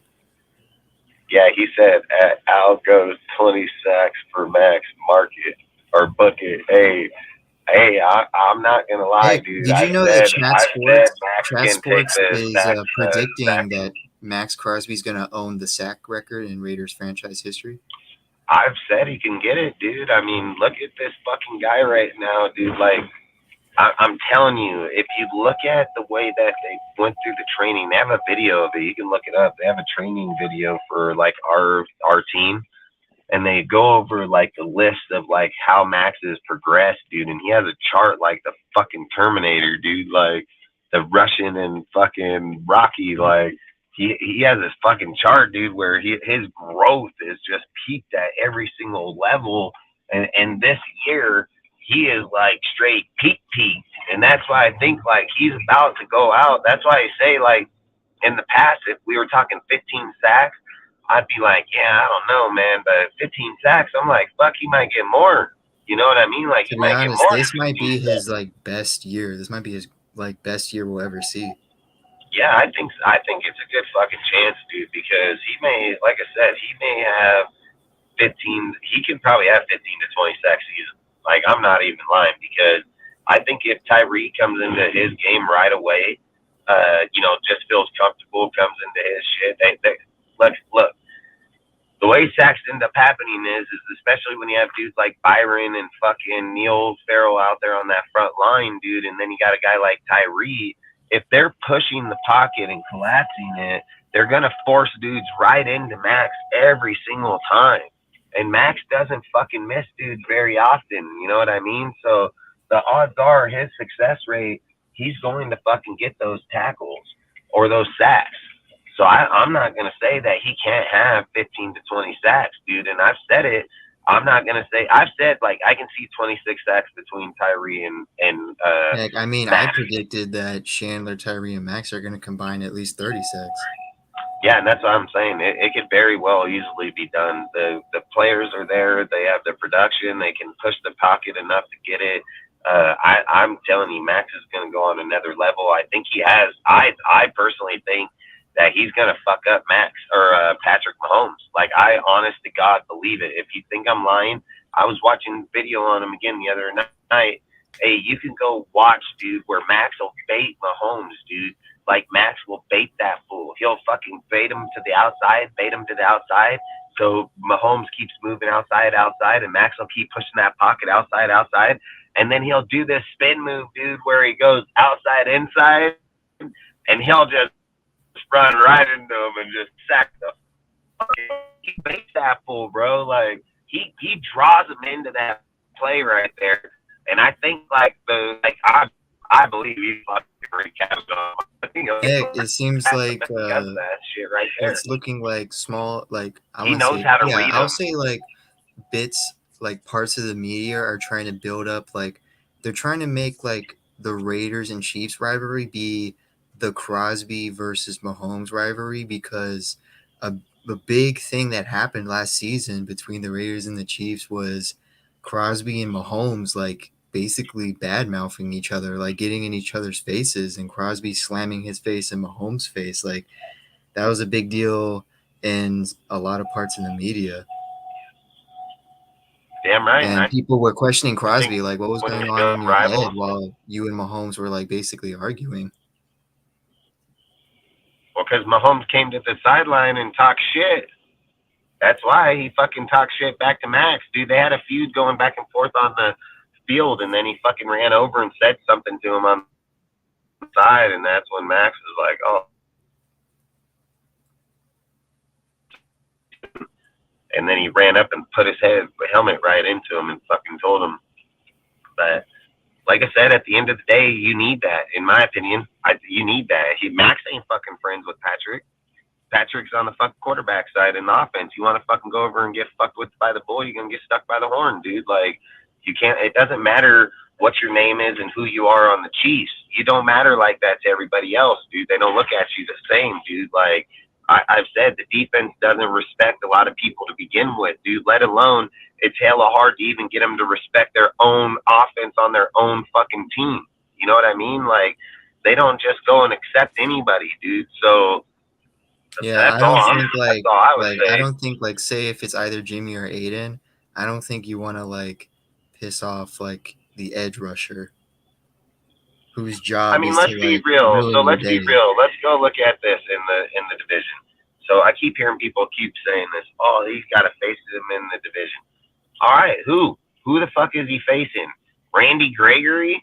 Like, that fucking guy, I've never even liked that guy, so I can give two fucks that he's over there with them. Then who's the other guy? Because then if they get rid of Bradley Chubb, so who the fuck is the other guy over there now? Like, Yeah, I don't even know. they technically I don't traded even out know. their good edge rushers. Yeah, so I don't even know who the fuck their other edge rusher is to begin with. And then you're going to go to the Chargers, right? Okay, I'll give you that. The fucking Bosa and Mac, are they both going to be healthy? They both going to be playing? Not Like, only we got to that, answer but those fucking questions. 90%, like The Chiefs? at least 3/4 of Khalil's sacks came from the first game. After that, Yeah, he was like Chandler facts. for the rest of the year. He was nowhere to be seen. Yep, that. And then the Chiefs, like, fucking, I'll give Chandler his, or Chris his, but outside of that, I think they fucking garbage too. So, like I said, I don't think they got too big a fucking deal. We got two fucking mammoths, dude. If we can get Munford on that outside, dude, and then get fucking Colton on the other, dude, with Moody and fucking Parham and James, dude, like, that's a big line. Like, that's a big line, dude. You're not going to be getting back there too often to begin with. So that's all I would have to say in Not that only aspect. but I like hearing that how the right tackle has good competition, where you got Illuminor and Munford, like either one could be the starter. But then you're hearing, like, even though there's no pads on, you're hearing like Wagner shutting down Crosby in a couple of drills, and Crosby's over here like getting frustrated how he can't get past a UDFA in some drills. Hey, I've said, dude, like when we were talking earlier, don't be surprised if Illuminor is a cut or trade candidate. Because I think they have good competition there at the right tackle too, and I believe that Wagner and fucking Munford can both take that job and run with it. So Like I said, I think we got a good team in front of us. I think we got good players in front of us. I've been saying 18 sacks per max. I mean, 18, man, is good. I get exactly what you said. Facts doesn't. I get exactly what every snap. Yeah, I mean, yeah, facts. I mean, like I said, I think at the end of the day, if we can go with, if Max gets 18 sacks, dude, or 20, like he's just wrecking people's lives, bro. He technically will own the Raiders franchise record too. And dude, listen, this is the other thing. If Max is getting 18 fucking sacks, you can't be fucking that up. Like you cannot fuck that season up, dude. Like straight up. That's like gotta mean that so. you have So at here's least the 9 here's the wins. next question. Here would be the next question right here. If you're projecting that Max is gonna have 18 sack season, and we get to the beginning of the season, and we go through OTAs, we don't have Jimmy. We go into the preseason, we don't have Jimmy. Would you sign Carson Wentz and try to win with him? I'll let other people have an opinion on this because I know me and you had this conversation, Dustin. Yeah, but what would you do at that You point? already Would know you my take him? answer. Like, I don't want Carson Wentz. What do you think, Noah? Would you take him or no?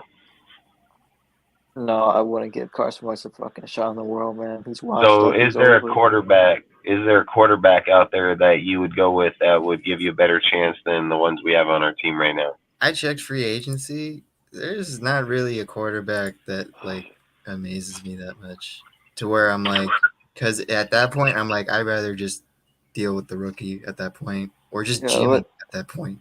Yeah, let me take a guess and think about this. Would I rather have 38-year-old Matt Ryan or Aiden O'Connell try and lead my team to the playoffs?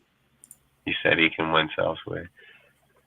Yeah, I mean, like I said, I would roll with Aiden. That's what I would do. I've been saying it the whole time. I'd roll with Aiden because I think at that point you made your bed, you gotta lie in it and go with it. But boy, if Max is having 18 sack season, boy, here's what I mean when how the QB free agency doesn't impress me.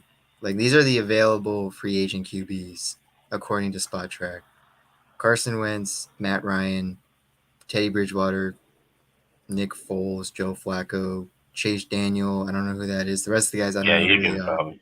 Like Chase Daniels, if I not recall, weak. he's an older. He's a Patriot. He's an ex-Patriot. yeah, but he's like the Freaking, same age as Brian Hoyer. That's what I'm saying. He's old, but he's an ex-Patriot too. Freaking. So here's the question: is there a quarterback you would trade for? Who would be a trade candidate? I Am I have no trading idea. for a veteran or am I trading for? That's your call. Who would you say that's who you can trade for real? That would help the team.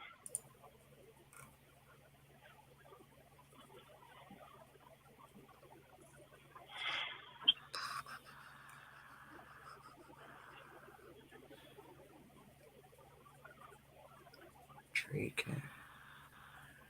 Because I think that'd be tough, dude. Because I don't know if there is one that's just gonna be like, yeah, we can trade for him and win. You know what I mean? Like, I just don't know if there's that dude out there. Yeah, I'm looking at like I'm trying to remember every backup quarterback from every team, or even like just a starter who can be a starter.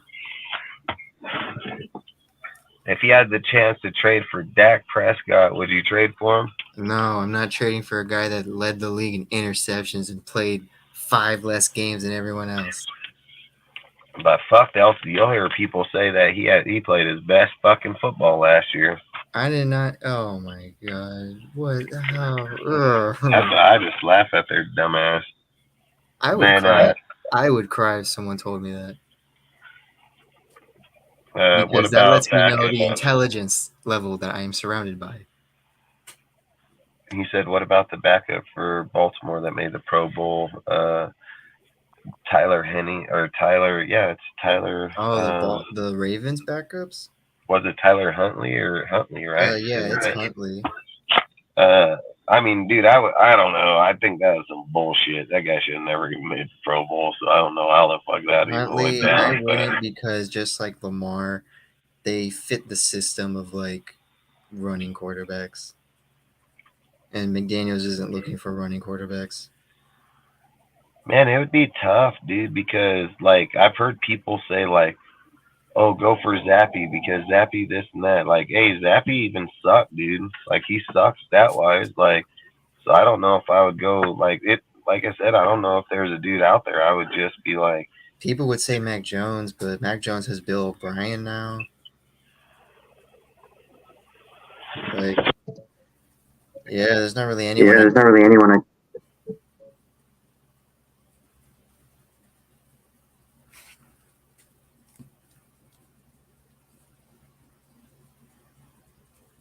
Fuck, give me a second. It's fucking.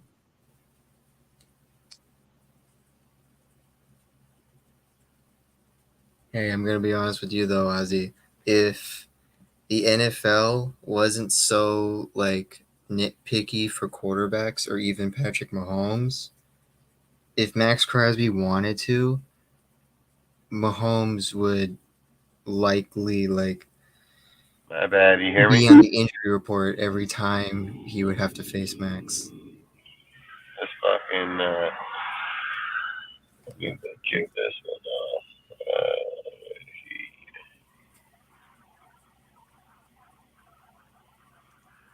All right, my bad. I opened up my door, didn't have my key on, and it kicked my volume. Mike, this is an actual quote from Max Crosby when rookie camp started. He told him this. He said, "I want you to just follow me every single day. If you want to continue building a great career, follow me." And I think that's a way to lead. The way you lead, man, by making people follow your work program that got you to where you're at.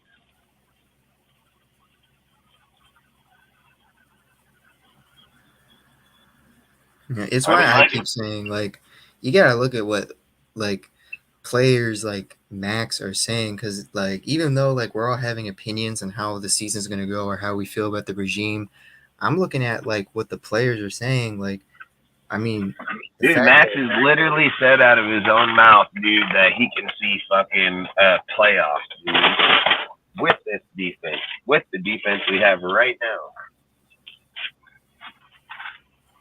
I mean, yeah, like, and that's why I say like we can criticize, like people can criticize how they feel about what's going on and stuff, but when you got players like Adams saying that like Ziegler is like his like a good friend, or like how Max just loves what McDaniels is doing, like you have your two leaders of the team supporting the regime, and even Devontae has showed publicly how he's frustrated with people building a narrative that he just doesn't like Ziegler or McDaniels. Like,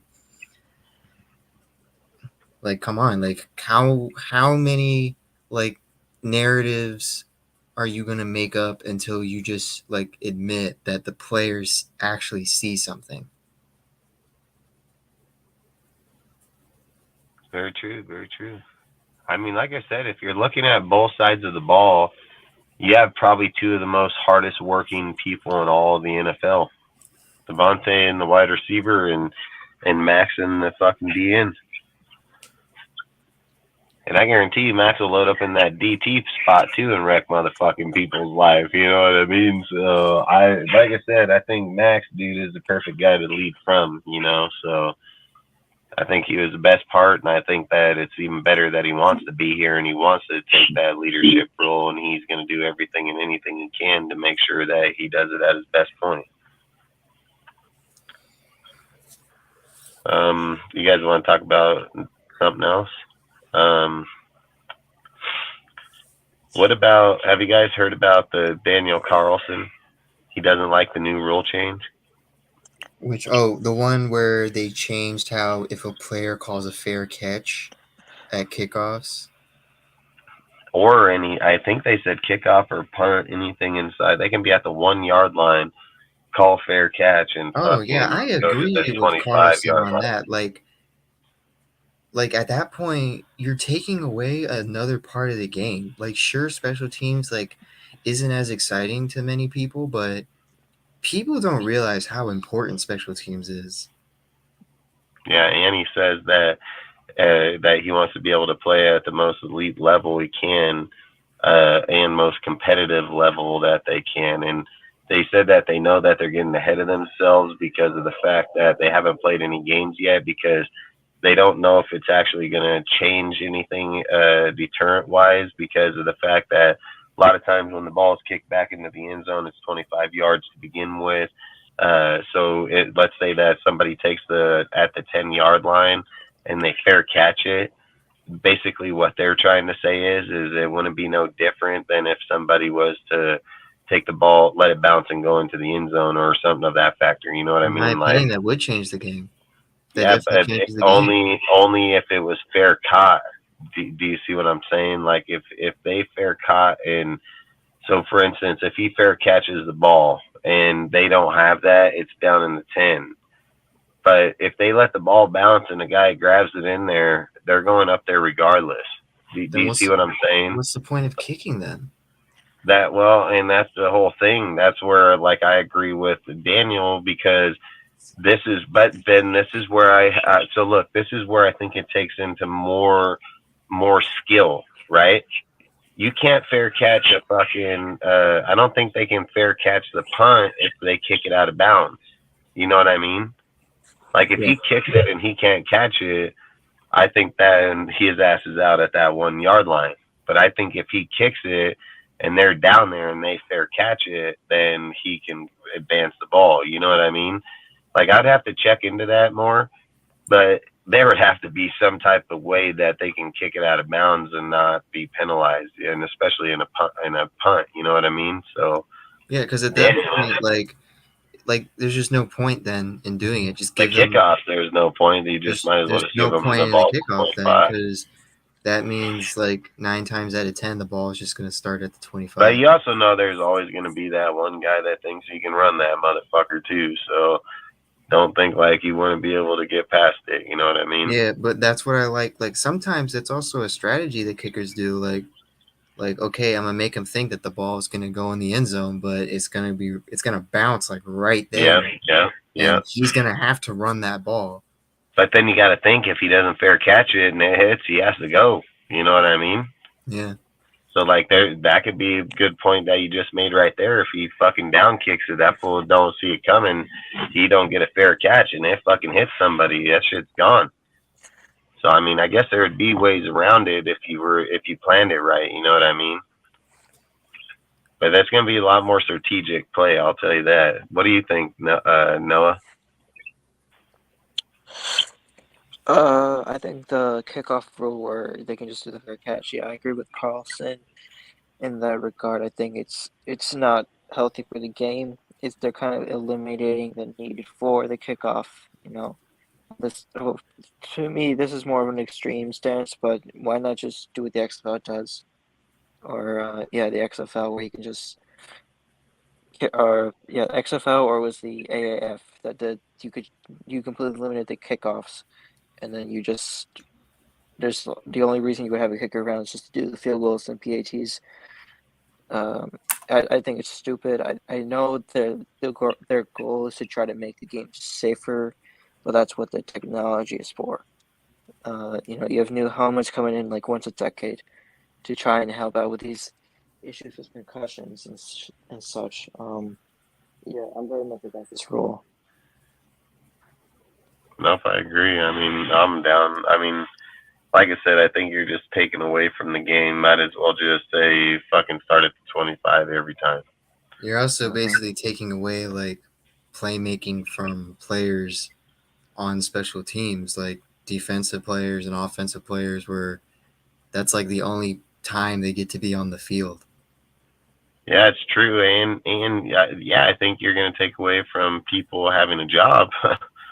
So, I mean, you're going to take away from special teamers having a job. You're going to take away from a lot of aspects of the game that's been going on for, fucking centuries for years on years, because of the fact that you got fucking if he can pin a dude at the 1 yard line, that's massive. You know what I mean? Like, it's massive. Get him out at the 5, the 3, the 2. Like, it's game changing shit. And then just now to be able to have a guy just, oh, all right, let me negligate your good punt because I can fair catch it and I'm going to go to the 25 no matter what. You know, I think you're just, what are we getting to? Flag football?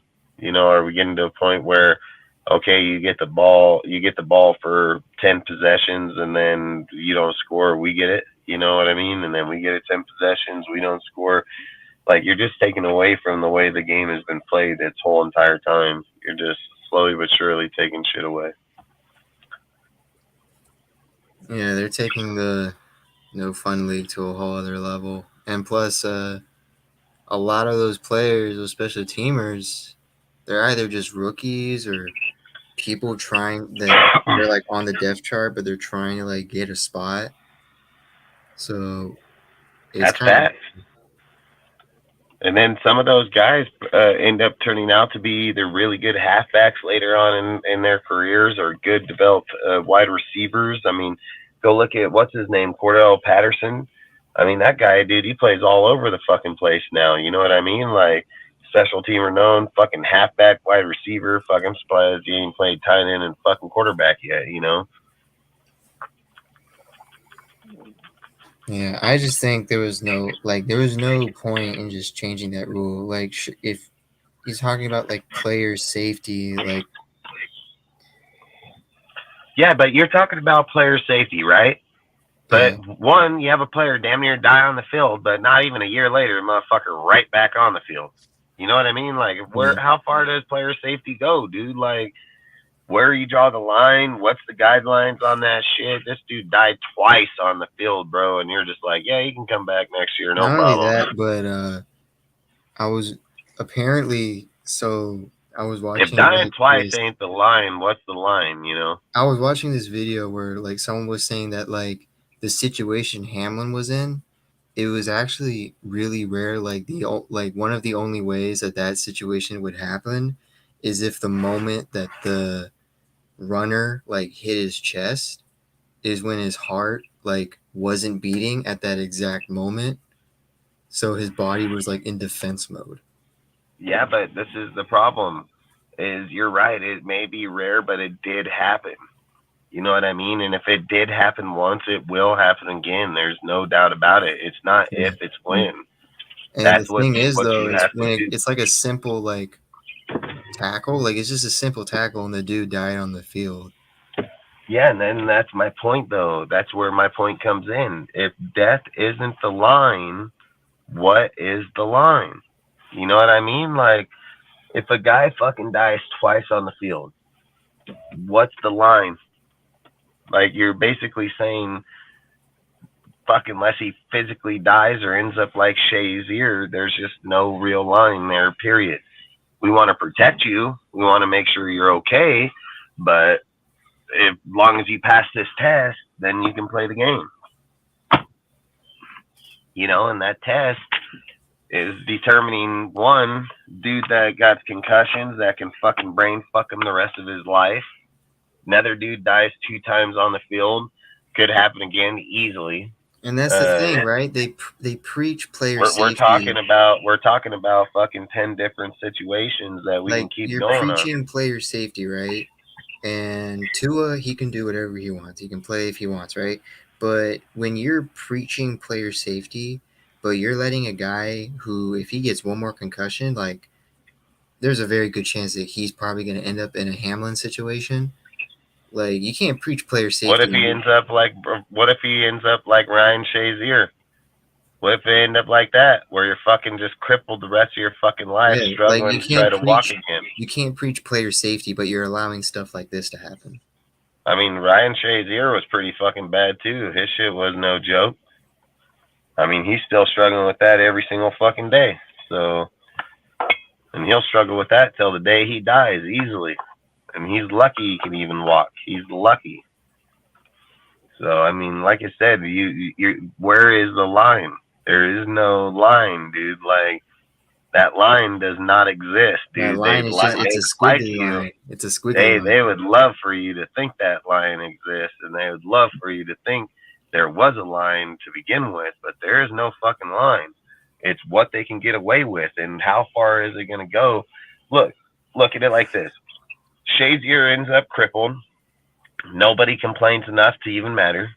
Fucking, then you got fucking Hamlin, dies twice on the field. Nobody's complained enough to matter. Obviously, fucking guy coming right back out the very next year. And then fucking, who was the other one? Fucking, damn, I just had his name too. Fucking, fuck. Yeah, Tua. Tua, he's out there. He got fucking 3. What did he have? 3 concussions. Doctors all over the place telling him on the field. Yep, telling him he should fucking give up the game. And nope, motherfucker go right back out there. Nobody's gonna say shit. Nobody's gonna say shit. Nobody's gonna stop him. They're just gonna allow him to play because why? He sells tickets. He sells games. He fills the stadiums. And at the end of the day, the owner is going to be able to tell the commissioner, you know, hey, he's going to pack it. The commissioner is going to say, well, what happens if he ends up crippled? And they're going to be like, well, that's the risk we take, because at the end of the day, if he ends up crippled, let's say ask the real question, how much money did we make in that time? And do they really have big enough lawyers to take on us anyway? So probably not. They were playing in the NFL. So at the end of the day, it's going to be no different than the Shazier, no different than the Hamlin, where they're just going to act like it didn't even happen, and they're going to come back and be like, hooray, hooray. You know what I mean? Like, that's just how these dudes do it. And then that's why I say when they advocate player health and all that, I call bullshit. I'm like, yeah, that's a straight bullshit. It's just what you guys want it to be, dude. It's what you want to project. It's what you want to say, but there's really no who holds you accountable if you don't do it. Nobody. If you don't hold yourself accountable, there ain't nobody going to write that ticket. So do you really think you're going to write yourself a ticket? No. Fuck no, you're not. So, like I said, you can't win against it. Can't win. Won't happen. And then if death isn't the line, like I keep saying, where the fuck is the line? It's basically just them trying to make themselves feel better about what's going on. It just makes you feel better about it. It just makes the public feel better, because it's like, look, we care about our players, but in reality, we actually don't, because we'll let Dude, them at the end of the day, they're just gonna turn and say, what did we make off his jersey sales? Oh, we got fucking 100 mil, 50 mil. Oh, that was a good investment. Move on to the next one. You know what I mean? It's exactly how they look at Hamlin play again, because I bet you a ton of people bought Hamlin jerseys. Damn right. Damn right. There's reasons for it, dude. Like, do you think he's really going to go out and be the next greatest player out there? Probably not. Ticket sales like a motherfucker, because every single people from different teams, fucking fans of different teams, players of different teams, all gonna support him. Because at the end of the day, that's what people want to have back. You know, like at the end of the day, people want to be able to look back and say, oh, I was able to remember at this point in time, Hamlin died on the fucking field and I watched it. You know what I mean? So they're going to buy that jersey. And then that, to them, that's where the jersey means something. The jersey means something, and why it's sold is because of them watching it there. But outside of it, yeah, that dude probably won't do shit in the NFL. Probably won't go on and play. And if he does, kudos to him. But the odds are it isn't, you know? So all I'm saying is the NFL uses shit to their advantage. They'll push narratives and shit out there. But in the reality of it is if it works for them and they can show it to be quiet in the background, just like I told you, 3 different deals, but the NFLPA's job is to protect them. Where is any of them being protected? Nobody's got any type of protection, dude. Like, for instance, like Hamlin should be getting paid, dude, and not playing this year. You know, like that would be protection, dude. Like that would be them doing their fucking job, where they went after him because they're in a union and said this player put his fucking life out on the line. He had a fucking critical deal. He died twice on the deal, was in a coma. It's only right that if he gets full salary for this year and then he gets to come back on the lineup the following year, like that would be them sticking up for him. You know what I mean? But what compensation did he get? None. Fucking, oh, is he allowed back in the NFL? Oh, yeah. Is he back on the team? Yeah, but he ain't even got a spot. You got to still go earn it. You see what I'm saying? Like, that's all I say. That's all I'm saying is like, there's just no, it is. Like, I get why Josh feels the same way, too, you know? I mean, fuck no one wins. I go with O'Connell. Yeah, fuck same. I don't know, man. At the end of the day, fucking, let's just be real, dude. I just want the best for our team, period. I don't care what their names are. I don't care what the cut candidates are. I don't care who the cut players are. I don't give a fuck. What I care about is, at the end of the day, that I'm not a fan of any individual player. So it doesn't matter to me if any individual person gets cut. Do I like certain people? Yeah, but I can care two fucking cents who gets cut.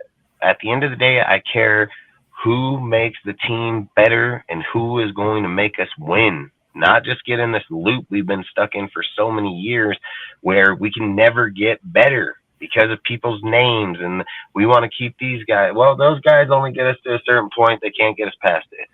And if these other guys can get us past it because there's multiple different people that are going to play in at different times, and if their 3 games gives us 3 wins, these other guys that were playing 6 games would have only got us fucking 3 or 4, you know, like that shit matters then, you know? So for me, that's all I'm looking at is who the fuck are the best players, not what their names are, not that they came from Stockton or California or Oakland. Like, I can give 2 fucks if they came from the Netherlands, dude. Like, Antarctica. I don't care if they came from Alaska. I don't give a fuck, dude. Come from wherever you want to come from. Just come and win. You know, like, that's what I care about. So at the end of the day, fucking build the best. Let's get the best, and fucking hopefully they pick the best. So, and I'm gonna leave that to them because I think they do a great job at it so far. And outside of that, I mean, I don't know what else to say, you know.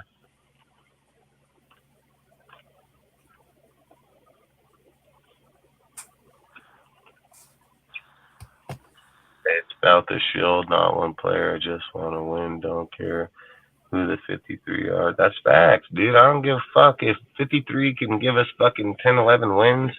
I don't care what the fuck the name is. And I've been hearing some people saying how, like, the shield is the fans, or like how, like, we should be the people have a say. Listen here, not even the fans are above the shield. It's the idea and it's the culture itself. So this idea that like us fans should have like our opinion should matter, like, yeah, to an extent, but we're not at like this level of these people and their decision making. Like, I bet you, like, if we did a vote on a Raider fan base, we would give someone like the worst contract in history, but because we like them, we're going to give them that contract. So this would be the thing. This is where I would just have to put it out. I would say, you ever watch a guy do plumbing? Yeah. Do you think you can do plumbing? No. Not as good as I him. can't do for shit. You ever watch a guy build a house? Yeah. Yeah. You think you can build a house? No. No. You ever watch a guy build a semi-truck? No. No. You think you Guess can so. build one? Nah. Just because you watch some motherfucker do it doesn't mean you can do it. You know, at the end of the day, everybody has a fucking opinion from the outside. You're not fucking doing it. You're not the one that has to sit there and, 1, put all the nuts and bolts and wires together to build that fucking truck. 2, 1, to write out the whole entire plans and put out all the plans right for the way that the foundation, the boards, the insulating, that the kitchens, the fucking bathrooms, everything line up. You don't do all that. All that shit is hard fucking work. It's not just anybody can do it. Otherwise, everybody would be doing it. That's why there's some broke ass motherfuckers sitting at home, and there's some motherfuckers over there building motherfucking houses. You know, and even though that you have the people there that are building homes, there's still only one guy building it, and the rest are one guy designing it, and the rest are around building it.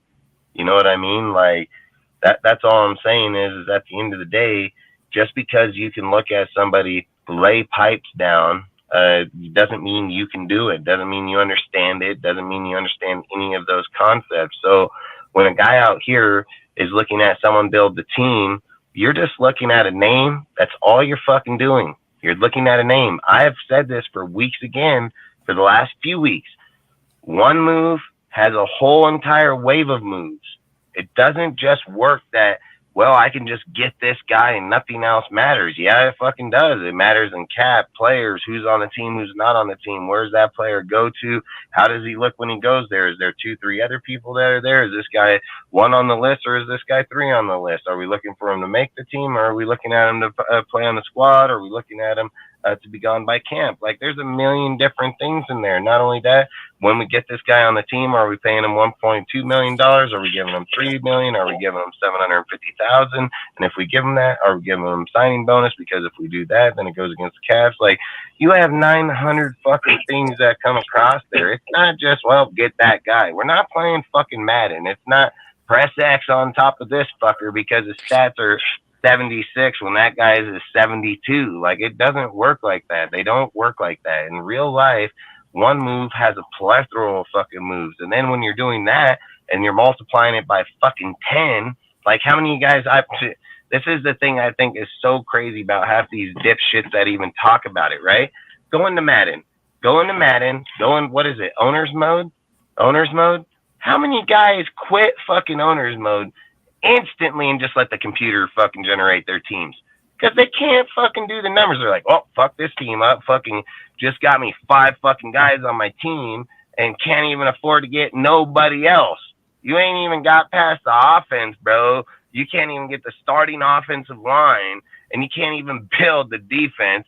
So you got to restart the fucking game mode, let the fucking computer do it, because you can't even do it. And then got the nerve to go out in the public, go and comment on somebody's post or theirs and tell them how to. You couldn't do it in a video game, motherfucker. What makes you think you're going to do it in real life? Like, that's why I don't listen to those fucking people, because they're fucking dumb.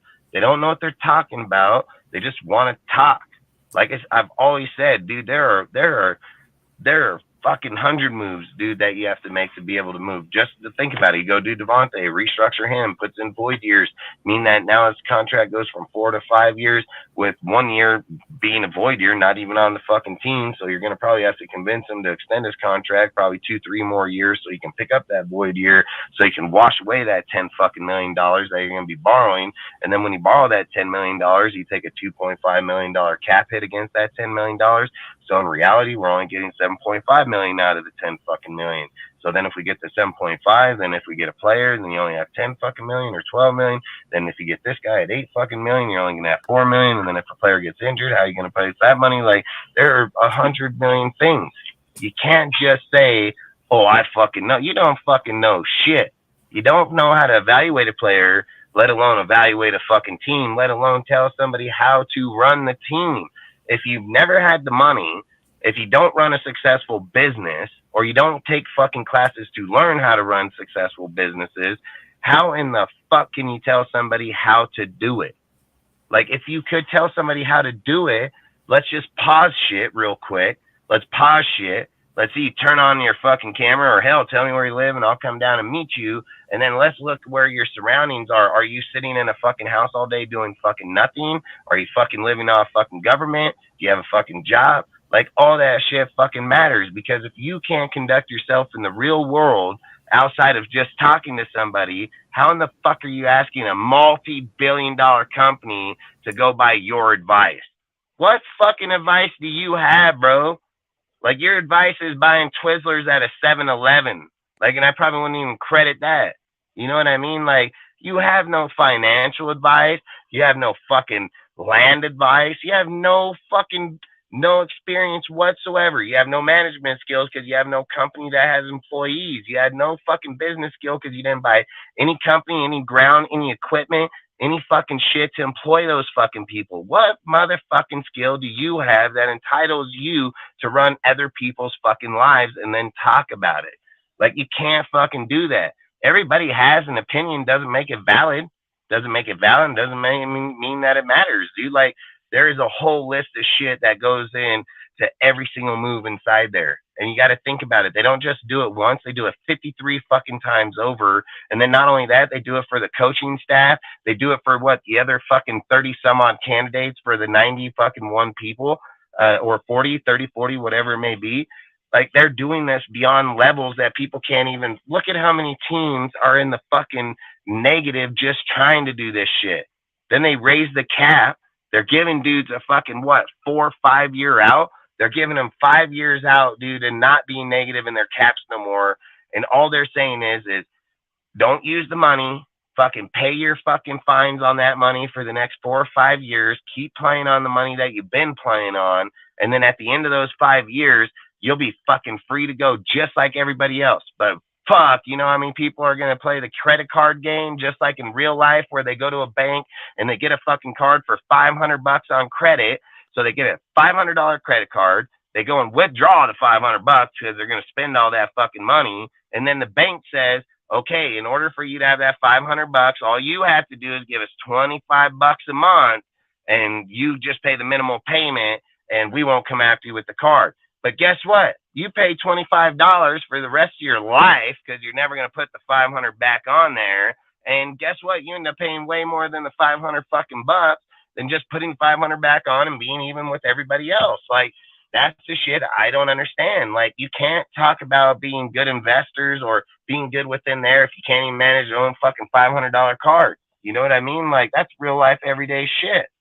Fucking dudes and their opinions, their fucking opinions ain't go for nothing. Like, you want to talk on people's play style, you should never talk on business. Like, how do you talk on business if you don't even have one, dude? Like, you can't give financial advice in how somebody should run something or have if you don't even got $1,000 in your bank account. You know what I mean? Like, how the fuck are you gonna give a millionaire or a billionaire advice?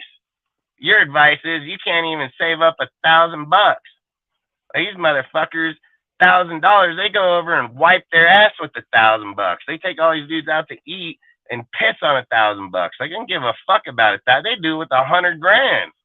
Like, you know what I mean? Like, fucking guys over here,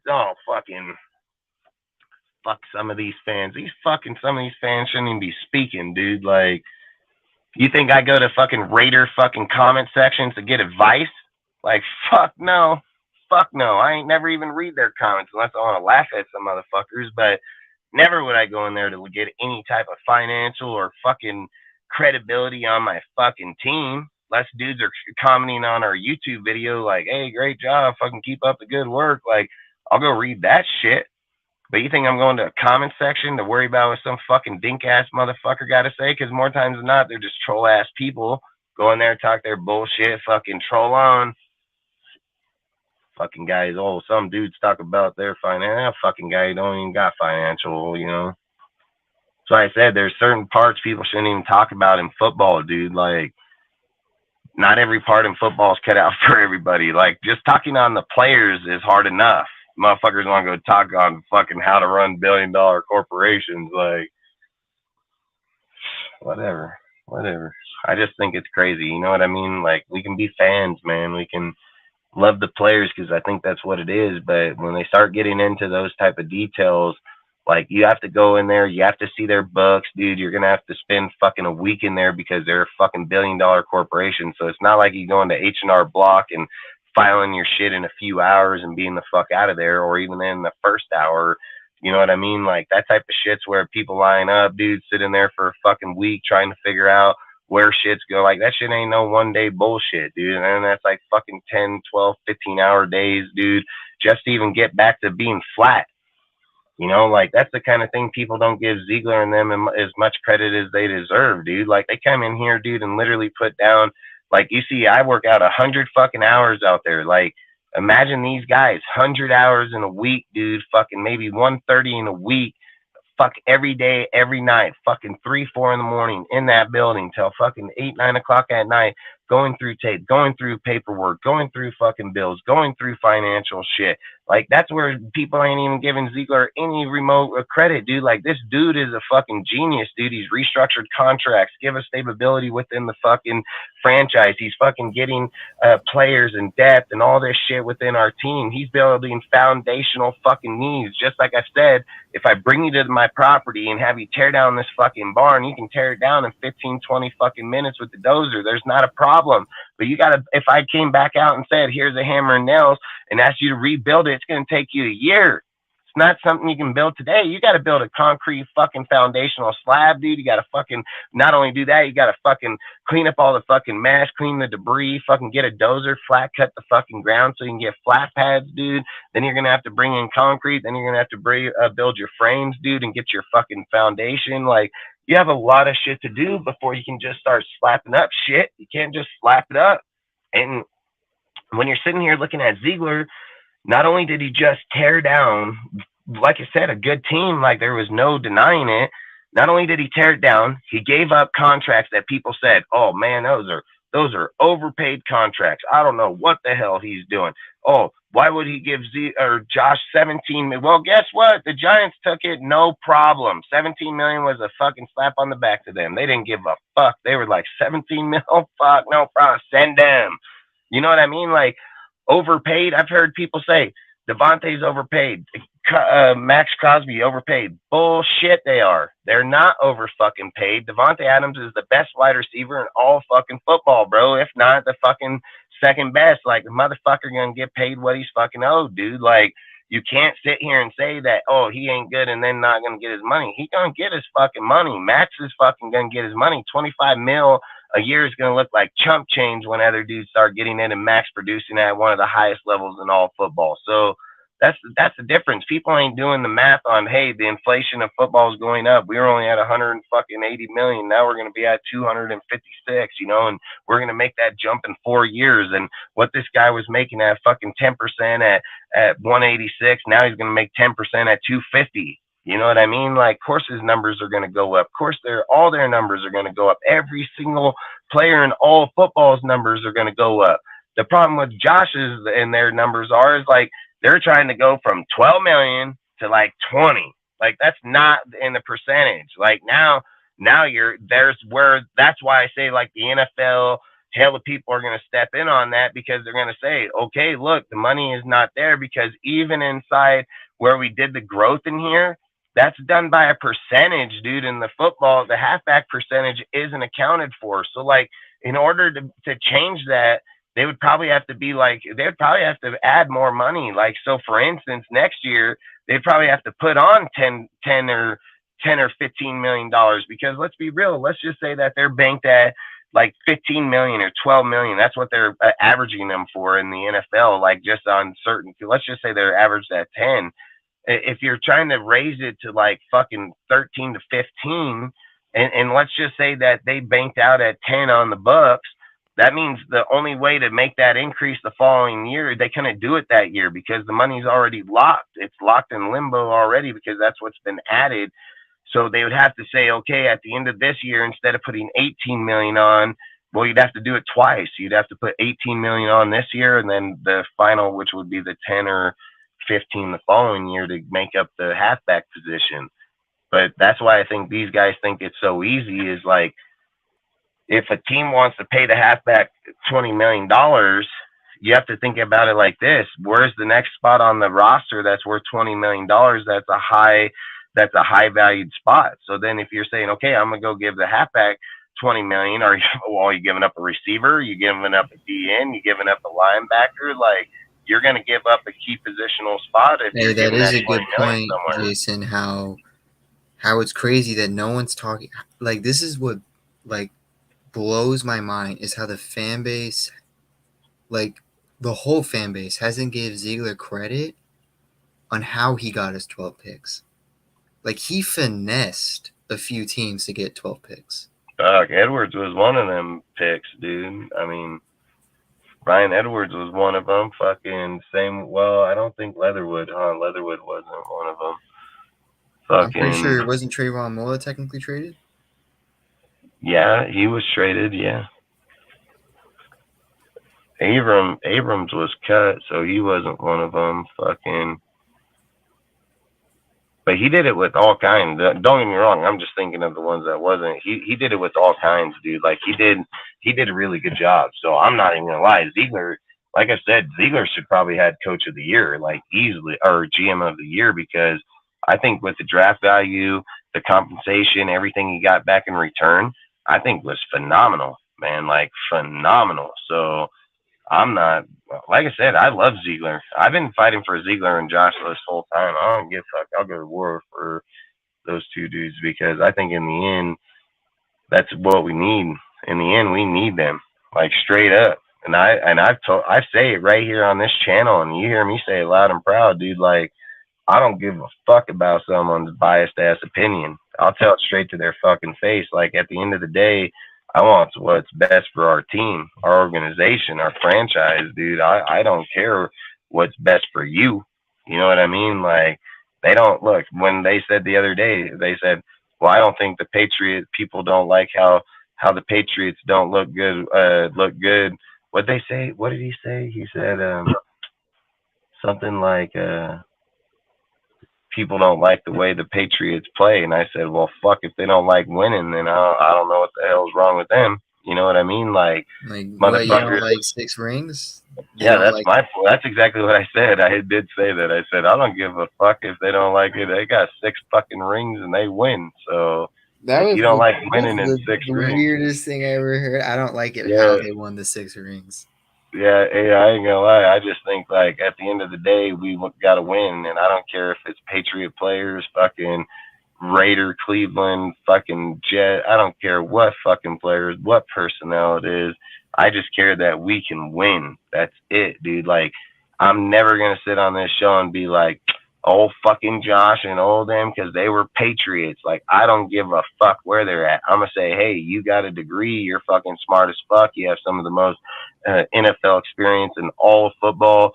Like put that shit to work. Like that's what I'm gonna fucking say. And if it doesn't work in 3 years, then we'll fucking move on and go to the next guy. Like that's how it should be. That's the way football is done. That's how fucking organizations should be done because 3 years should be plenty of time to get a team going and get your fucking system going. And if it ain't working in 3 years, it wasn't going to work anyway. So that's all I'm saying is like, you got to be fair because sometimes in year 3 is where that coach can take off. And then just think about it. If Josh gets his shit and it gets his shit together, year 3, year 4, what happens if he has the offense and defense on a fucking system where people just, like I said, I believe Josh is a very smart fucking coach, dude. And I don't think that when they're sitting there on the board, I've thought about this fucking 100 times. Like there were a lot of good quarterbacks on the board. Like at our picks, we could have taken quarterbacks on our picks that were good quarterbacks, dude. And it would not have hurt us in any way, shape, or form.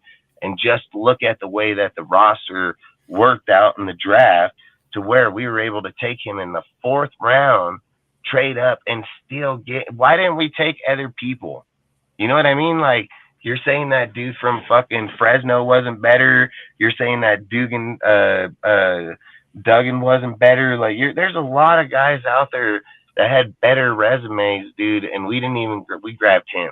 You know what I mean? So they have to see something in him, man. And I think like when you're trading up to grab him, even means to them that they felt like somebody else was trying to get him. You know what I mean? Like, did you know that out of the 9 players they drafted, I think the number is 6 to 7 around there were team captains? Yeah, I did. So and they're especially looking for players that are leaders, like they have leadership roles. That's facts because those are the ones that usually have the highest production because of the fact that they're leading your team. So they're probably usually some of the best players, and usually the other players around them are the fill-ins. Like I've spoke for a long time about having good players, 6 or 7 good players on the team, putting other average players around them to make good teams, dude. Like that's why I believe in O'Connell, because of where he's come from, what he's gone through, dude. Like, look, at the end of the day, I believe in Josh, and I believe in fucking Ziegler, and I believe in what they're doing, and I don't care what other people think. I'm a numbers dude. I look at the way that the teams go, the way that production goes. I sit here and say that they have article on article about the offensive line, the way that the defensive line is probably our biggest strength in all of our team. Yes, they say our secondary and our backfield starts to deplete off, dude, but that's opinionated at this time. Yes, will it probably be that way? I'm not going to argue it. Facts say that, yes, it'll probably be what they say. But this is where I have to argue it. Where Max is over here on the other deal saying in podcasts is where people are like, Max can easily say, like, hey, we're a good team. I feel the energy. I feel like we can be there. Just maybe not this year. But fuck no. What's he say? He says, hell, I want to sleep on us. I want to sleep on us. I feel like if we can get to the playoffs, dude, I want to sleep on us, man. And when you're saying shit like that, just says like Max is gearing up for the next level as can the people around him get there. And I think Max is that type of guy that when he look, there are certain people that when you go places, like you go to jail, you go to fucking go to jail, you go out in normal day life, certain people gravitate other people to them naturally. Just bring them to them, dude. And then not only do they gravitate them to them, when they're around them, people want to do what they're doing, want to be like them, you know, even grown ass adults, dude, because that's how gravitating works is you get leaders out there. Some people want to follow and others don't want to have anything to do with it. Max is the guy where everybody wants to be part of it, not just a few, everybody, dude. They're going to try. They may fail, dude, but not a lot of people are going to sit behind because they know Max is proven. And I think that shit matters when you're in there, dude. Like, I look at it like in prison, dude. Like, Max would be the key holder, dude, and you're not going to try to challenge him because he's going to probably kick your ass, dude, like straight the fuck up, dude. Not And only that, but he's earned his time. Those are his keys now. One thing that rookies or young players or just players looking for leadership can rely on Max. One thing they can rely on, Max, his entire career, he knows what it's like to be devalued from college to now. Oh, hell yeah, easily. And that's all I say is like some people have been through that, dude. They don't want to go back there. And that's all I say is so I think at the end of the day, like we should be lucky that they are making the transition. Like, look, dude, to be fair, we're all just talking bullshit anyways, because nobody has seen them take a field yet. Nobody has seen them in pads yet, and nobody knows what they're gonna do yet. So until they either get to the preseason, people are just fucking talking, dude. Like I've always said, you can't tell what people are doing when they're not in pads. When pads get put on, dude, that's when fear sets in, dude. Like a guy sitting there in shorts and a t-shirt, there's no fucking fear, dude. Like if there's no fear, everybody would play football. That's what keeps people away from playing football is fear. The fact that, well, if I put on that pad and that helmet, is that dude gonna knock the fuck out of me? And am I strong enough to even go against that guy? And if I head up on him, is he going to fucking barrel me down or am I going to fucking go against him? And hey, he looks like he's fucking pretty thick when I look like I'm pretty fucking skinny. You know what I mean? Like a lot of that shit sets the fuck in. Human nature sets in. You know what I mean? Like some motherfucker sitting on the sideline that weighs 112 fucking pounds talking about a 258 fucking pound lineman coming up on a 200-pound dude or like Renfro 180. Like, that guy can murder Renfro, dude. But Renfro's got condition enough. Even when he hits up on that 280, dude, he can still fight with him, put his legs in the ground, and still push him, dude. Like, he has a different deal. But the odds are he don't want to buckle down like Jacobs at 220, fucking put his head down, fucking barrel down. Like, there's different types of fucking breed, different types of workout. You know what I mean? Like, not everybody's the same out there, dude, and to imply it or thinking is just crazy as hell, dude. Like the way people are, dude. Like that's why I said, guys talk about something they've never done and act like it's just that easy. Like they're taking away real life emotion. Like that's exactly real life feeling. Like they take it away when a guy's sitting on the other side. I don't care if he got millions or not. I don't care if he's getting paid millions or not. When Ray Lewis is on the opposite side and you got to go against that son of a bitch that's about to rip your fucking head off just like he's done to every motherfucker in this NFL fear sets into all kind of people. It doesn't fucking matter. You're gonna go to your quarterback, transition to your halfbacks, might even be your O-line too in certain places because they just can't keep them, dude, and they know it, dude. Like Ray already winning the battle before they ever hiked the ball. You know what I mean? Like he just already mentally mind fucking you before it's even started. And dudes like that, that's all I say. You can't take away those type of physics inside of the game. Like you cannot just bypass that shit. People talk about football, they just act like it's an unmotionless sport, dude, that it's, fucking hike, set, hike, and that's how it's going to be from here to there. No, it's not. No, it's not. I said Colton Miller, dude, gave up, 13 sacks in his first year, fucking got dogged on, dude, came back and become one of the best at his position.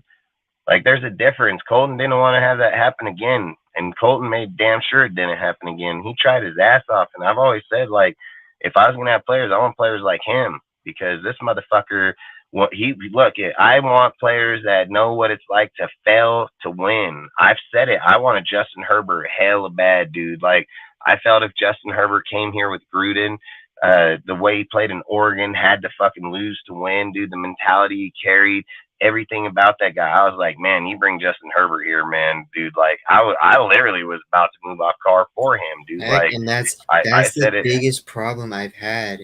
Like, this is why, like, a few lives ago when, like, we were talking about, like, when it came to, like, no one above the shield, the culture and everything, that was my one problem with Carr, was where either it's intentionally or unintentionally he hijacked the fan base, and it made us just look up to him like he's the Raider, like he's the shield, where we could have drafted all of these quarterbacks from like 2017 to like 2020, like all these talented quarterbacks just to replace him if we wanted to actually rebuild. But like the one thing you've been complaining about, Dustin, the entire time, we've never actually rebuilt. We've just been patching band-aids on the entire time. Facts. And I think, I feel like once you get to that point, it's going to be detrimental on Ziegler and Josh, because if you don't do it sooner than later, I think it hurts both of them. One, I think by the time you get to that point where you should have did it in the beginning, like I said about ripping the Band-Aid off, if you do it now, it makes it aware to everybody. So you're actually going to get more lenience on it. But when you keep telling people, no, we're not, and then guess what? In 3 years when you do, well, probably going to be out of a job. So that's all I would say is I would rather do it before. So what did I tell you? By the time you're in years 2 and 3, your quarterback's developing, you're fucking right in it, dude. Year 4 comes around, contracts being renewed. Your rookie quarterback, which was, now he's in year 2 or 3. He's developing. He's getting some wins under his belt. You look good. You look like, hey, time to let's fucking settle up on that contract. Nobody gonna argue it. They're gonna fucking bring you in, take you out to lunch or dinner. Like, you're gonna get a big old fat steak, dude, and then fucking go on like everything else. But in this type of deal it's like, you're in year 2, don't know who your quarterback is. You only have 4 years, dude. So if you waste it on this year, it means you're going to go into your quarterback into year 3. Then you're going to have to start him in year 3 because you're going to need the production out in year 3. Then you're going to have to hope that he starts out instantly and wins because you need his production in year 4. Because guess what happens in year 4? That's your contract year. That if you and Ziegler are keeping a fucking job, and somebody might have to be the scapegoat, and Ziegler's probably not going to be the scapegoat because he's really fucking good at his job. So guess who the fuck is going bye-bye? It's going to be fucking Josh McDaniels. So, like I say, I think at the end of the day,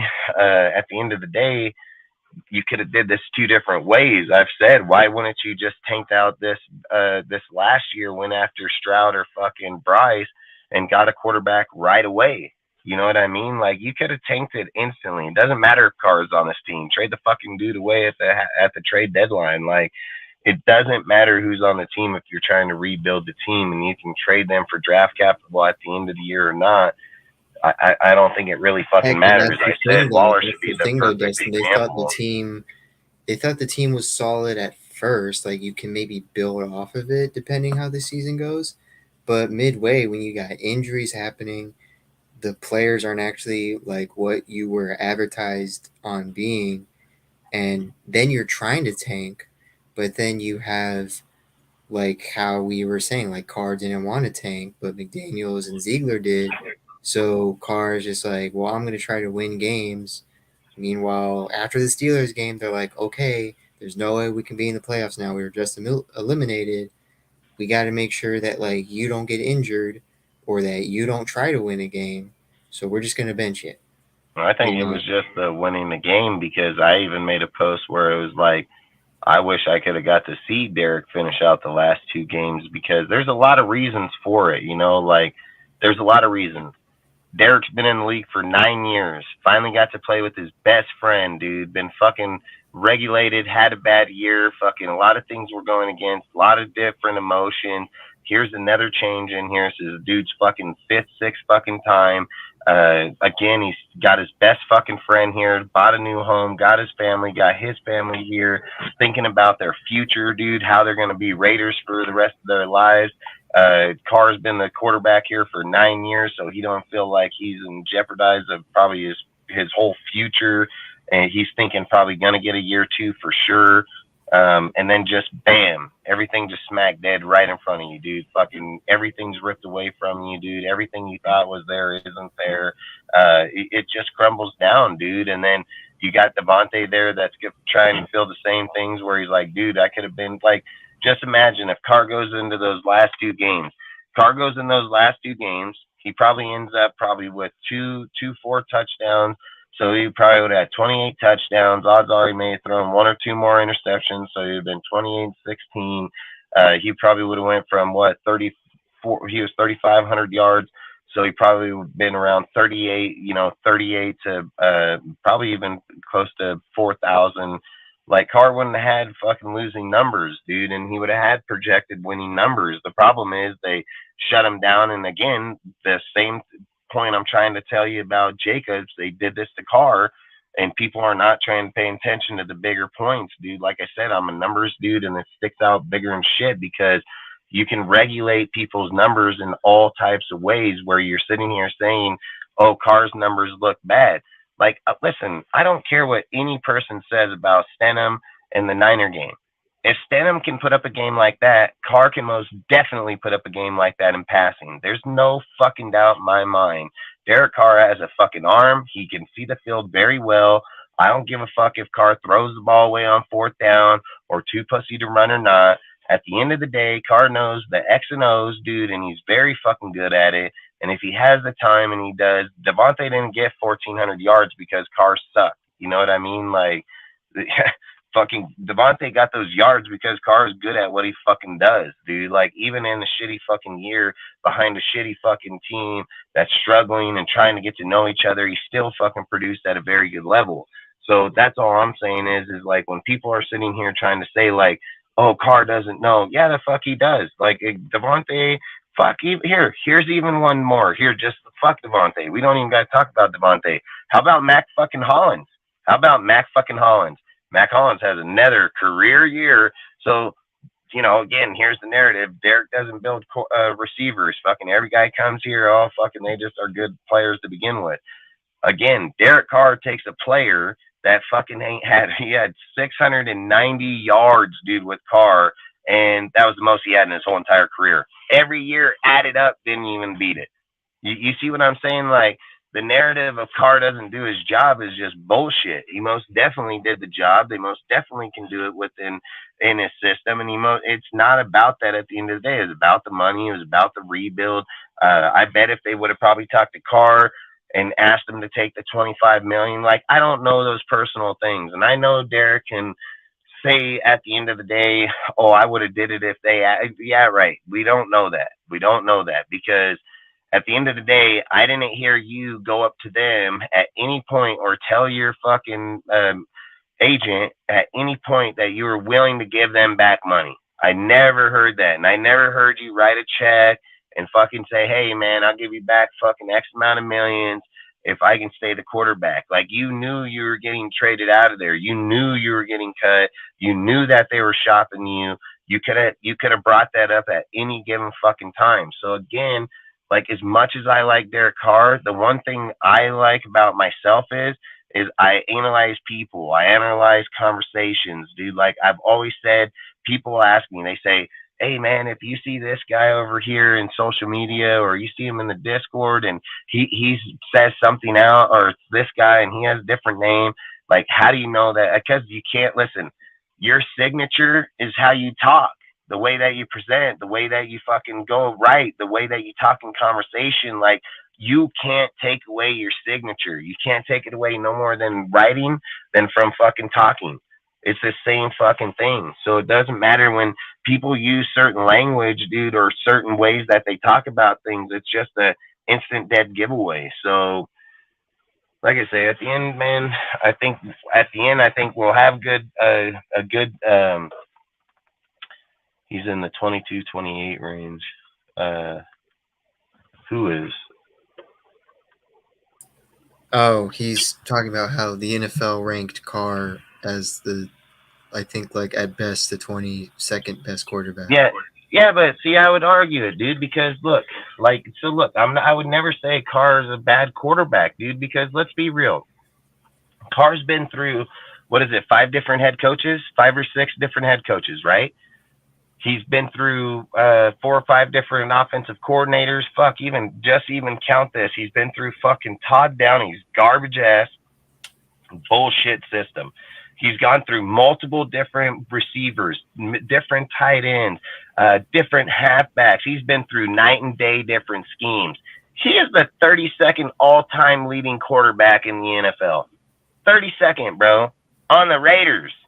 Like that, he got to 32nd on the fucking Raiders, bro. 32,000 fucking yards. Like that's not sucking. Like that's not sucking. What does he have? 217 touchdowns and 99 interceptions. Like that's not sucking, dude. Like, and the thing that people just want to negligate instantly.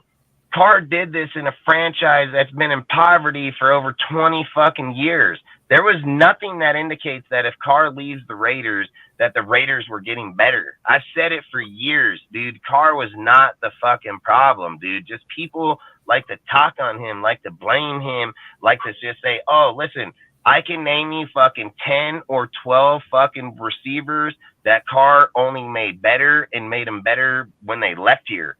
Like Carr only has done that through his whole time. Doesn't matter how broke down the offense was, who the offensive coordinator or not. Every single time a receiver came through with Carr, he made that motherfucker better. Jared fucking Cook, fucking what's his name? Fucking that played Andre Holmes, fucking Crabtree, fucking Seth Roberts, fucking Aguilar, fucking Henry Ruggs, dude. I mean, we can go on all fucking day, dude. Waller, Renfro, fucking every guy that Carr has ever come into fucking touch with, Carr has only made those guys better. Only made them better. And it's facts, dude. Like the guy has made great deals. Like if we would be honest, dude, and gave him the defense, dude, gave him a fucking top 10, top 15 defense, dude, we would have probably won way fucking more. Way more games, dude. I've said this, dude. Like Jimmy has a 12-2 or 12-4 record with no touchdowns.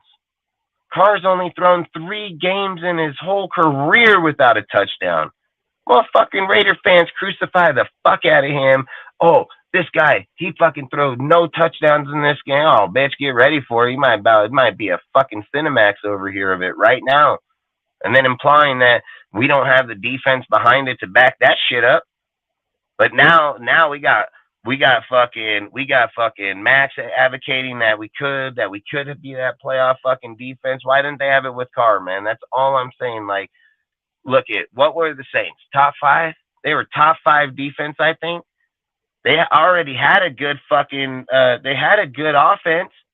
And you're telling me you're gonna go add Carr to that offense and act like it doesn't matter. Like it does. You're fucking dumb. Like, see, this is the shit I hate about fucking just football fans or Raider in general. Like, I'm a football fan, football advocate, dude. Like, I'm not fucking dumb. When I look at one transition to another transition, I keep saying this, like, one fucking affects the other massively, dude. One fucking move affects everybody else's fucking move. And that move motherfucked a lot of fucking people, like straight the fuck up. Like to sit back and sit there and say, well, now you can go to the Saints where they moved off Drew Brees that came out of the fucking Chargers that nobody even wanted. Fucking, he wasn't even doing shit. Came there with Sean Payton, advocated to be one of the greatest fucking dudes afterwards. Short dude, fucking big bodied system. And yeah, I get it, dude. He's not in, like Sean Payton's not teaching that team right now. But you cannot fucking sit and lie that Derek Carr probably has the best wide receiver core he's ever had in his life, dude. Literally right at the fucking peck of his hands right now, in a better system, with a better line, with a better defense. And to sit here and just be like, it ain't going to work. Like, I don't care he's not here. That's not what I'm trying to say. What I think about at the end of the day is that if we don't notice where the real fucking problem is when it happens, or when he leaves and we keep saying, oh, Carr was the fucking problem. Well, what happens if Jimmy comes in, plays just fine, and he wasn't the fucking problem? So then what? Now you still have the same problem on the defense. So now not only did we fucking downgrade our quarterback because we thought, well, that was the fucking problem. Now we really got the same fucking problem on the other fucking side still. Like, you don't fix the problem unless you can diagnose the real fucking problem. And I've said, like, you know how Sergio just said a few minutes ago where he said, like, oh, Raider Nation, they get torn because of Carr, this and that. Well, guess what? They're doing it with Waller, and now they're doing it with fucking Jacobs. Like, get rid of these sorry-ass motherfuckers. Get back to the base fucking core of Raider fucking players, Raider fans, so we can start judging the team fairly and not keep all this biased-ass shit to an individual fucking player. Like, by the time you would have bias with any of these players on this team, it'd be like 3-4 years. So at least for the next 3 or 4 years, we'd have at least fair, what's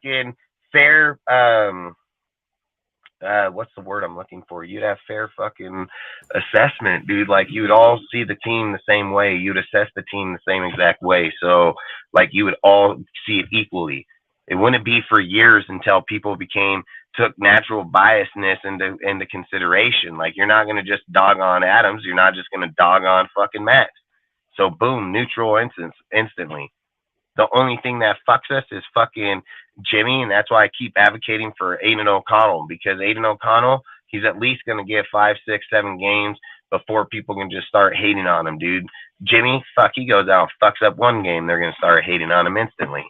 You know what I mean? Like, he don't get 5 games. That motherfucker going to get 1 game, dude. Like, he don't get 1 game, and they're going to be like, oh, see, fucked up. See, sorry, you shouldn't have signed that, Ma. You ain't going to win nothing. Like, it's what dudes are going to do right away. And you can see it because we've already seen this story numerous times. It's nothing new. It's nothing old, dude. It's the same fucking story over and over. It's just happening to us, and people want to act like we're just on this blind roller coaster ride that's never happened. Yeah, it's happened. It's happened multiple fucking times, over and over and over and over. So, yeah, Carr don't have killer instinct, but I keep saying, like, you don't need a fucking Ferrari to win. You can win with the fucking Honda Civic, dude. Like, you don't have to go out there and have the most killer instinct quarterbacks out there.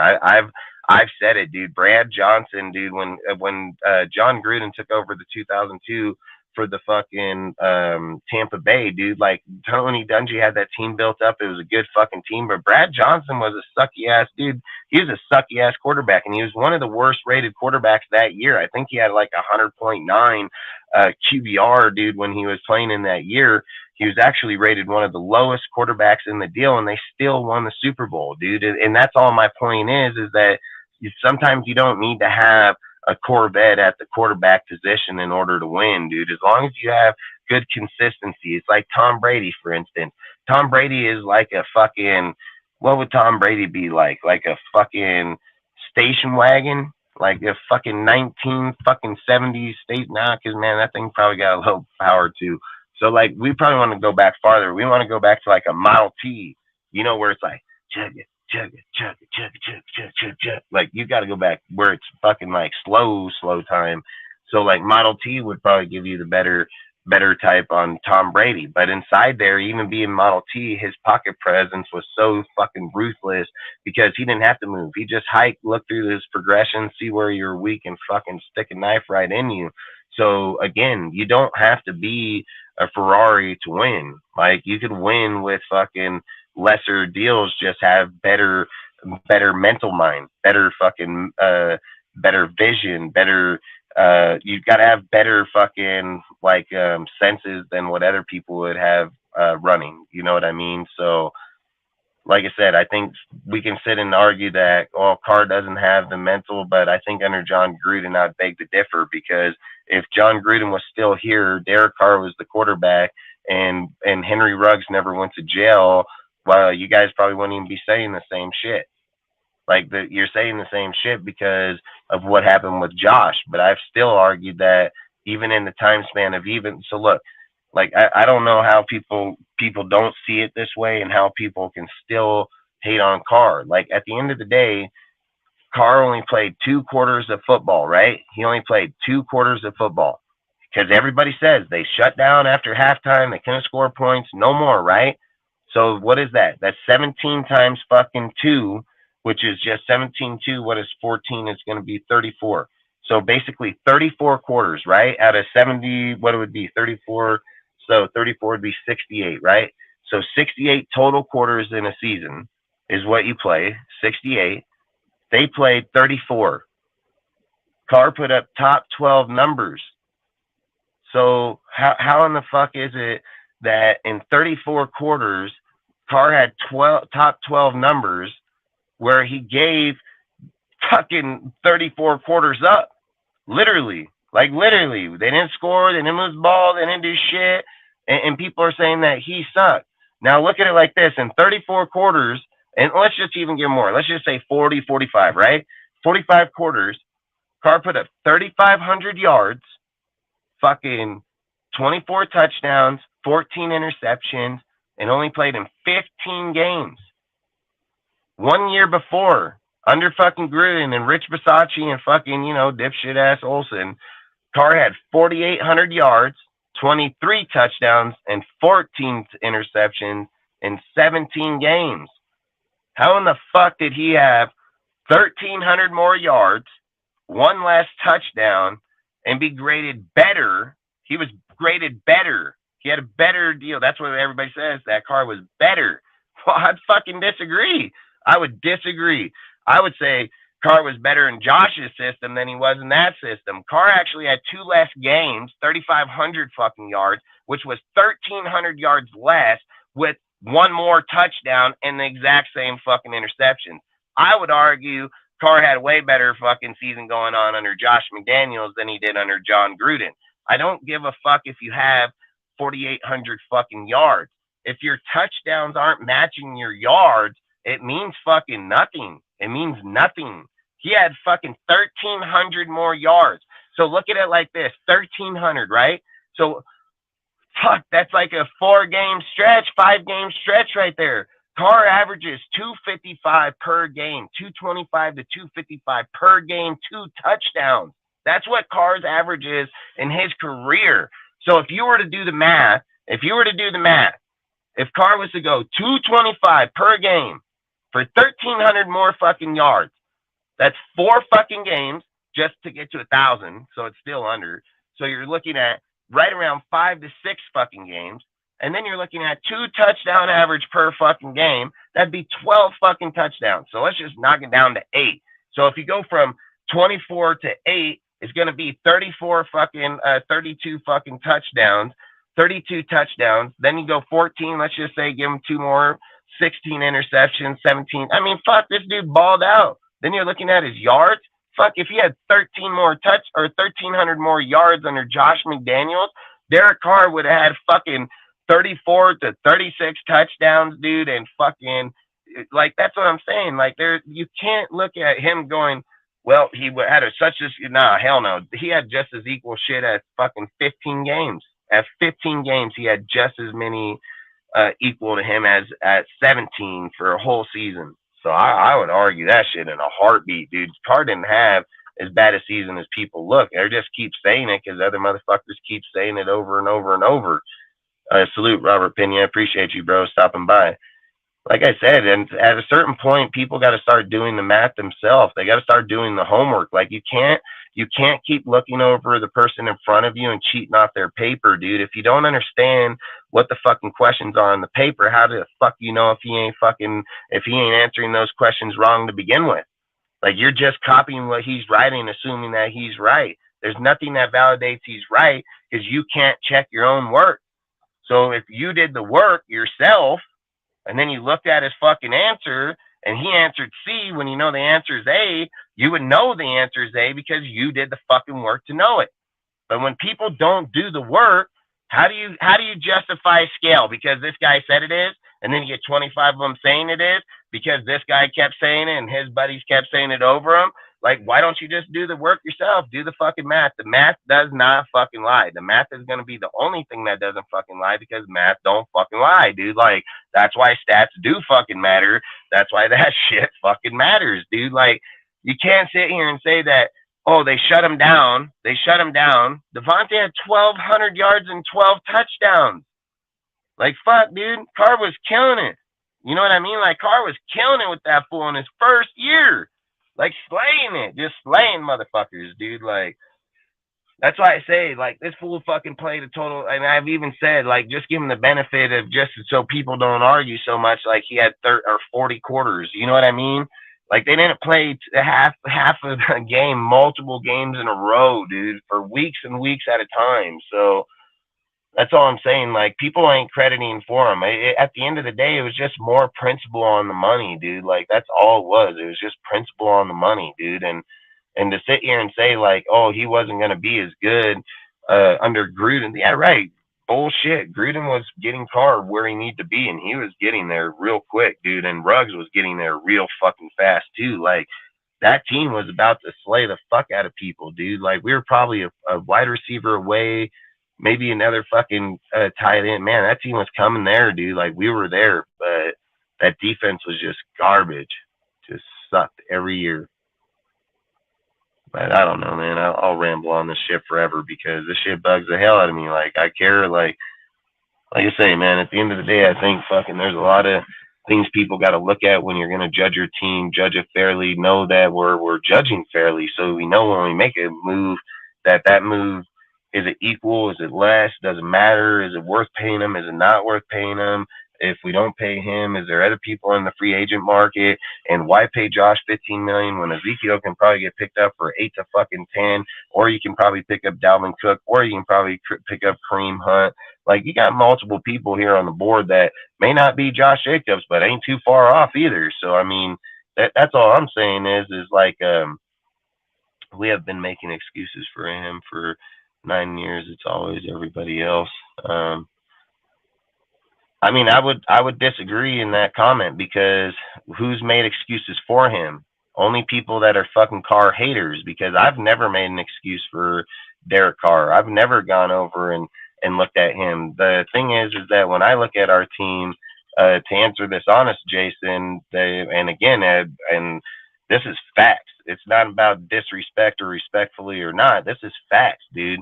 In Derek Carr's 9 years, the only people that are fucking giving him any leadway are Derek Carr fucking haters, because they're the motherfuckers that keep talking about him.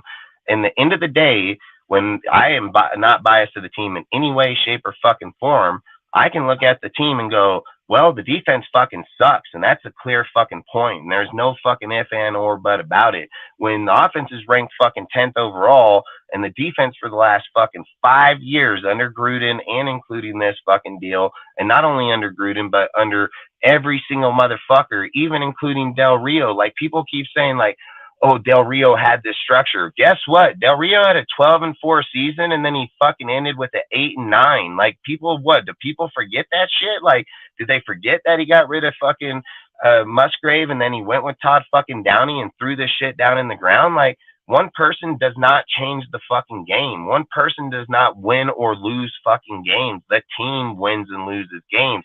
If the defense doesn't get stopped, it doesn't fucking win games. For people to sit and say that, in what was it, in 2016, right? That was 2016 with the Del Rio shit. for people to sit and say that was a good fucking defense, right? How in the fuck was it a good defense if Derek Carr had 5 fourth quarter comebacks? If Derek Carr had 5 or 7, actually, I think it was 7, how is it that defense was ranked so good if Derek Carr had 7 fourth quarter comebacks? That's not good, bro. That's not good. That's not the defense winning games. That's your fucking offense winning games. And that's Derek Carr fucking winning games. Like, that's the whole thing is like, you can't sit and say, well, Khalil Mack was over here and he got sacks. Well, if Khalil Mack got the sacks, how come he didn't close out the game? Why did the game end up getting switched over to Derek Carr and he had to go down the fucking field and go get the fucking fourth quarter comeback? He's the motherfucker that ended the game. He's the one that fucking put it into his. He's the one that closed out the game. The defense don't get credit for that shit. Derek Carr gets credit for that shit. Like, that's all I'm saying. Matt can get the turnover all he wants. If Derek Carr doesn't go downfield and fucking get the touchdown, the game doesn't fucking matter. Like, that's what matters. If Khalil Mack gets an interception and runs it into the end zone and ends the game, that matters. That matters for him. But for somebody to get a turnover and Carr got to go 80 fucking yards, Carr ain't fucking Rodgers. Carr didn't get the ball turned over with 30 fucking yards downfield, 50 yards downfield. Carr get the ball turned over with 80 fucking yards to go. And guess what? He'd go down there and he would fucking get it. So when people are sitting here want to give blame, why aren't you giving them blame there? I don't hear one motherfucking comment about how Carr sucked in that year, coming back in all those fucking games and winning them. Why aren't you talking about that? Why aren't you saying, man, Carr sucked, man. He fucking won us all those fucking games, bro. I don't hear that shit. You only just pick and choose when you want to fucking say that shit, and it's not cool. That's not how the game works, dude. You win and lose as a fucking team. Sometimes the defense gonna win games. Sometimes the fucking offense is gonna win games. That's how the game of football is fucking played. It's not played one individual lost us the fucking game.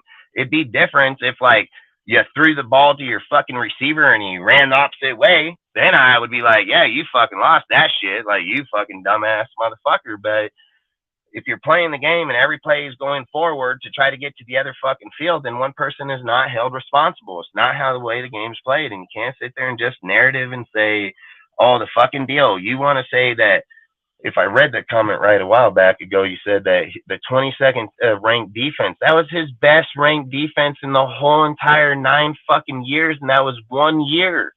That was 1 fucking year. Like, that's the whole thing. You can't negligate 8 other fucking years.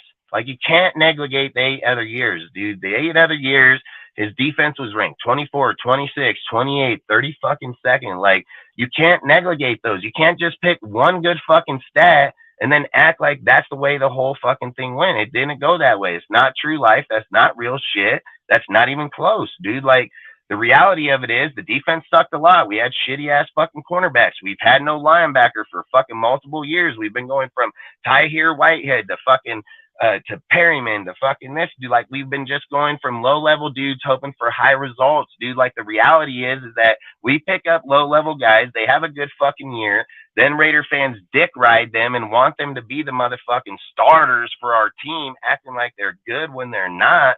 Like, that's all I say is like, so many things of those aspects. Like, you can't do that. Like, you look at teams and you say, hey, the defense been 28 under Graham, under fucking Gunther, under fucking Gus Bradley. It ain't been no higher than 20 fucking 8. They all have dead ass equal stats, dude. Like, all their shit looks identical. You know what I mean? Like, when you can't expect to win. I kept saying this the whole time. Carr can't win if he has to put up 40 every game, because if he puts up 40, the defense going to give up 41. So he can't fucking win. Like, you can't win that way. It doesn't matter if Carr put up 60, if the defense gives up 61. Like, you can't. There was nothing Carr's going to do in those aspects to win the games if the defense. What was our points last year? I'm just guessing. Like, I'm pretty sure I'm going to be dead ass on it. But it was like 23-3 was our offense, and 24-1 was the defense, or 24-2 was the defense. Like, you can't fucking win games if this dude got to go out putting up 30 every game and the defense don't want to stop nobody. Like, you can't do that. And then you can't say, well, it was Derek Carr's fault. Oh, hell fucking no. Hell fucking no. Hell no. How the fuck did the defense give up 24 fucking points? Last time I checked, like, that shit's supposed to go the other way. Like, that shit's supposed to go the fucking other. Like, defense ain't supposed to have 24 motherfucking points given up in the fucking season. Like, that's not good. That's not fucking good. Like, if Carr and them are averaging 23, 27 a season, that's not bad. That's actually pretty fucking good. Like, your defense cancels out what the offense is doing. I say this about Westbrook, right? If Westbrook goes out and puts up 18 points in a game, but he turns the ball over 18 fucking times, it did no good. You negligate your fucking points. He's a zero factor. He's a negative factor on the team. Westbrook is a negative factor. You can't win with fucking players like that, dude. You can't win, and you can't expect to win with them, dude. It's just not real life. I just think, like I say, everybody's held accountable, dude. Like, everybody's held accountable.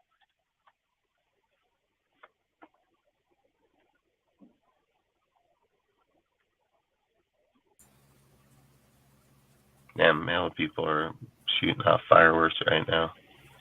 Yeah, same over here. Yeah, they're fucking blasting them off hardcore. Fucking, yeah, and I mean, I'm just saying, like, the reality of it is you're never going to see me jump gears or fucking talk about our team in the 2000s and portray it today. Like, I put facts now. Like, I put it where we're at now. I don't talk about our past. I don't fucking relate where we were at then to now. Like, I talk about where the fuck we're at now, what we're doing now. If we're going to talk about the past, I'm just going to talk the facts about the past. Like I said, Del Rio was fucking good. He was good in 1 year. People claim the defense in this. I've said, go look up the stats. Carr had fucking 7 fourth quarter comebacks, dude.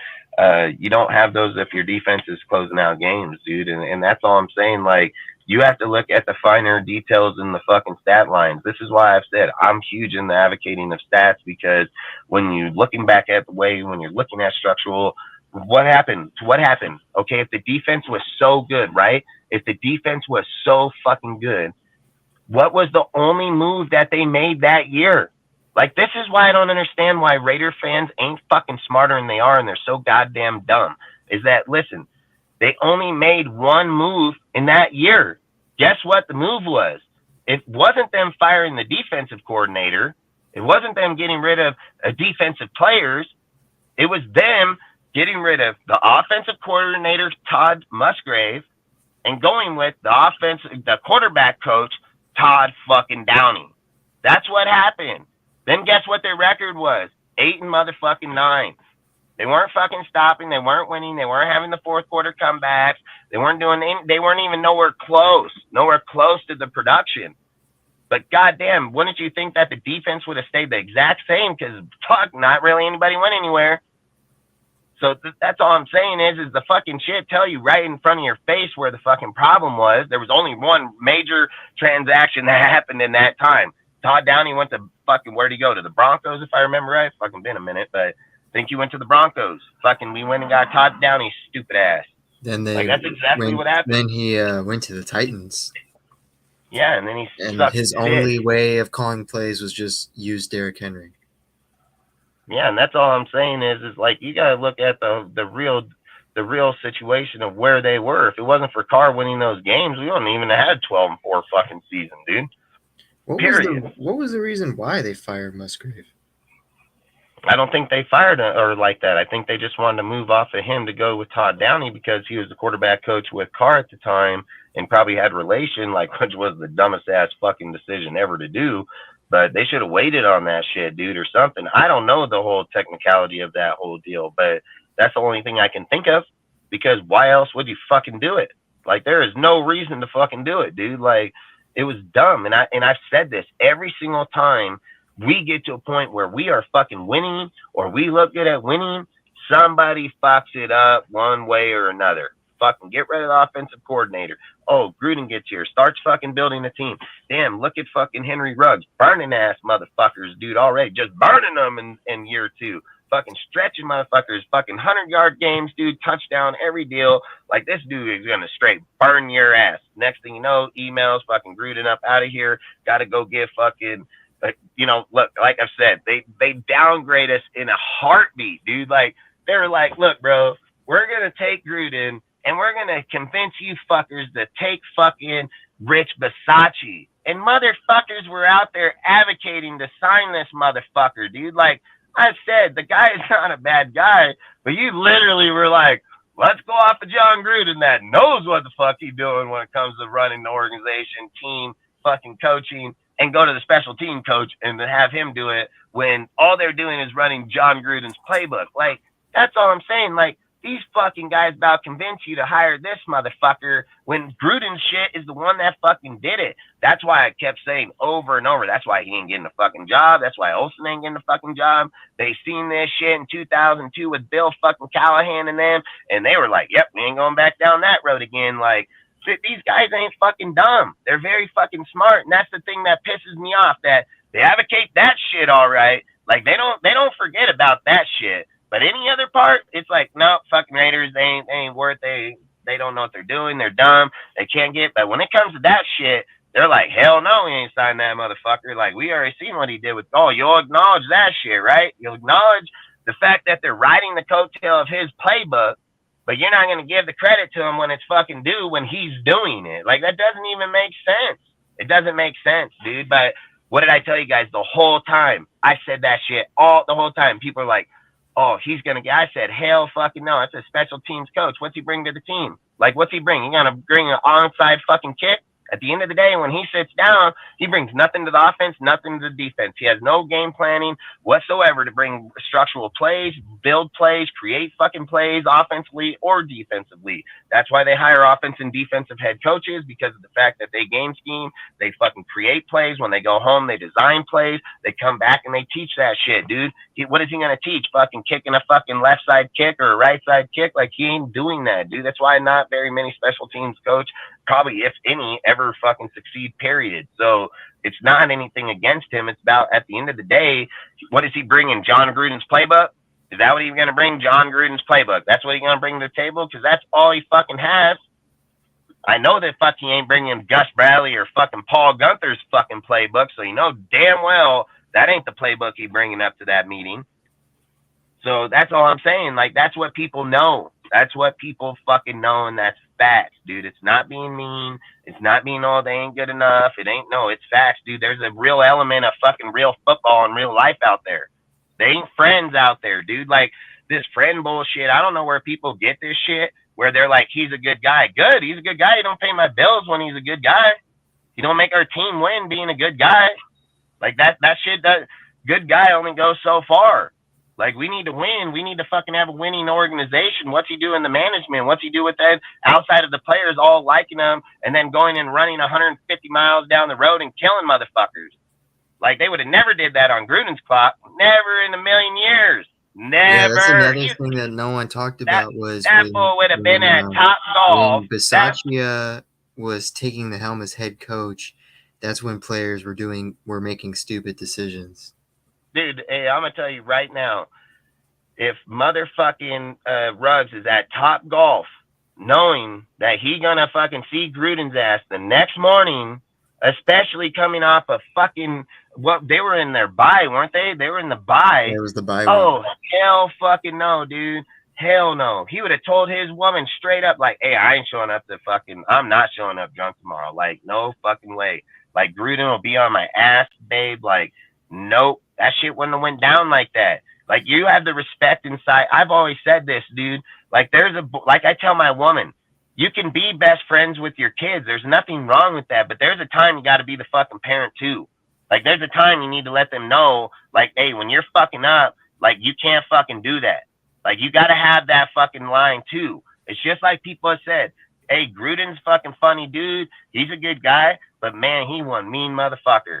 Like, he's a fucking asshole, because you need to have the asshole side, dude. Like, you need to have that side. And I was talking with other right. content creators about this, where I feel like the one thing, like, remember when we talked about, like, there was that conversation about, like, anonymous players saying, like, how McDaniels is, like, basically like a big meanie all of a sudden. Yeah.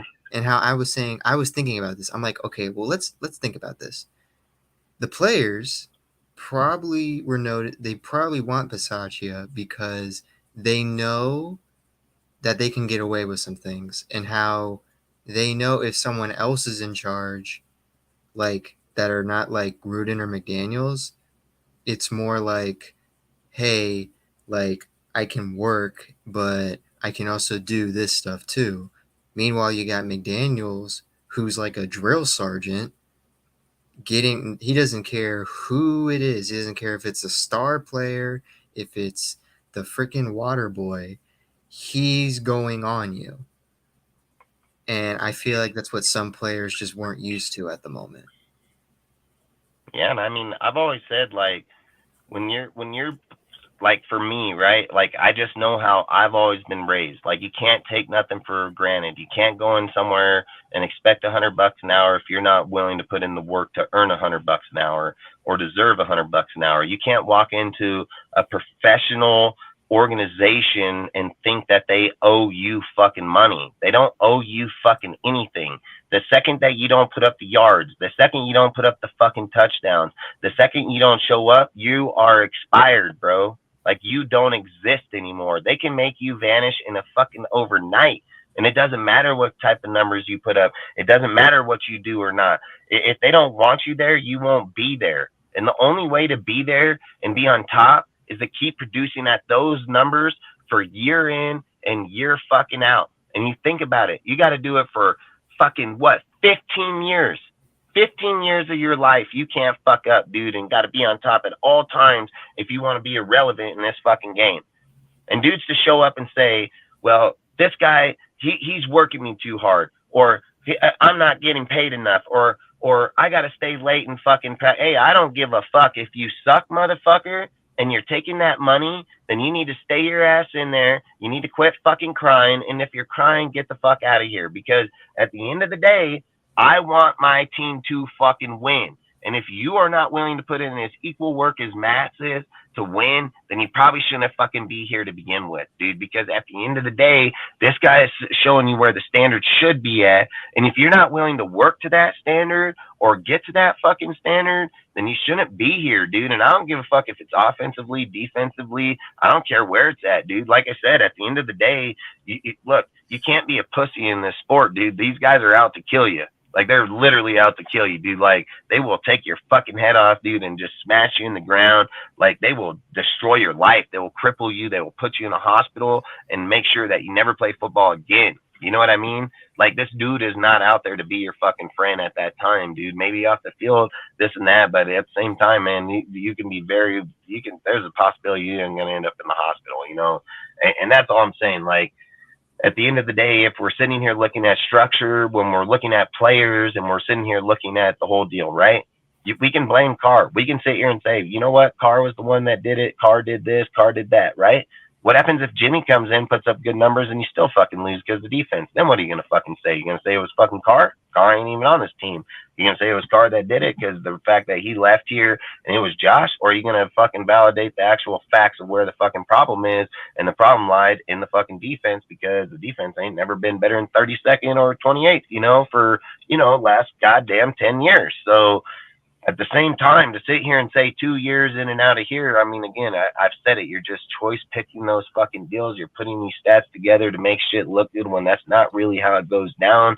The reality of it is that we falter in multiple positions, not just one position. You don't think it's odd. You don't think it was odd that they took that $40 million and put heavily to the defensive side, and fuck, we got backup beyond backups right now. Like, literally backup on backup the whole time way. And young ass players that are going to go back to the squad that are 22, 23 years old. Like, they plan that shit just perfect. And they still got a little bit of money still on the books. They're going to still get money back. So they'll probably still be able to make one or two more moves at the end to make the roster be where they need it at the end. The only position of, like, just you can't go and change, I just feel like the only spot you can't change is the quarterback. Like, it is what it is. Like, you're either getting Jimmy or you're getting Aiden. Like, I feel like you can't go out and fucking trade for a player. You can't, like, Jameson Winston would be the only guy I would consider. Like, I would consider Jameson Winston in a heartbeat, dude, just because of the fact that he's been a 5,000-yard quarterback. He's thrown 32 touchdowns, 32 interceptions. The difference is that he's had really good performance under Bruce Arians, dude, over there. So, like, I don't know, man. I don't know. I would and Sean Payton, dude. So like I would advocate for, if we were to trade for somebody or get somebody, it would probably be Jameson Winston. Just, I mean, if we're just gonna try to get somebody that, he's won a lot of games, you know what I mean, and he's thrown for a lot of yards, so you can't just look past that. And if I'm looking at somebody in the NFL, I would go for him just to see. I mean, if you're just gonna try to win, I guess. I mean, who else are you gonna get? I don't think there's anybody else. So I think at that point I would rather just roll with Aiden the whole time, just to be honest, you know. Carr knew he didn't have to worry. I mean, I think everybody should have to worry. I mean, if you're playing football and not worrying, you probably don't belong here. You know what I mean? Like, I feel like even if you're the best of the best, dude, the minute you let up, dude, is when your job becomes in jeopardy. You know, like I don't think you can just bypass it. Like I said, man, if I'm just being honest to you and looking back at the team and just being fair evaluator, I believe we had a lot of success on the offense and a lot of failure on the defense, and that's just facts. Now we can sit here and debate on fucking this, that, or the other, but that's factual truth, dude. And if you're sitting here looking at 7-win seasons, and you can sit here and go back to the defense and say they could win 3 fucking games, guess what? That's a 10-win season. If you sit here and say that in the Rams game, if they could have just got one of the 2 stops in the last 5 minutes, guess what? That's another fucking win.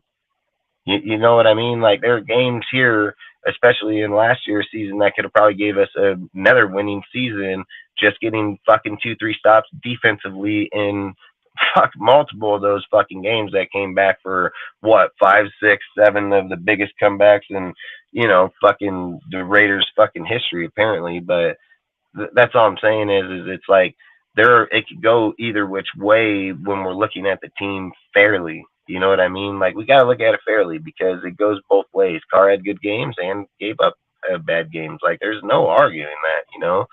But we got to acknowledge that the defense did the same fucking thing. Because if we're not acknowledging the defense didn't do the same thing, then we're not acknowledging how to fix the team. You know what I mean? Like, we can't just sit here and say Carr was the issue and then the team never gets better. Like, we can't fucking do that. And that's why Ziegler ain't going to do that, dude. And Ziegler won't do that. So, and thank God. And thank fucking God. Because if we got a guy up there that's listening to the fans don't run the fucking team. Like, that, there's a reason Ziegler's the fucking guy up there, not the fucking fans. You know, and Gruden, I get Gruden's deal, dude. Like, but at the end of the day, you got to also be the owner, too. You got to be the dad, man. You got to be the dad. Pass rush was decent last year because of Max, but our secondary still sucks, and the linebackers was depleted as fuck. Why we started UDFA? Fuck yeah, they were fucking injured on IR, bro. They were begging for help. Help. What was it? Averett got a fucking thumb injury. Fucking forgot how to run plays. Like that guy was. That would be the biggest fucking failure. Imagine you break your thumb and you don't show up. Meanwhile, Hobbs with a broken hand was willing to play with the broken. Oh man, he was fucking up dudes even with the fucking club, dude. So that's why I'm just saying, like, there's a lot of shit over there that fucked up big time. So even with it fucking up big time, we still had a chance to make the playoffs if we would have won. Like, if we beat that Pittsburgh game, we go into the Niner and we would have had a chance.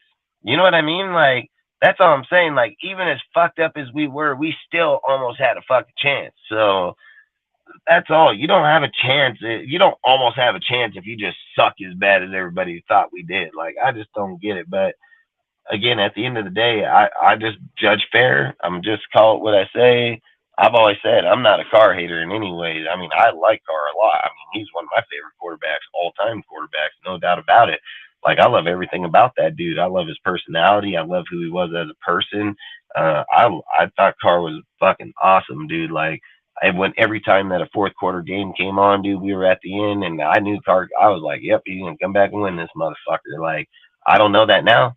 Don't know that now. Don't know if I'll ever even know that again. So there's a big time deal. What do you have? 26, 28 of those games. So I got to watch 28 of those games in 9 years. Like, that's pretty good fucking numbers. What is that? 3-1 odds. So every year you had 3 games with fucking fourth quarter comebacks. So I got to see 3 games a year for fucking 9 years. Now I'm not gonna probably be lucky if I see 1 in fucking 10. You know, like too many people take too many things for granted, dude. And like I said, it's hard when like not everybody's Tom fucking Brady, dude. That'll take no money and restructures and all these fucking things. Like not everybody's Tom fucking Brady, and people do have to take care of their families and things like that. So it kind of just sucks, you know. And to sit here and say like how deadly that fucking dude's accuracy is, and to sit there and say like, look at that Saints team over there right now. Like, this guy's in the weakest division of football, bro. He has the best fucking receiving core. Like, he got Michael fucking Thomas, Chris fucking Lave, fucking, he has Rashid Raheed. Like, he got a plethora of motherfuckers over there, bro. He got Jamal fucking Williams. He got fucking Kamara, Alvin Kamara. I mean, this dude ain't fucking around. Like, he is not fucking around with weapons, dude. Like, he got Callaway. He gonna slay motherfuckers. He gonna slay hoes, bro. Like, he's gonna slay hoes. Like, there is no fucking way that guy can go over in that division and not fucking just eat ass, dude. Like, he's gonna fucking beat. Look what he did here. Like, that's all I keep trying to say, dude. Like, we even went in their house and beat their ass, dude. Like, yeah, I don't see it, man. I don't see it. And that's all. Like, we can sit here and debate all day. Like, Jimmy, we don't know if Jimmy's going to win games. Then, like, we don't got to worry about the defense. We have to even bring up the fucking defense. And first conversation is, can Jimmy win? Can Jimmy even get on the damn field? You know? Can't answer those questions. We don't even fucking know what the hell we're going to do. But whatever. Fuck it. I don't care. We don't fucking move on. Like, you ready to get off, or you want to talk about something else? If you need to get off, I'm okay with that. I mean, fuck, whatever. I mean, I only got 2 more deals, fucking, probably. I mean, you don't have any subjects, do you? No. Yeah, and I can talk about these fuckers all day, all night. I mean, that's just facts. Yeah, it starts with Jimmy. I mean, yeah, it starts with Jimmy's most definitely, especially if we're trying to fucking win. You know, you go out, give all this money, and your quarterback ain't even been on the field since week 11 of last year, and ain't even been in the system since fucking 7 years ago. Like, you would surely fucking hope the second the motherfucking season officially started and said, hey, you guys can go to camp and throw the fucking ball, you would love to have your fucking quarterback there. I mean, let's be real. The quarterback is the most main important part of a fucking NFL football team. Like, I don't give a fuck what anybody says. Like, if you don't have an NFL quarterback, you ain't got a fucking team. Like, your defense can only win so many games, and I don't give a fuck if they have the most shit-hot fucking defense there is. They're not going out there and putting up 21 on the defensive side every game. It's just not happening. Not happening. So, yeah, I don't know. I mean, like I said, the quarterback matters, and I keep saying it over and over and over, man. Hey, Jimmy ain't here. Give us that money back. Roll with Aiden. Aiden sucks. Pick a quarterback next year. Like, then it's a wrap, dude. Fix up your defense. Let's go. Like, you have the players at that point, because if you get a quarterback out of this year's draft coming up,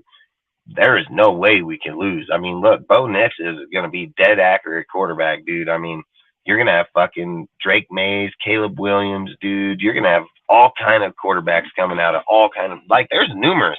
Like, what about the dude from Washington, fucking Penix? Penix, fucking, that dude can be lethal, dude. Like, you have a lot of fucking lethal players out here coming out next year. So I'd most definitely be watching out.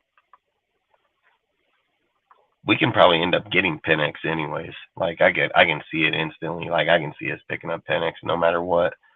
That guy can be a fucking badass player. I think that's his name, isn't it? Penix Jr.? I think it's Penix Jr. Yeah, Michael Penix Jr. Mm-hmm. All right, man, we're going to bounce out, dude. Fucking been yapping till 1 o'clock in the fucking morning, dude. I mean, I didn't even know it was 1 o'clock. Fucking, I'll go till 3, 4 in the morning, dude. Long story short, dude, if we had the content to speak on, I'd keep speaking. But fucking, what are we going to do? Keep talking about Josh fucking licking dick on the sideline, Jimmy fucking holding his dick because he must have hurt that motherfucker, and then the rest of us, like, that's really the only conversations. Let's be real. Like, the only conversation anybody talking about is Jimmy G and his hurt fucking foot and fucking Josh Jacobs, is he going to sign? Like, that's really all we talk about. We need to talk about more about our individual players, which I'm going to spend more time on and try to figure it out so we can. But outside of that, man, like I said, I appreciate you guys all showing up. Appreciate you guys staying with us as long as you guys do, man. 4 or 5, we're 6 fucking hours in. Still got a good amount of people. So like I say, I always appreciate you guys stopping by. Appreciate you guys staying with us for so long. Appreciate you, Sergio, for stopping by like always, man, and showing up after you're done work. So I appreciate it, man. And then outside of that, if you want to tell them what's up, and then we can go from there. Yeah, just anyone still viewing, anyone that wants to share what we're doing here, just make sure you join our Discord. We got the links in the chat. We also got the links on the screen right here. Follow Destar Report on Instagram, there, Twitter.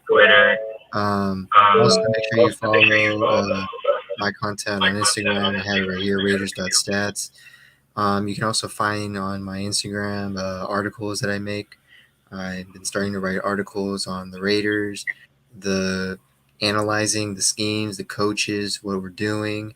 They've been approved by players like Sam Webb, Clinton Curtis, heck, even the coaches. I made an article about our linebacker coach, Antonio Pierce. He approved it. So just to let y'all know, I suggest that you read them, take a good look at them. Gives a lot of knowledge. Kind of what I'm trying to spread is everyone talks about Ziegler and McDaniels. I'm over here like, well, let's talk about the other guys that also factor in us trying to win games. Our O-line coach, everyone likes to talk about the O-line coach. Well, let's talk about the linebacker coach, the cornerback coach. These guys are also important because McDaniels can't be everywhere at once and Graham can't be everywhere at once. Just like how we talk about the assistant GM, Champ Kelly. Ziegler can't be everywhere at once. So that's what I'm saying here. And also just analyzing also individual players, like how Dustin's saying, getting tired of just talking about Jimmy and Josh. Let's talk about other players. Let's talk about how other players are advocating. Just like how we talk about O'Connell now, like looking at O'Connell's history, looking at other players' history, like just trying to like start something that isn't like a trend or just feels like clickbait at this point. I think my next comparison, which I'm gonna ask Sergio, is we're gonna compare fucking Willis and Kuntz, man. Like we gotta figure out why people are gonna send Kuntz out of here, man. Like I feel like I think Kuntz is gonna be a big piece to our team, but I get it, dude. Like, I feel like that's why I think we need to dive deep into the team, see why people scheme and fit, why they matter, why a guy just isn't here for the camp, why he's here for the long run, you know. And like I said, man, I appreciate all of you guys, you know, Dark, fucking Jason, every single person that's been inside here, Al, freaking Ozzy, dude, like, Robert, freaking, I mean, like I said, Lunatic, everybody, dude, that stopped by, Ben. It's hard, Melka Breezy, dude, because the chat wasn't working for us for a while, dude. I couldn't read the chat. I couldn't read people's comments, dude. I was trying to look through the YouTube off of here and try. That's hard as fuck, dude, on your phone. Like, I would just say don't try that, dude. But I appreciate every single person that stopped by. I appreciate every person that left a comment or watched the show, dude. And like I've always said, like, Sergio's doing a great job, man. He deserves every single follow, everybody's time. He puts in the time, man. He does a really good job. He's always put in equal time to everything he's ever done. So I mean, it's getting a lot more difficult now to do it since I work the night shift now, and that's where like I put all my focus in because I'm a night owl, so I always stay up, and that's when like I do all my stuff. So I got to figure out how to like rework that.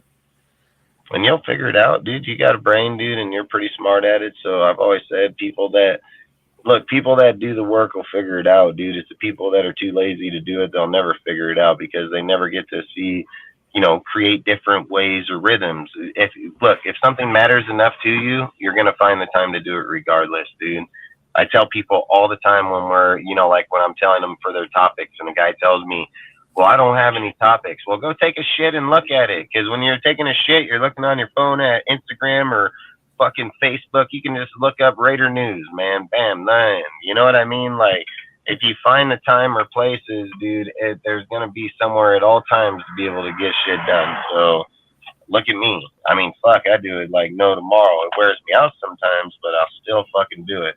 I get in arguments with my woman a lot sometimes, but I'm still gonna fucking do it, you know. But at the end of the day, it matters to me. It matters for me to be here and talk with you guys. It matters to talk Raiders football, educate people. It matters to me to go through notepad books of this, you know, fucking 5, 6, 7 of them, just over conversations, topics, things like that. So we're learning shit, dude. I ain't writing shit down not to learn shit. I'm writing shit down so I can see interchanging in players. I can see, like, you can see in every single deal that I do, even inside my corners right here. Even inside my corners right here, you can see when I was looking at our players and trying to do them, I said these players can transition those players. That one can go down in here. Those are over. Like every single player has a meaning within it because that's what Ziegler looks at. Ziegler looks at that transparency of this guy can play in multiple roles. Why would he be more valuable than somebody else? I keep saying the Kuntz deal because when I'm looking at the way that they look at shit and looking at this old fuck Willis, like I'm not seeing it. Like I'm not seeing it. So unless this dude just massively shows up and things like that, that's all I'm saying is like we haven't even got to camp yet. You know what I mean? Like we ain't even got to camp yet, and we're talking about dudes not making the team. Like we can't fucking do that. Like we can sit here and say, well, I think this will be the 53. But okay, let's just put in some scenarios. Van Rotten, right? Van Rotten, people would probably have him counted as he wouldn't even be on the team. Like I bet hella people have him factored that he wouldn't be on the team. I'd argue the fact that if Clinton Curtis didn't show up, guess who the fuck gonna be on the team? Van Rotten. Like that's the thing. If Wagner don't show up, Illuminor probably taking on the fucking team. If Munford don't show up, Parker probably going on the team. Like, there's fucking motherfuckers here to replace people if they don't show the fuck up to camp. So to sit here and imply just guaranteed people have positions already, that's crazy. Like, you can say Devontae got his position. You know, you can say if Jacobs was the sinus tag, he got his position. Like, there's certain people that most definitely got the position. But to just sit here and imply like every dude over here, like the 53-man roster is already done. No, hell no, it ain't. Hell fucking no, it's not. So that's all I'm saying is like we haven't even started. Like, look, you got to look at it like this. The last camp has 9 players that are rookies. We probably have fucking 30 plus. No, hell, we probably got like 40, maybe even more that come through free agency, signing, so on like that. Like you got veteran players. So whenever the camp starts up, this last one that we had, it's like, here's the veteran dudes, here's your new book, here's the few new plays you're going to learn because you already know the base of every fucking thing else. And then here's the rest of the fucks over here that got to learn everything you already fucking know. So we're going to spend time on these motherfuckers over here learning everything you already fucking know. And then we're going to have you fuckers that know everything over here just doing drills because you already fucking know everything. So now you just got to catch all these guys up to you, which took you a fucking year, but we're going to do this in a week. Like, you see what I'm saying? Like, you can't fucking do things like that. It doesn't work like that. So at the end of the day, like I said, I think when we get into camp, we can pick up more players. Like, we can pick up dudes that may not even be here that are going to make the squad. I mean, you don't think if Peterson doesn't come over here, like Amik 100% off this fucking team. Like Amik Robinson 100% off the team if Marcus Peters comes on this fucking team. Like, there is not a doubt in my mind. Like, I can't see any situation that Amik Robinson, I mean, hey, whatever, kudos to that guy. I mean, I don't want to bash him. Fuck, he makes it, he don't. I mean, I've always said I'm not here to bash dude's height or not. He just fucking sucks on one-on-one deep ball. Like, he fucking sucks for real. But facts, that's when I said something was about the 40 mil. I mean, like I said, we're all always going to have different looks at it, but the facts are the facts, dude. I mean, contracts were negotiated before then. Fucking causes were put in there. Player causes were put in before the season. They tell the writing on the wall, dude. It's just, do you accept to read it? You don't. It is what it is. I accept to read it. So then when I have the conversations later on, I don't fucking forget it. Like, I don't forget those. I don't forget how it got there. I don't forget why it got there.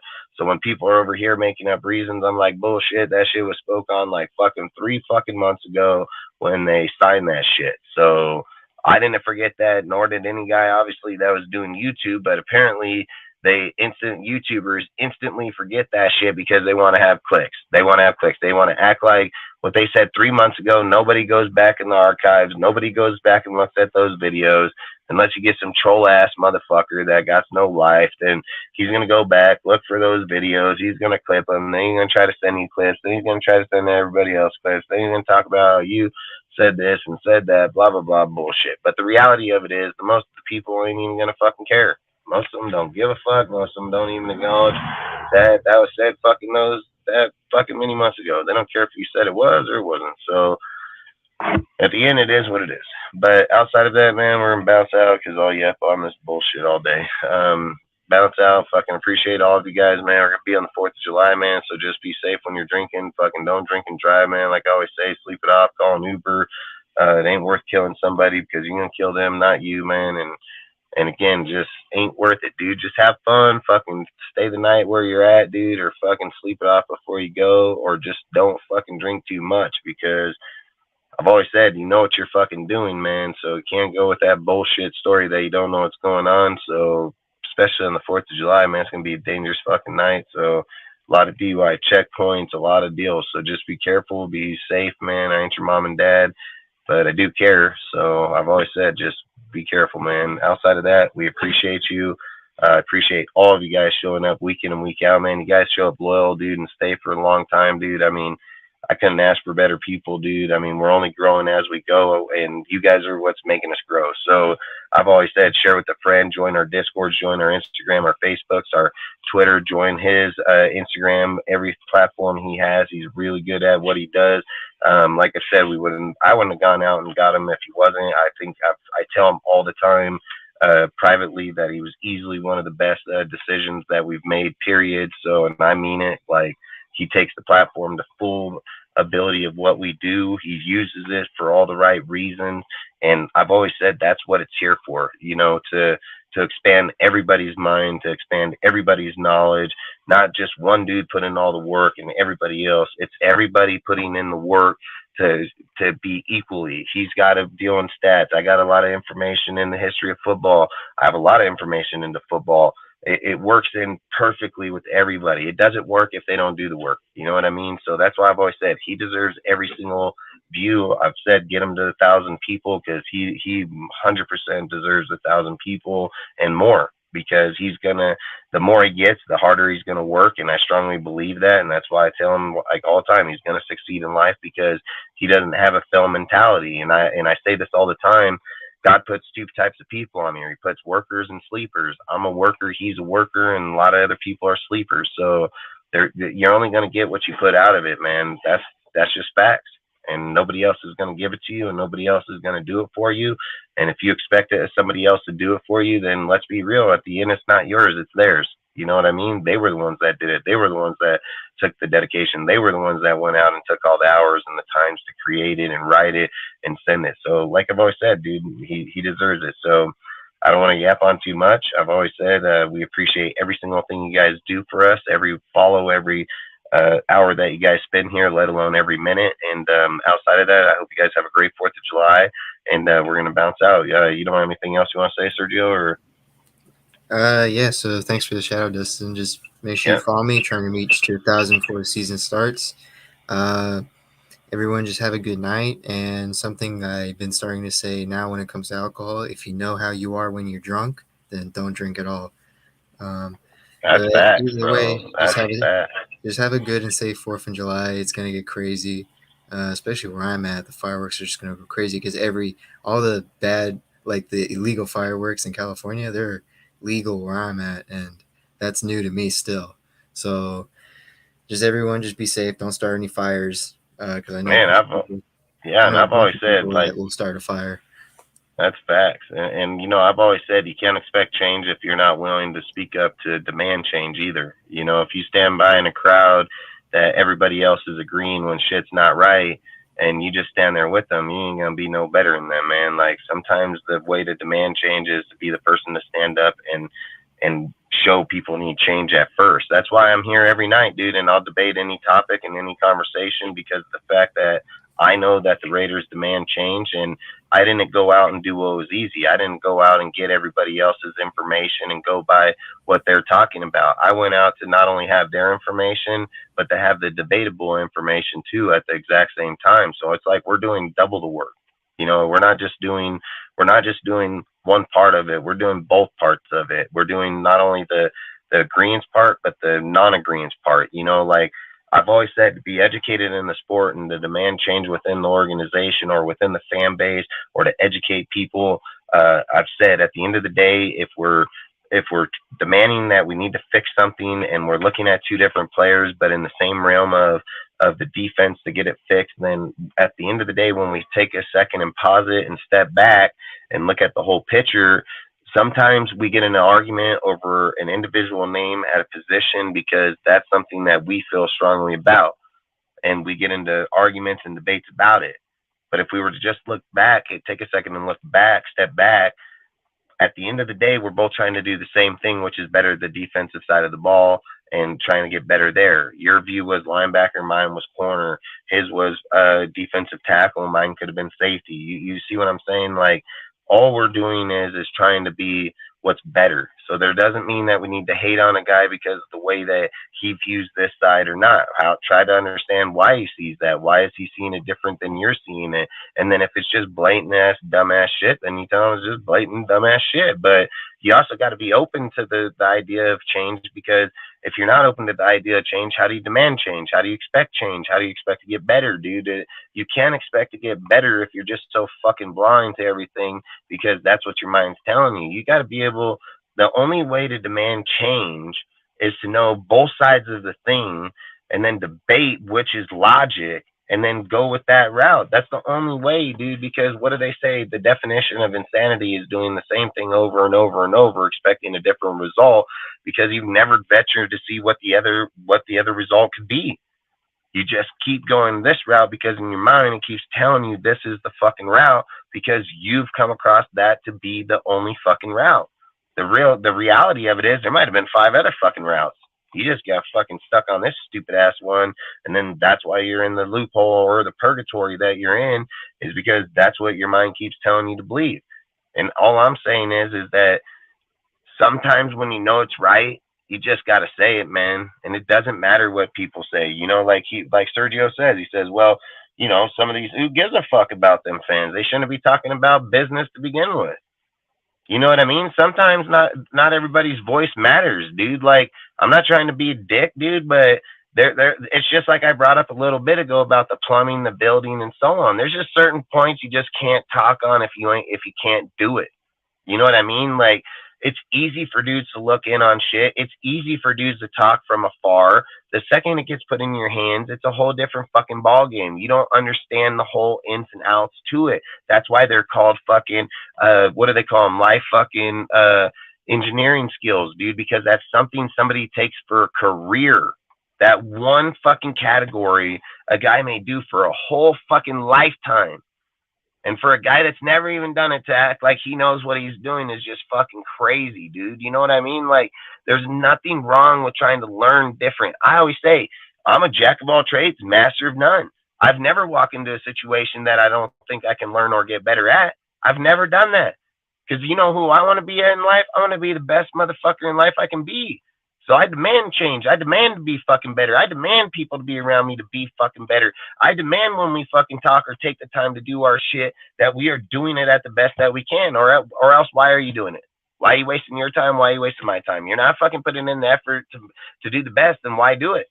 Like, I'm not here to waste my fucking time. I'm not here to waste my time building my shit, and I'm not here to waste my time trying to educate or talk football with other people. Like, that's just straight fucking facts, dude. And if I got to go against people or go against narratives that are so stuck in fucking stone because these fucking people are so fucking ignorant in it, well, guess what? I'll start chipping that bitch stone by stone. I don't give a fuck, because at the end of the day, I'm not going to sit here and accept fucking stupid ass fucking, and it's like dumb intelligence to what we're talking about. If it ain't right, it ain't right, and I'm not going to listen to it, and that's facts, and I don't think anybody else should do it. And I think that the only way we can fix our team to be better is to acknowledge that type of shit. That's all I'm saying. That's why I say demand change. People need to speak up. People need to sometimes say what's not other people are agreeing with, because that's the only way you can get change. And if somebody says, well, that's the dumb, and I don't give a fuck. I don't care. Like, you can say it's dumb, you can say whatever. I don't fucking care. But what happens when it happens? Then fucking like, then guess who fucking dumb, huh? Then guess who fucking dumb? But at least I told you that bitch was gonna happen. So you can say dumb or not, dude. Then guess what? When everybody else says, well, hey, that motherfucker told you, that's what's gonna happen, because those fuckers don't forget that type of shit.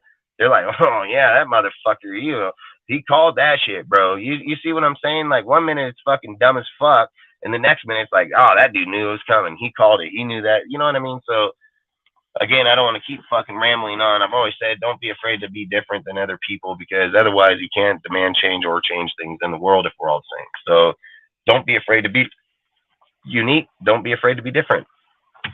Outside of that, hope you guys have a great fucking night, great 4th of July, And be safe. Hope to see you on Wednesday. Fuck yeah, man. Peace out, man.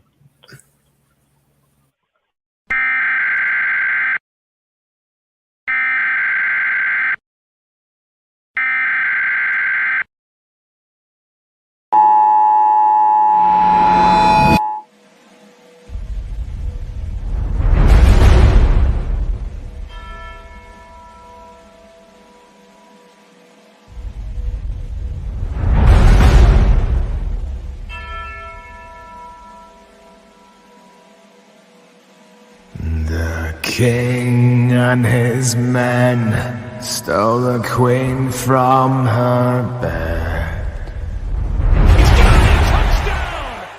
bound her in her bone. Jones takes it. The seas be ours, and by the powers